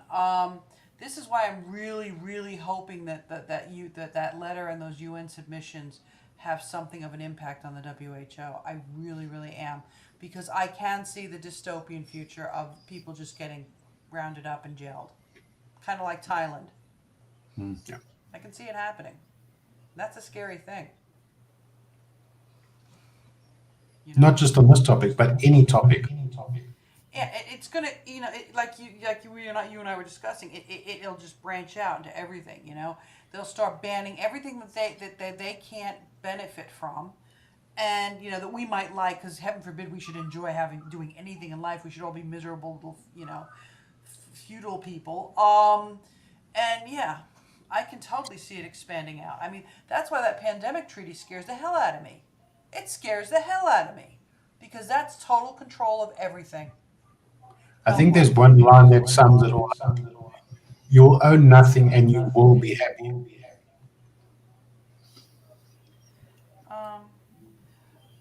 Martin, can you guys hear me? Because evidently I'm having really big issues. Can you guys hear me at all? Yeah, but since you took your headphones off, there's been an echo when any of us speak. So I don't know what that's about. Oh my God. Hold on a second. Yeah, I know, but if I put my headphones on, you can't hear me. Hold on a minute. Let's try this. How about that? Better? That's better. That's better. Yeah. Okay. Much better. Oh my God. Martin, the declaration. You were there for the signing of the Western Pacific Declaration. I sent that thing through to the head of the Western Pacific Regional Office. Do you know that thing is sitting there waiting for somebody to sign it and accept it? Nobody signed for it yet? Oh, what really? What the as in the declaration, the original copy of the declaration is sitting there in the mail room. Desperate. That's I just reminded of that picture of an ostrich with its head in the sand. If I don't see it, it's not a threat. It's just it doesn't exist, right? Yeah.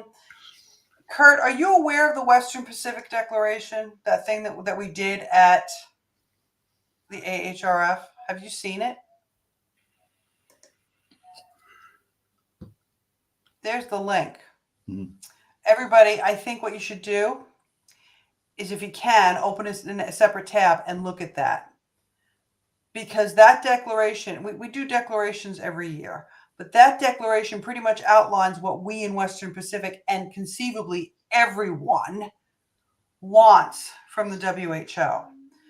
Because of the postponement, I wonder if maybe it wouldn't be a good idea if everybody grabs a copy of this and adjusts it for their individual country and sends it to their delegation, because now we have the time to do that. Martin, what's your take?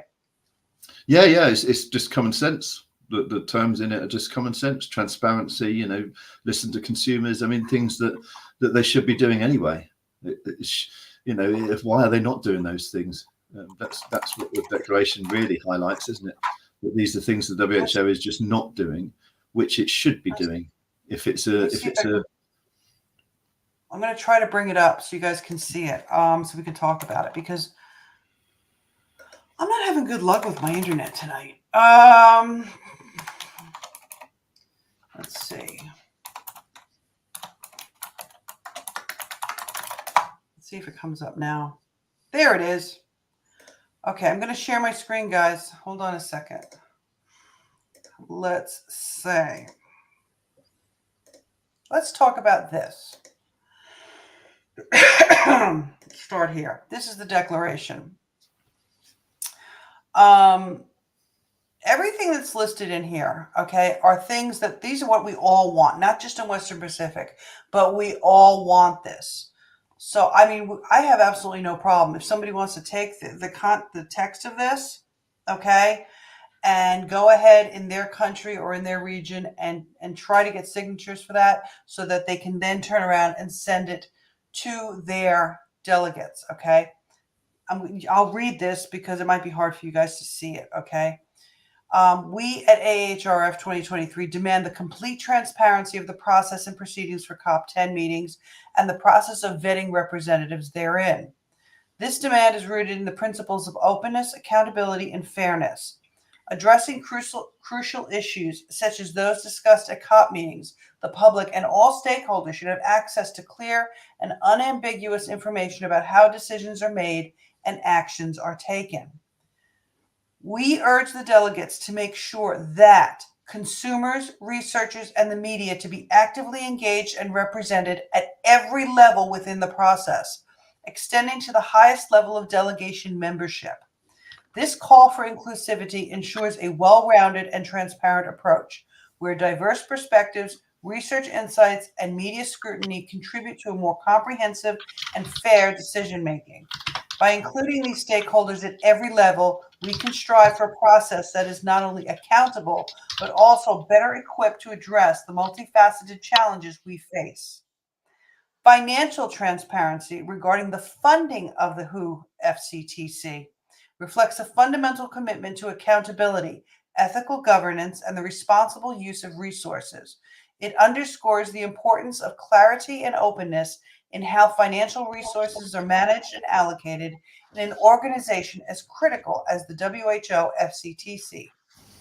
The WHO follows their mandate, specifically in relation to the definition of tobacco control within the Framework Convention on Tobacco Control. It's founded on a deep commitment to safeguarding public health and advancing evidence-based strategies to combat the global tobacco epidemic. By doing so, we prioritize the health and well-being of populations worldwide and remain committed to evidence-based, comprehensive, and equitable strategies to combat this significant public health challenge. WHO Framework Convention on Tobacco Control must center on the principles of evidence-based decision-making, transparency, and scientific rigor in its actions and policy formulation. It must adhere to the practice of openly and comprehensively considering and sharing all relevant published and peer-reviewed scientific studies without bias regarding their source. Information must be grounded in the principles of accuracy, objectivity, and the pursuit of sound scientific knowledge within the World Health Organization. The WHO must cease the dissemination of disinformation, biased opinions, and rhetoric that is antagonistic to tobacco harm reduction, and instead steadfastly follow established scientific evidence. By adhering to these principles and ceasing the dissemination of disinformation and biased opinions, the organization can enhance its effectiveness in promoting global public health and addressing the complex challenges associated with tobacco use and harm reduction. Okay? Now, the thing about this, all right, I'm going to stop sharing it because I'll put the link in there. This is the thing that we sent to the Western Pacific Regional, the new guy, the new head of the Western Pacific Regional Office, that's sitting in a mailroom. I saw this because I did sign it. Yeah. Okay. This is what we're up against. But I think now that we've got that postponement,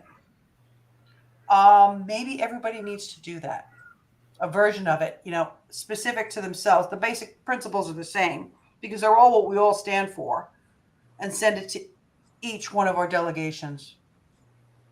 It's already done. All you got to do is just amend the wording and get people to sign it. And you can get people to sign it electronically if need be. Because I think we had like 56 signatures or 70 signatures in Manila. And then we got another 50 or something.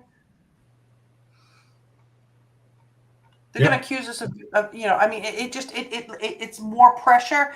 And the thing is that, once we've sent it, if they don't accept it, like if this guy never accepts it, hey, look what we tried to do and look at how they treated us. These people work for us. Yeah. And it goes back to that head in the sand, Yeah, it does. I didn't see it, so I didn't know it. As Clive mentioned in the e-cigarette summit last week, he and public health, tobacco and nicotine experts have written to Michael Bloomberg, no reply. They've written to WHO, no reply. I mean, what sort of system is that? How can you go around doing that and consider yourself a serious organisation for public health if you refuse to listen to the public? The people you're mandated to serve. Yeah. But you're the part of the public that are tobacco shrills. So you're influenced by tobacco. So we shouldn't take your point of view as being honest and fair. But if enough of us do it, I know, but if enough of us do it, they're not going to be able to use that excuse anymore, are they? But I mean, there's a number of letters that have gone to the WHO that had nothing to do with it. They were health experts with no conflict of interest.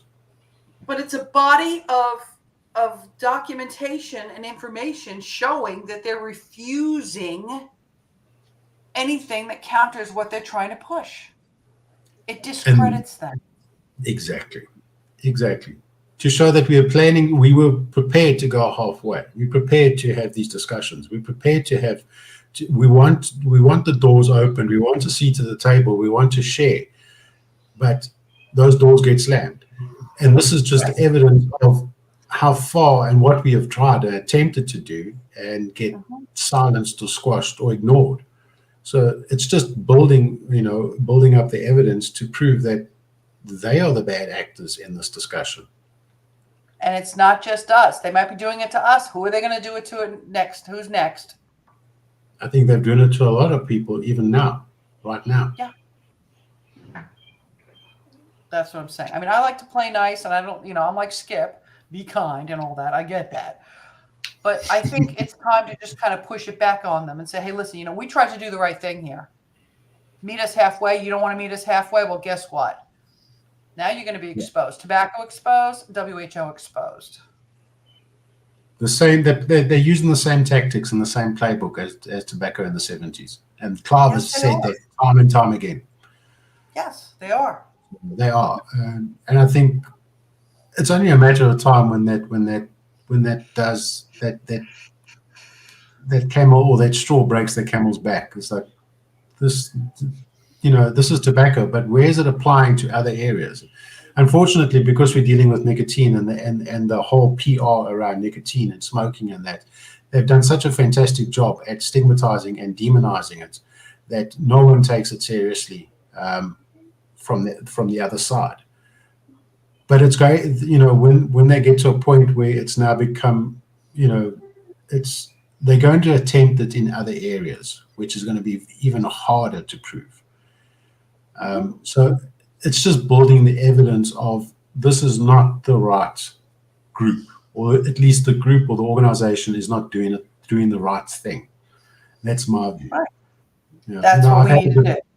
I had a debate with well, not so much a debate because I don't think it's wise to debate with Clive, but I was silly enough to think that we should just defund the WHO, and he was correct in stating that No, it's not about defunding the WHO.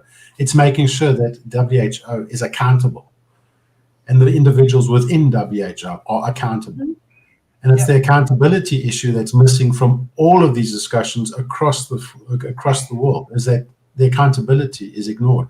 And it goes back to what we were discussing earlier, Nancy, is that because of the internet, the legacy, people's legacy and people's is no longer an issue anymore, because it just gets lost in the noise as time goes by. People tend to forget about these things because of the amount of information that we get exposed to. So, there's a double-edged sword around information sharing, because a lot of the information just never gets to the surface again. It's at the heat of the moment, it becomes a spark, there's a bit of an explosion. A week later, everybody forgets about it. Yeah, well, that's why we have to keep hammering it home, which is what Martin keeps saying. Yeah. And then we have to do it. And then if we all stay on the same message, right? If we all stay on the same message, which ultimately is reducing the harm from combustible and unsafe oral tobacco and giving adults the choice and access to the things they need so that they're not going to take the thing that is going to possibly kill them. Those are the core messages, okay, from us. This is what we want. But what we want from them is be open, be transparent, do the right thing. You work for us. If we can all focus on those core messages as one big group, they can't really ignore it. And ultimately, the public won't be able to ignore it, because they can demonize us all they want. Because like you said, we live in, a 10-second world because of the news cycles and the clicks and the bait and the sensationalism and all that. You just got to keep hammering it home. So this is kind of something. This is why I'm saying, Kurt, take the Western Pacific Declaration, come up with your own damn version of it. Get as many people as you can in CASAA or whatever in Africa to sign it. We can get people from overseas to sign it for you, because that's what we did. We had people that weren't from Western Pacific signing it, okay? And send it to them. Because they're going to look stupid if they're accusing every consumer in the world of being a tobacco company shill. Who's delusional now? True. Okay. And yeah, no, you're right, Nancy. I've said this over and over. I said, look, if you're an advocate, you're probably wondering, why are we even fighting this battle at all? Why? Mike Siegel said in a World Vapors Alliance Vaping Unplugged episode a couple of months ago, that he thought when he recognized what e-cigarettes were about, because he said firstly he was skeptical of e-cigarettes, he saw the benefits and thought, well, this could be the end of smoking in a decade. And he said, I'm thinking, why are we still arguing about this? Why are we still struggling? And it does get tiring, and you get beleaguered, and you're thinking, making the same points over and over again. But that's how politics works. You have to just keep making the same points over and over again until people start to accept them. And I always point out that the smoking ban in the UK came in 2007. But the first time they spoke about passive smoke and how they wanted to move down that direction towards having smoking ban in public places was in a conference in 1973. It took them 34 years before they got the smoking ban in the UK. I know there was some earlier, but I'm just talking about from the UK's perspective.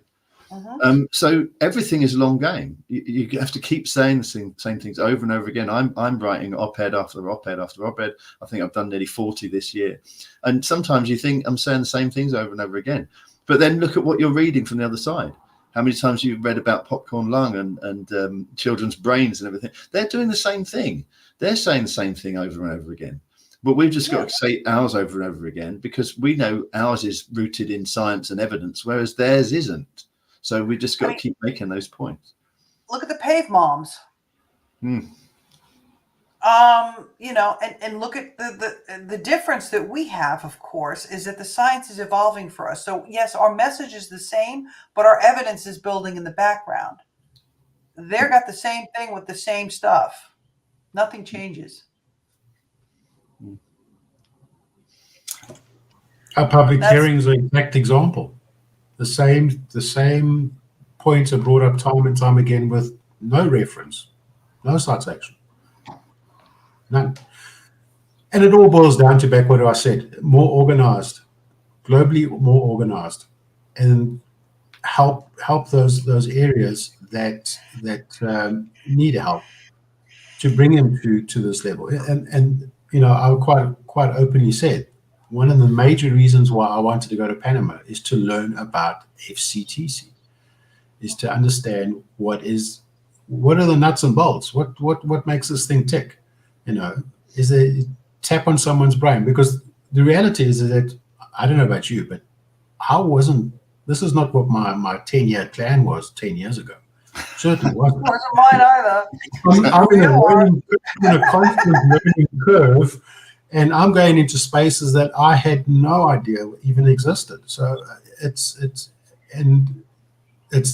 that was why I was so excited, is to pick on brains, to say, listen, what is this, and why is it, how does it fit, and who are the players? And that's the kind of communication and information share that is required from a global level, because it provides those individuals with the tools to start asking the right questions in the right locations.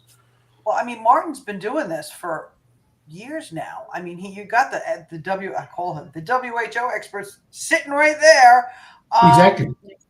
You guys are a closer time zone than I am. I mean, there's nothing stopping you guys from getting together and just hashing it out, because Martin's helped me a lot. And we've done quite a few live streams and information shows on that. But I have a message I got in on WhatsApp. Okay, I'm going to read this to you guys. Everything is being, when it comes to tobacco harm reduction, they're using the media as the court of public opinion. And one of the things that we have to do, okay, is remember that headlines sell. You know, when they issue these headlines, and these headlines are just so sensationalist and so totally wrong, and we get angry, right? Well, maybe we should take a page from their book. Maybe we should do our headlines, or the things that we do, they're what sells. So retention is subliminal and retrieval subconscious. So why don't we create our own outrageous headlines? But we do it in such a way that we're not being as contemptuous, per se, of the WHO as they are of us. What's your take on that? Well, I always think it's nice. The problem we have is they're spending a lot of money that we haven't got, to get headlines. You know, a lot of the junk science they do is not done to, you know, a serious science. It's done to create a headline. They'll do some sort of study. They'll come out with a press release, which these days, because journalists aren't really journalists these days, they just copy. You know, 8, 9, 10 articles a day they have to write, and they'll just see a press release. That's easy. Copy and paste it, stick it on the website, and there you go. You've got your headline. And then we spend the next however long running around debunking the headline and pointing out that it's wrong. And sometimes the science itself gets retracted, or doesn't even get put to peer review, or it's just a conference paper. You know, it's a conference poster or something, and isn't really any science at all. So I've always said it'd be nice if we could get our own headlines, because you know, we're constantly playing in their playground, as the term is. I think it'd be nice to get us playing in their playground. And we do have an example of this, because the 95% figure is exactly that. They've been playing in our playground with that since 2015, when it first came out. They hate that figure. They cannot stand that figure, and they're constantly trying to debunk it with all sorts of desperate ways. And they're never successful, but they keep trying, because they know that hurts them. So the reaction to that is just use it more and more, because it obviously irritates them, and it resonates with the public. The public pick up on that, and it's a reference point for the public. And if anything, it's a bit conservative. I think over time, as innovations got better, then it's probably nearer 99%. We all know that. But use that, because they don't like it. And that's an example of but I think that's coming to our way. I see Skip saying, you know, how do we get the headlines published? I think this is coming our way naturally, in an organic manner, through science being produced as we go along. I think a month ago, 2 studies came out, you know, significant studies around about the same time, which proved that there isn't a gateway hypothesis. The gateway theory that kids vape and then move on to cigarettes doesn't exist.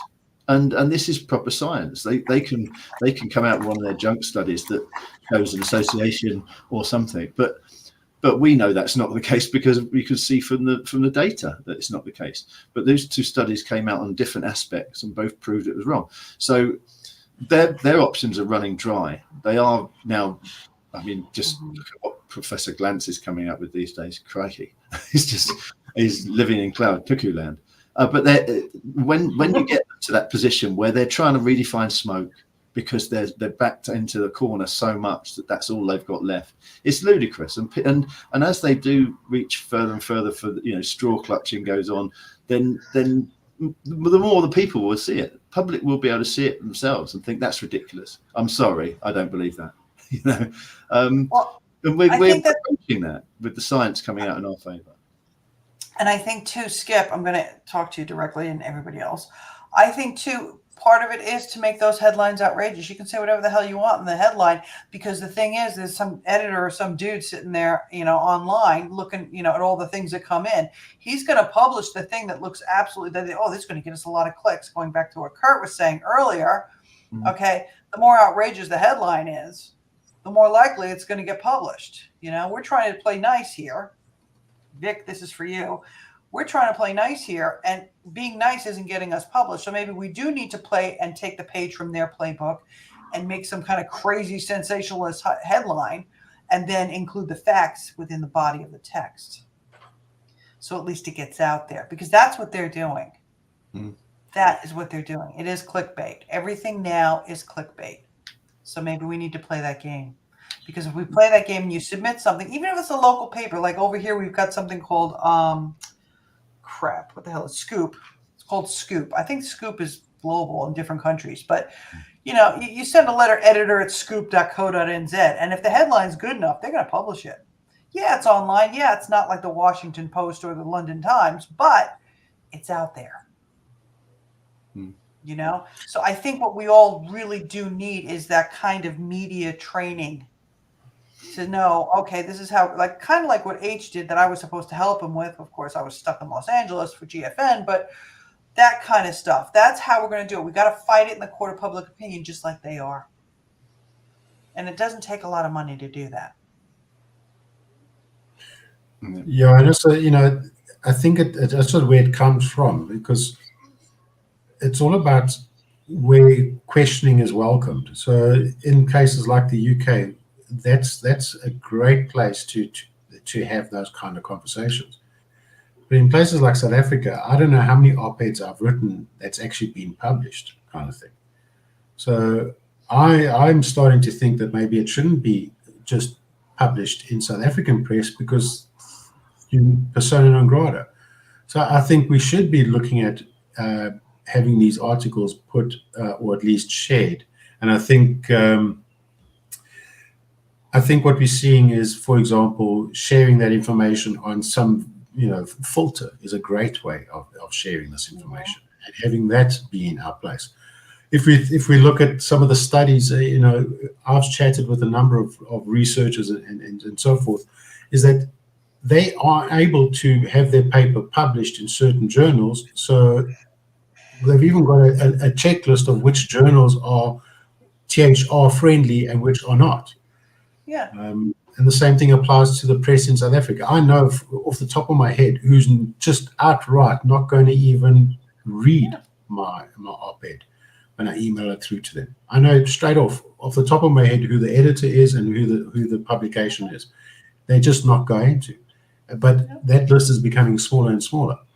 And therefore, I think what's happening is we should start sharing it in areas that are friendly. Filter is a fantastic way. Tobacco, vaping 360 is another one. And start creating our own space, not engaging in space. Another thing that can possibly be done, I'm not sure, I'm just thinking here, okay, is if there is a regional news service, like the Reuters in the States or AP in the States, right? If you know that there is a fairly liberal, or I want to say socialist, but media outlet somewhere in your region, get it in there. Even if it's about South Africa and you say you can get it published in, I don't know, Liberia, I don't know, but you see what I'm saying? It is find that socialist country, or that, that liberal country, or libertarian kind of country, and get it published there. And what you would have to do, I think, is change it from being South African focused to being African focused, and then it becomes a regional thing. See, things like that. But that's why I'm saying media training. Media training is really important, especially in LMICs where you do have all these different, like, for example, we know in the Philippines, there's certain things that can go in the Manila Times, and then there's certain things that can go in another paper. You've got to learn all that, because again, the media, if they're going to use the media, and the media can be, manipulated like that, we don't have the money to buy stuff, although in Asia it is pay to play for the most part. But if you don't have the money to buy stuff, okay, then what you can do is grab their attention with the headline and then put the real information in. If enough of that gets out, eventually it will create that tsunami of information. It's not going to take overnight. It's going to take some time. Mm-hmm. But that's how we did it in New Zealand. We're using scoop.co.nz. We had no money.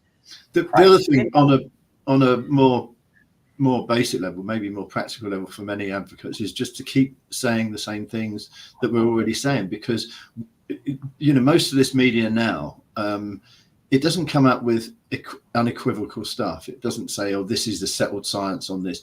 All of it accepts that there's a big global discussion going on, and that's because of the efforts of advocates and public health experts in tobacco and nicotine policy who are in favour of harm reduction. The fact that they are recognising that this is a big debate means that WHO isn't getting all its own way in this, and that is because of not mostly, but of the whole effort for debating harm reduction, which includes the advocates and the amount of noise they're making. I mean, they're known on social media. How many times have you seen someone say something and they get piled on by harm reduction advocates, and they recognise that Simon Chapman has said, why are these people? Why do they call themselves vapors? Why are they?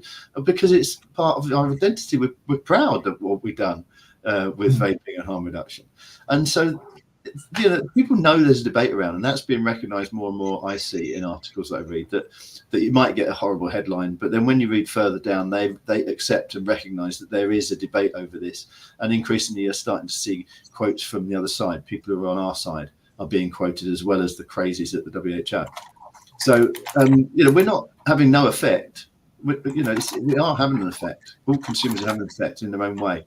And so if it seems daunting to try and approach a newspaper and get something published, well, if you can't do that, just keep saying the messages you're already saying, get the word out there to as many people, encourage other people to advocate, and then the debate gets recognised, and journalists will pick up on it, and maybe that's a way of maybe getting a bit more scrutiny on what's happening from the media. And maybe one day it'll turn and they'll have their eyes open and think, wow, look what the WHO has been doing to all these people. And that's something that hopefully will come about in the future. We just have to carry on doing what we're doing and just keep, as we said, the same messages. Keep the message coordinated, keep it, simple and coordinated, and we're all basically saying the same thing within our different contexts. And just flood them with it, because they're not going to be able to ignore it. They can only ignore it for so long. I mean, and you could even, conceivably, Kurt, you could throw in the whole, it's not just about tobacco thing. No, it's not about me, because we've had an incredibly successful year in sharing our thoughts. We've had a number of op-eds published. It is difficult, and we did receive some help. But I'm thinking of other locations around the world, particularly in Africa, where they do struggle with these things. And that's why, going back to being organized, sharing, helping others in these events, or helping them with these things, because then, people like Martin, people like yourself, and even to an extent myself can help with certain things, because it's, again, bringing everybody along with us. No person gets left behind, and helping them through the process of creating a stronger advocacy voice in their region. That's what I'm trying to get to. Is that, I've had the most successful year around having my message or VSML message shared in the South African press, more so than any other time. And it's with the assistance and help of individuals that understand this part. But now I've covered that. But now we need to have that same kind of, as you said, media training for everybody else in these countries to do the same thing. And then we need to start thinking about, as I said, to stop being reactive and create a portal. We have all these little individual portals all over the world that nobody really knows about, but now start creating a single universe where it becomes the point of where to go to get an input onto something. That's where it's missing. World Health Organization has theirs. And I was thinking, this is the good cop, bad cop thing, is the making of its own group, its own go-to place to get another part of another side of the story. Because there might be some truths, and there might be some truths around FCTC and its approach. There might be some, but it's not all the truth. But unfortunately, but there should be another side, and that other side, unfortunately, where I see it at the moment, is so detached from everybody. It's almost little pockets of excellences all around the world. And I was looking to say, let's bring it all together. Let's have these people in one, and a collective of a voice, as that's the place you go to. That's the point. And there heads tobacco controllists, scientists, consumer advocates. There's where we get our other side of the story. Right. So, I mean, it's kind of like what we did in Asia with CAFRA. Yeah. We've got the consumers, we've got the expert advisory group. Okay. And that's why I was talking to you about, setting something like that up in Africa. It's already in Europe with ETHRA. Okay. ARDT Iberoamerica is Latin America. There's, if Joseph's listening, Joseph, let's do something. Let's do it. Yeah. And I've offered to Joseph multiple times, hey, I'll help mentor you. It's there. The offer's there. So, but yeah, the problem with, like I said to you earlier, okay, we have the monthly regional meeting. Martin's been onto one to explain COP and everything. The problem with having everybody together in one room virtually, time zones, resources, and some people work during the day. But there's nothing to stop everybody from there's nothing to stop anybody from working and collaborating together via WhatsApp or setting up something like this. Okay. I mean, just it's a matter of just making the commitment to do it. That's all it is. So, does anybody in the audience have any questions for us? They're just sitting there like la la la la la. Martin, is there anything that you would like to say? Because we can start wrapping this up if you'd like. Any final thoughts? Well, no, just what I always say, just carry on doing what you're doing. I'm always incredibly proud of consumers and the efforts they put in. I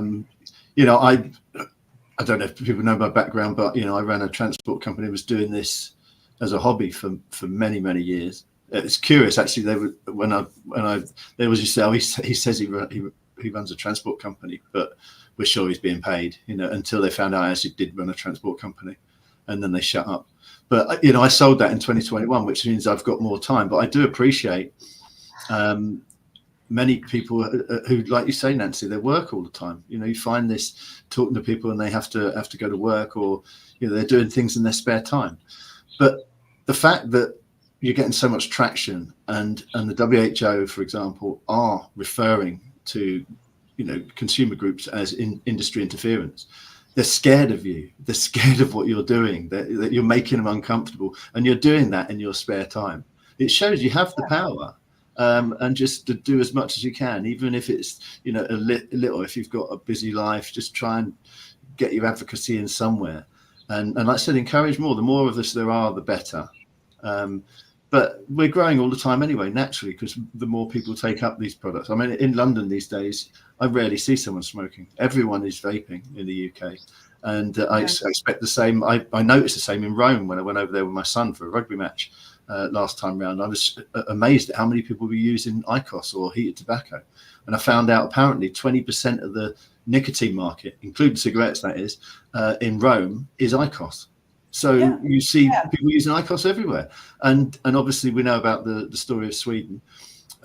So harm reduction is growing, or consumers in harm reduction are growing, and our messages are getting out there. They're scaring the WHO. Then they don't like us, and they're trying to smear us. So we are having an effect. So never get downhearted by it. Always, if you ever think, oh God, this is taking so long. Yeah, things do take a long time in politics. Just keep doing what you're doing because it's working.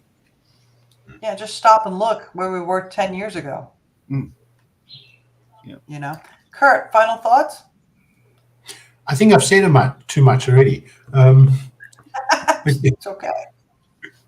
But yeah, I think it's all about the voices. It's about the personal stories. I think it's incredibly important, and I'm liking the way that I'm liking the trajectory, especially around the science and how inch by inch it's been taken away. And yes, we do get a bit impatient, and yes, we do got broken record Groundhog Day, but I think we need to start creating our own spaces now, and I think that's the next progression of this discussion is, if we start looking at, for example, the changes in the smoke-free world, you're suddenly seeing that there is this paradigm shift that's occurring, and I'm very proud to be part of it. But as I said, it was never part of my 10-year plan by no stretch of the imagination, and it is. It's a fantastic space to be in because we are making history, and we're saving lives. And my proudest moment as an advocate was not an interview or not an invitation to a conference or an invitation to speak or something. It was having my cousin, who was a 35-year smoker, pick up a disposable, and she hasn't touched a cigarette since. That's my proudest moment. Yeah. And the ripple effect of that is all her friends also put down the cigarettes and are now vaping. And that's how we're changing the world. But now I think we're getting to a point where we need to start being a bit more organized and a bit more proactive in our approach. And maybe we should have sexy headlines or, that we can do whatever we do whatever we need to do to get it actually out there, and then the body of it can contain what we want it to contain, but just to get it past the editor, because they only look at the headline and maybe the first sentence, and then, yeah, it's cool, and then boom, and then hello. Yeah. So yeah, that's how we did it with Avco. I'm looking forward to more discussions like this, and loving it. Hey, we'll be doing this, every night now, Wednesday, Thursday, and Friday. And Thursday and Friday, just so everybody knows, we're going to be on till 3 p.m. UK. So you think I'm bleary-eyed now? Wait. Thank you for coffee. Thank you to Martin for joining us tonight. Thank you, Kurt. Guys, like I said, we're going to be doing this for another 3 nights, so you're more than welcome to join. Thank you, everybody, for coming and joining us. Tomorrow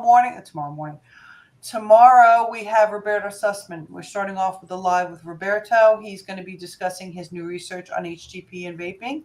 And I think he's going to have Tomas and Jeff with him. I believe it's going to be in English. So that'll be something you might want to watch. And I'm going to be interviewing a lady named Jessica Perkins, who works for Health Diplomats, Daylon Uman. And she runs THR Net and also does a program on women in THR. So that'll be really cool too. So once again, thank you, everybody. Have a good day, Martin. Have a good afternoon, Kurt. And it's morning, so I'm going to go to sleep. Yay. Thanks, guys. Thank you very much, Nancy. Really appreciate it. Cheers, Martin. Thank you. Thank you, everybody in the audience. Good night. Good day. Good night.